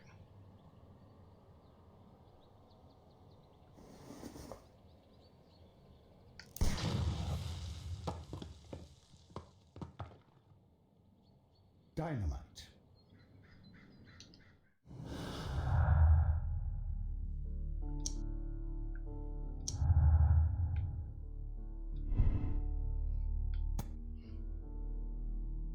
Yeah, considering that they had to smuggle in dynamite as a brick instead of a stick, this makes me think sabotage.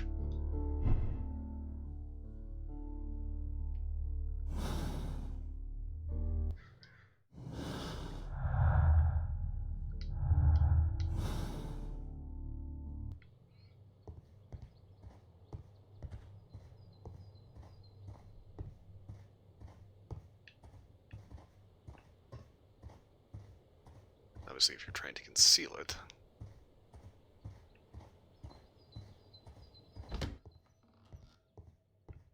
That would imply you're planning on coming back.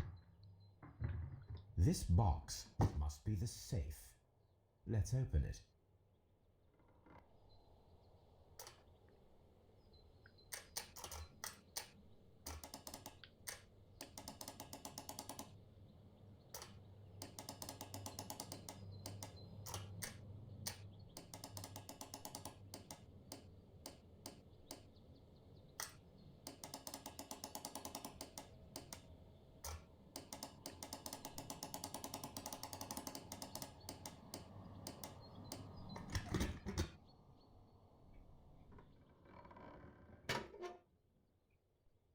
The Mexican company Caracao and the Chilean Barcazas both want to buy the mines. I need more information. Perhaps Mycroft could help.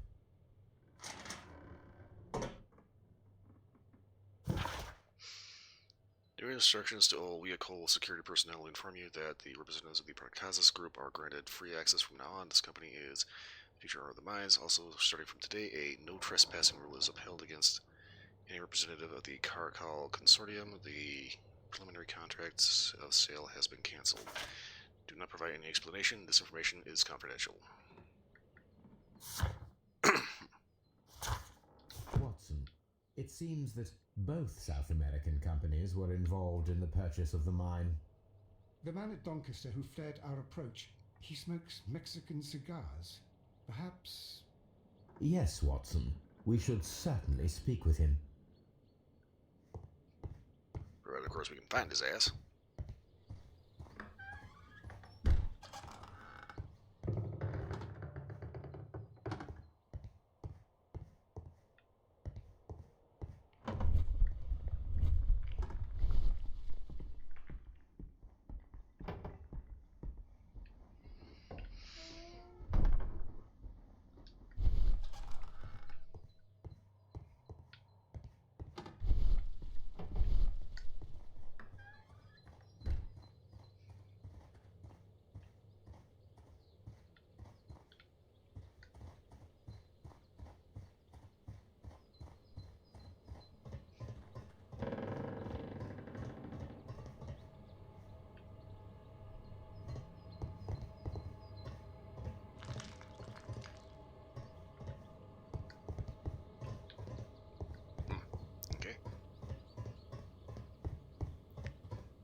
there.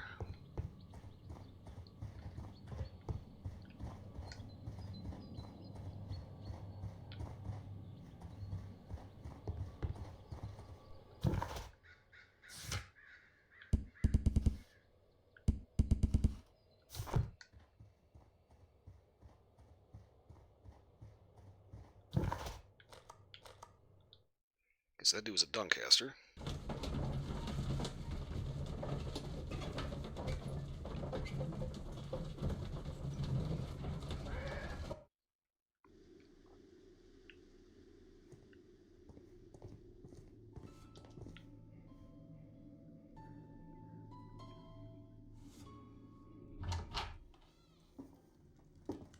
Please, sir, we would ask you not to leave. We have some questions. Are you the police? No, we are employed by the railway company. We are collecting witness statements about the train that disappeared last night. Lo siento, I'm in a hurry. Really? It seemed that you were waiting here for someone. Could you tell us if you were at the station last night? No, I just arrived from South America. A formidable journey, no doubt. Which country are you from? De Chile.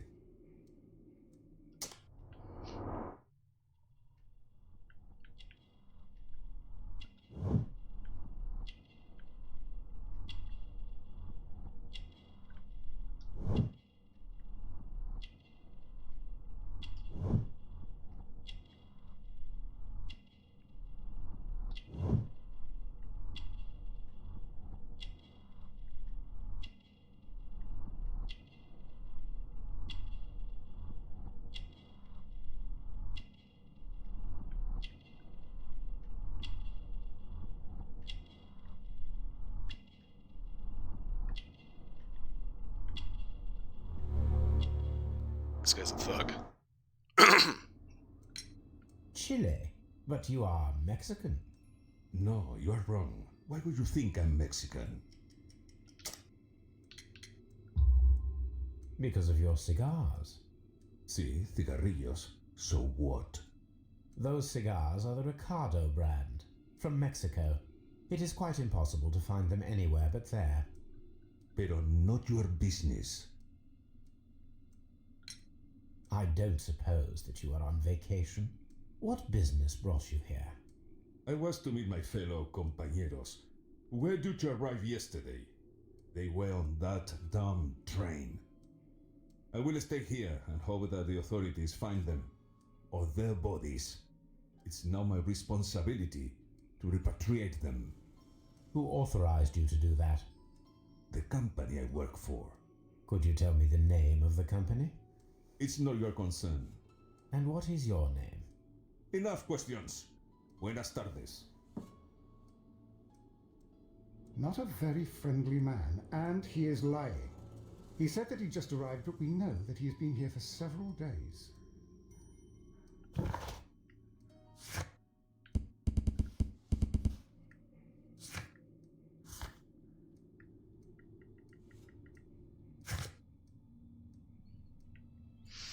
Okay, judging by the expensive brand of the cigars and the clothes he wears, it can be concluded he's financially wealthy. The strong smell of... Oops, damn it. The strong smell of the tobacco's... The strong smell of tobacco surrounds him, and his breathing is harsh, indicating that he's been smoking heavily for the past few days. Backs of his hands are red and calloused, sign that he's well practiced in beating people up.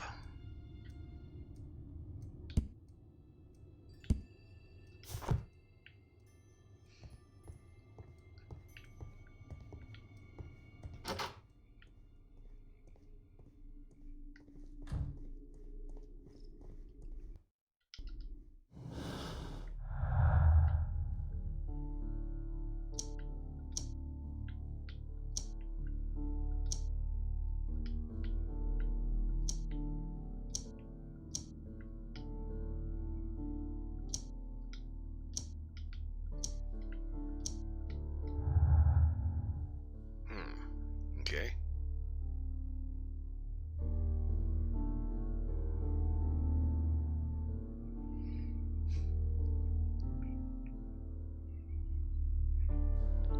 Once again, we are clearly missing a step.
so if this was a concealment...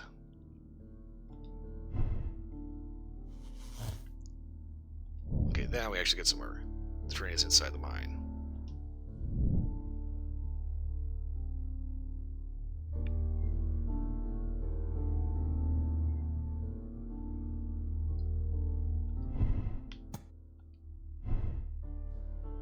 If the Chileans were left on board inside the mine... Problem is we're missing something. What is this?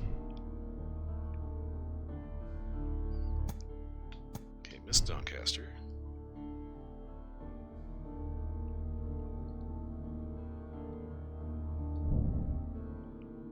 Okay, we missed something about the barges.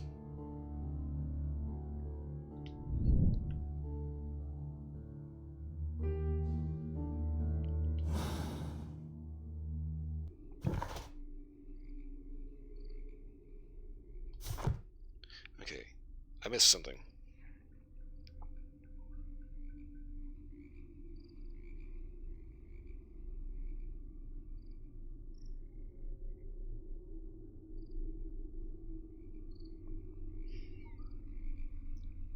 Okay, so what exactly are we missing out here?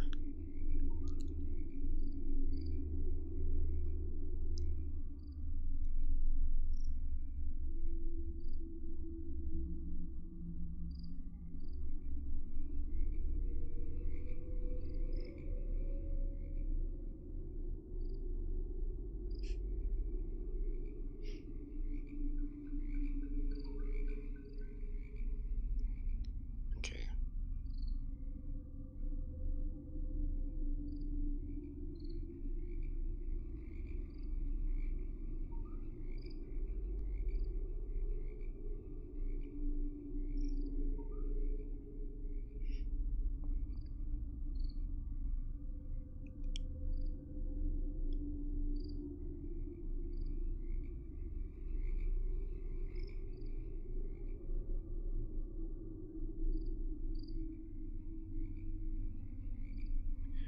Okay. Get out to the platform, follow the train tracks to the left.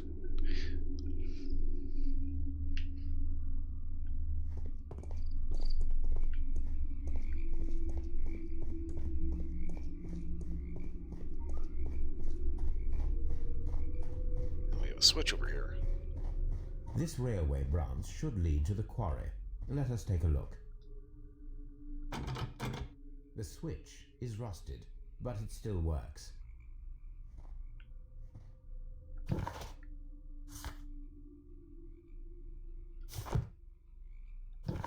Okay.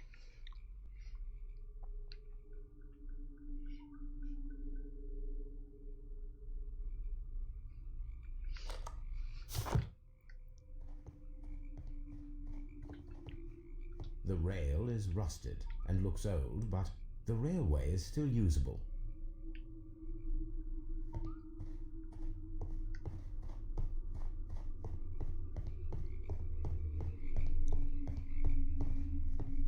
The railway ends here. That is strange.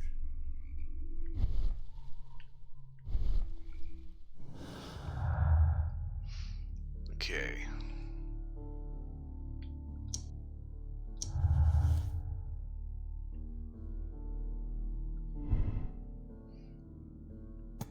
Okay, somebody stole the rails to temporarily cover the missing section of the old railway to the flooded quarry. Someone stole the rails to temporarily cover the missing section into the mines.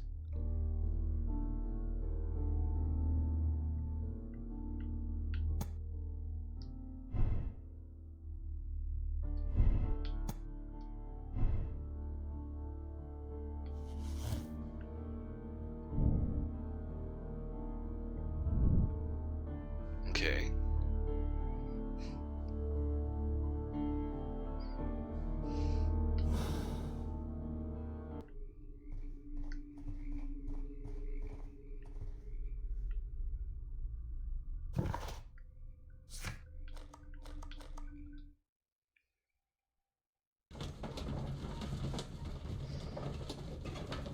Okay, retrace a few steps.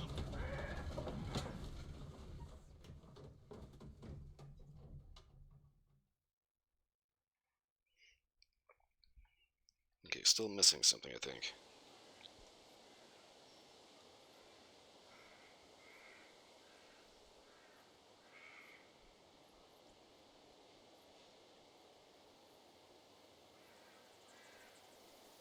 Oh, wait.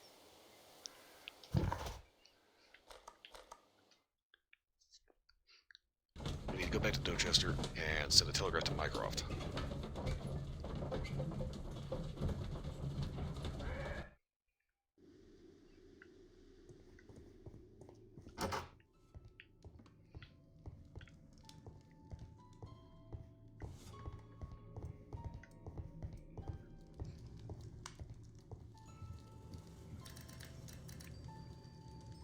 I asked Mycroft to find out some information on the WEA Coal Company. Here is his reply, and it is an interesting one. Okay, there are two companies, the Chilean Barcazas and the Mexican Caracol. Both wanted to purchase the WEA coal mines. Mexican Caracol Consortium had established an initial deal and prepared all the papers. However, the Chilean Barcazas group, aided by their influential connections, managed to snatch the concluding deal for the mines.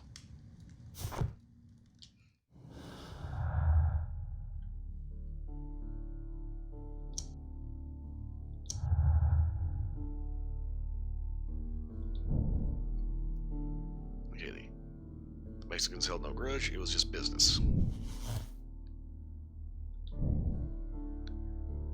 Okay, Chileans made the train vanish in order to steal a prototype from Mr. Robinson.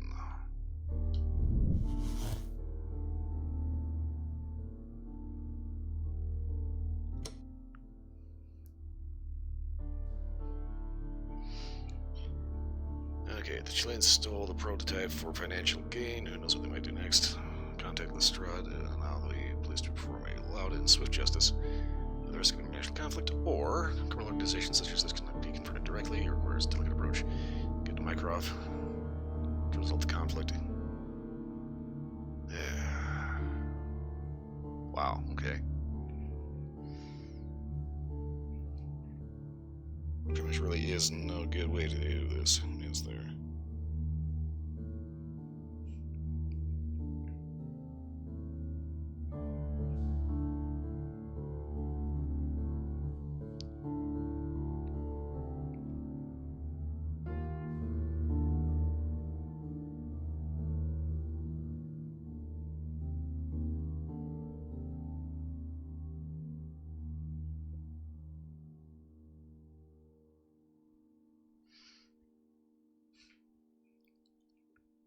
Okay, so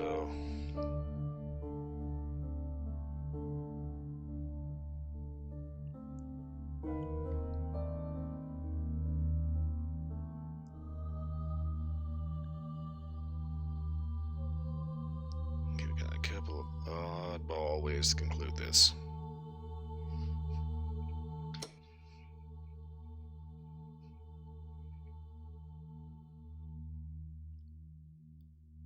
I think we're missing something, a piece of evidence.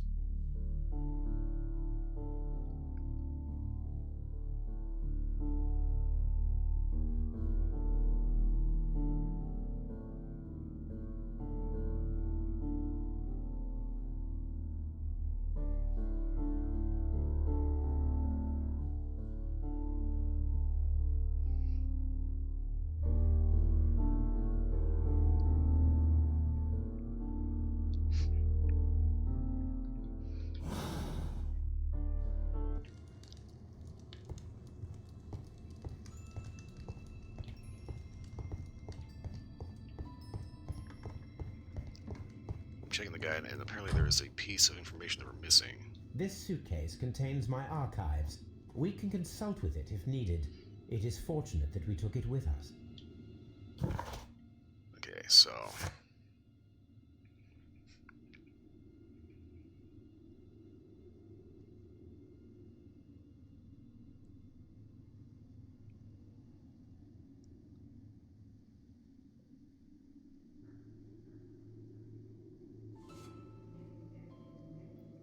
okay, there's something here. It says cannot be sunk. as a deduction. Problem is, it doesn't actually say where they got that from.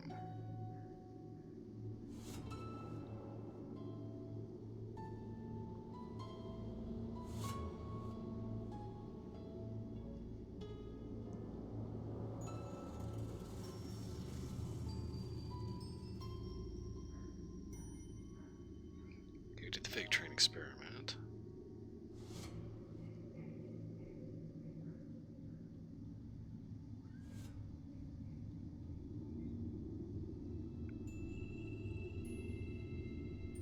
Okay, I'm thinking this is going to have more to do with, obviously, the barge.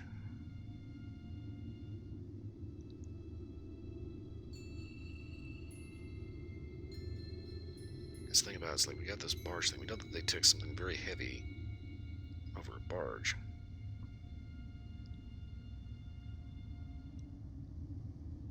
Otherwise, why would that be there?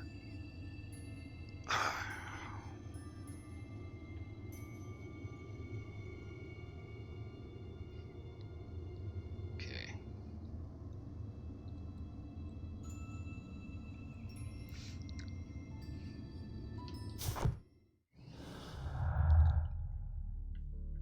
Okay. Got the suspicious Mexican. Okay. We can conclude that there was no grudge, because it's just business. Or, Mexican Cartel Company held a grudge against the Chilean Mercazos group, as the Chileans were favored for purchasing the coal mine despite the Mexicans' preliminary sales contract. That would make a lot more sense.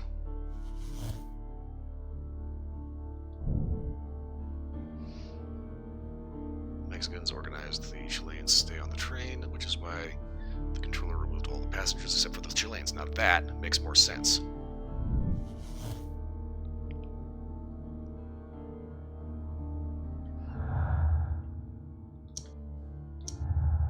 Okay, here we go.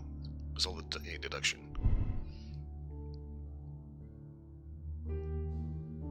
Okay. The train cannot be sunk into the flooded quarry because the old railway that leads there is missing rails, so they couldn't actually get it there.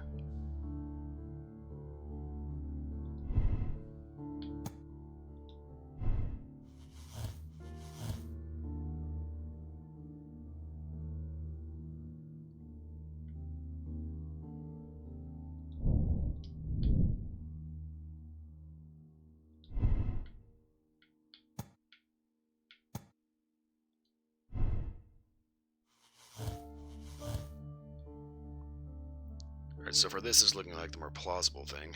Robinson is the victim, even though he's a swindler. This makes sense. Okay, blind justice, the Mexicans' inhumanity towards the Chileans has cost many lives. We must act quickly, contact Lestrade, and allow the police to form the thing, or a political game. Okay, so we still basically have the same thing, but okay, let's see.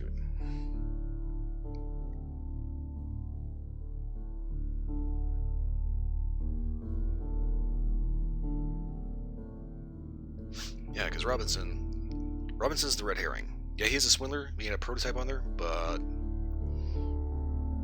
the insurance wouldn't cost the amount that they was planning to sell it for. He just happened to be there.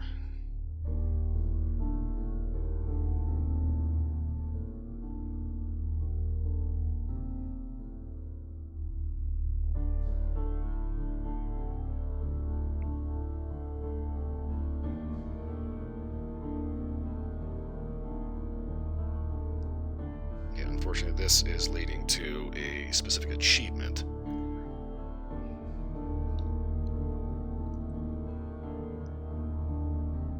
But so far, this is the only thing that makes sense. Okay, so it's clearly not a criminal organization, it's a business, which may as well be a criminal organization.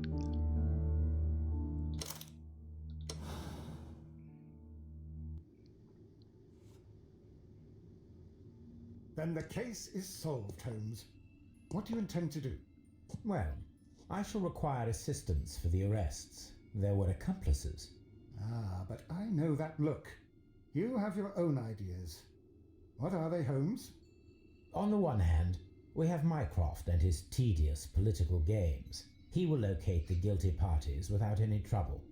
But it will be a long and drawn-out process, and possibly with some compromise that will be to Mycroft's benefit.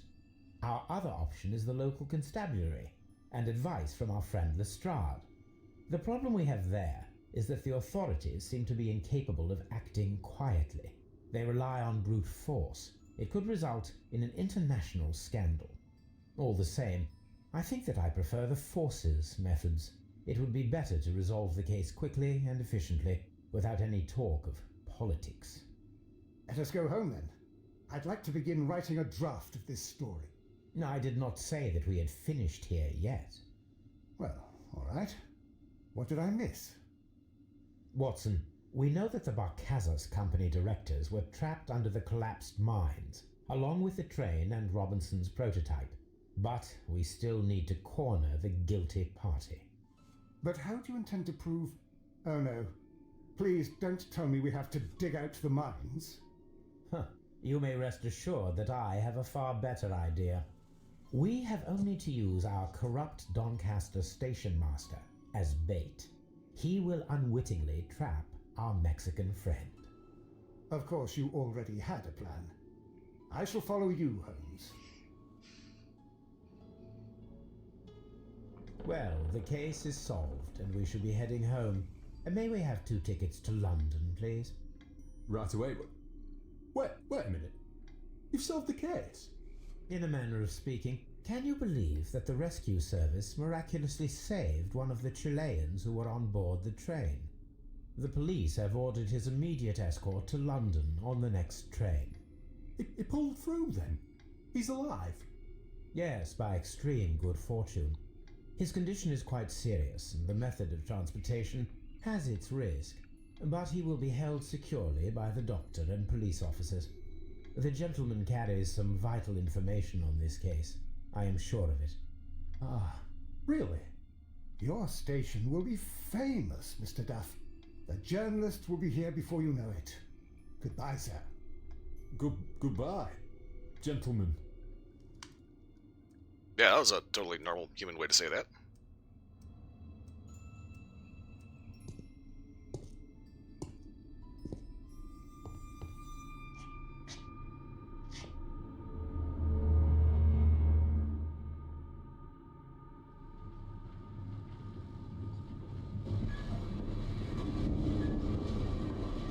Gentlemen, you are under arrest. Caramba! You traitor! You double-crossed me!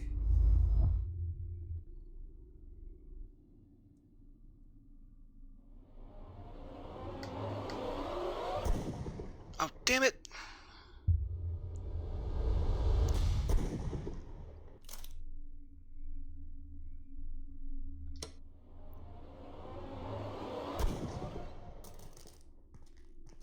Game, please stop changing your shooting mechanics.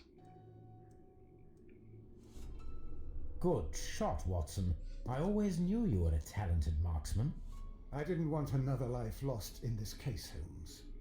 Oh my God! I thought I was a dead man. You shouldn't be so glad about it. You'll be up before the judge. Your testimony will be of great importance to the investigation. I would remind you that your cooperation will be the best way to ease your sentence. By the way, Watson, would you be so kind as to give me some shooting lessons later on?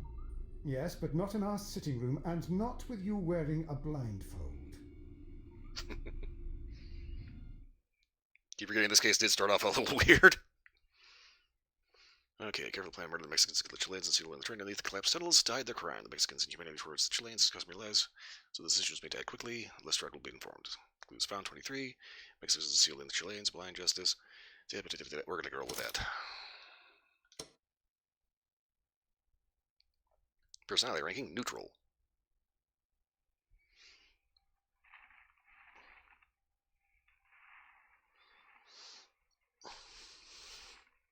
Yeah, pretty much anything to piss in Minecraft's cornflakes.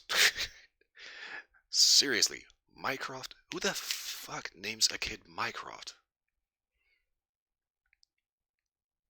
Yeah.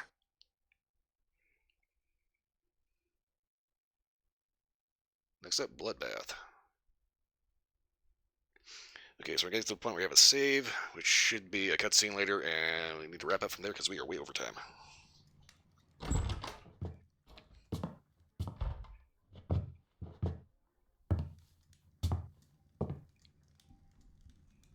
Holmes, what happened? I feel deathly. And you look it. Let me examine you. Please don't tell me that you've returned to your old habits.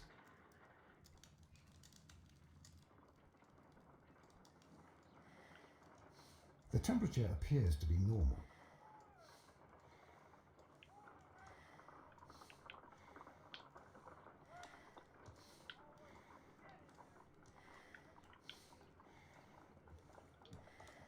The pupil is dilated. I need to concentrate and count the heartbeats.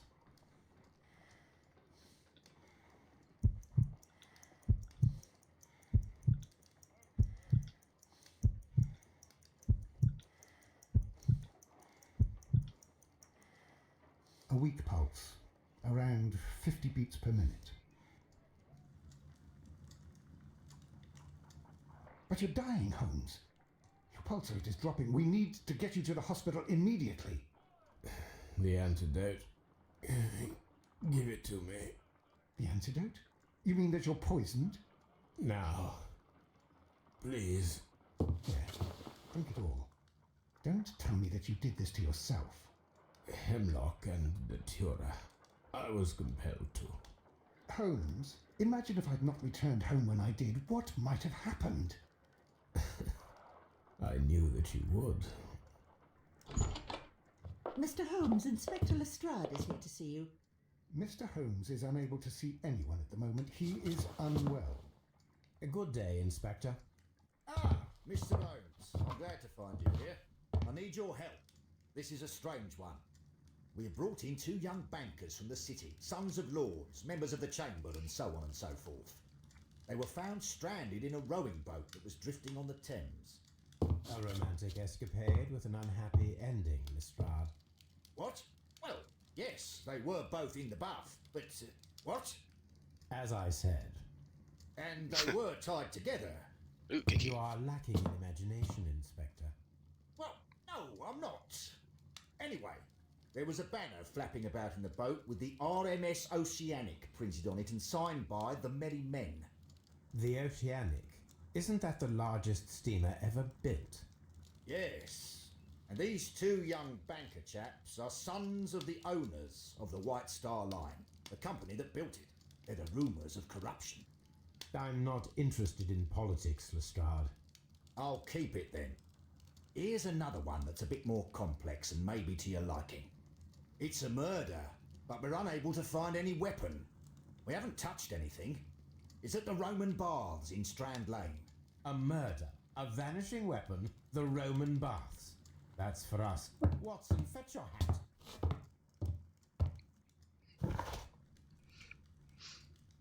Okay, and that is good enough for an honestly for me.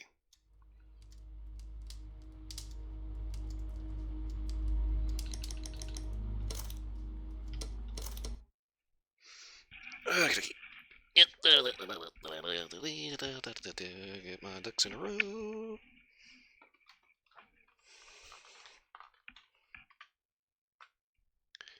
Okay.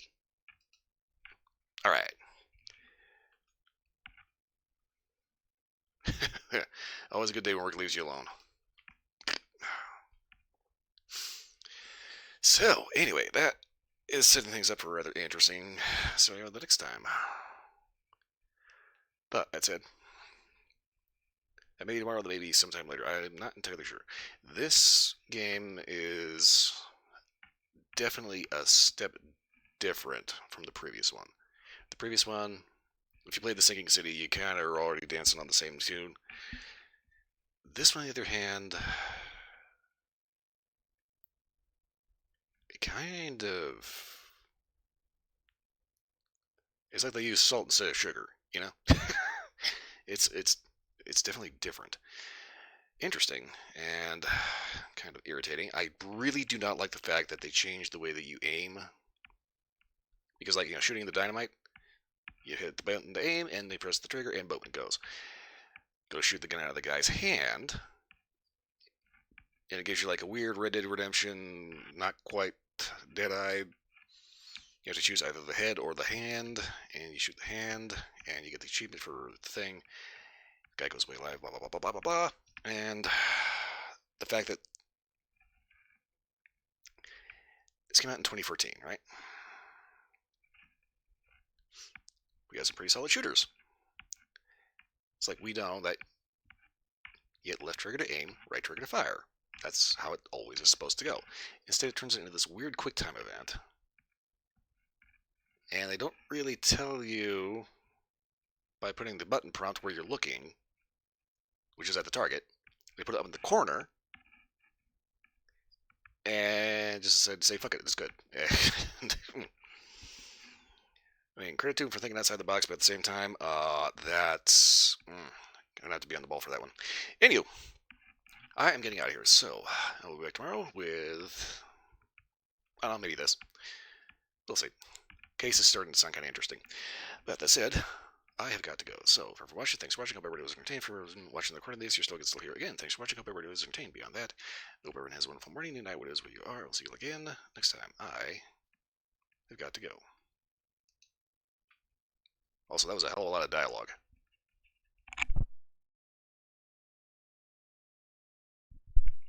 What are you doing? Stream's over. Come on, play the song.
Damn it, Nightbot, shut that off.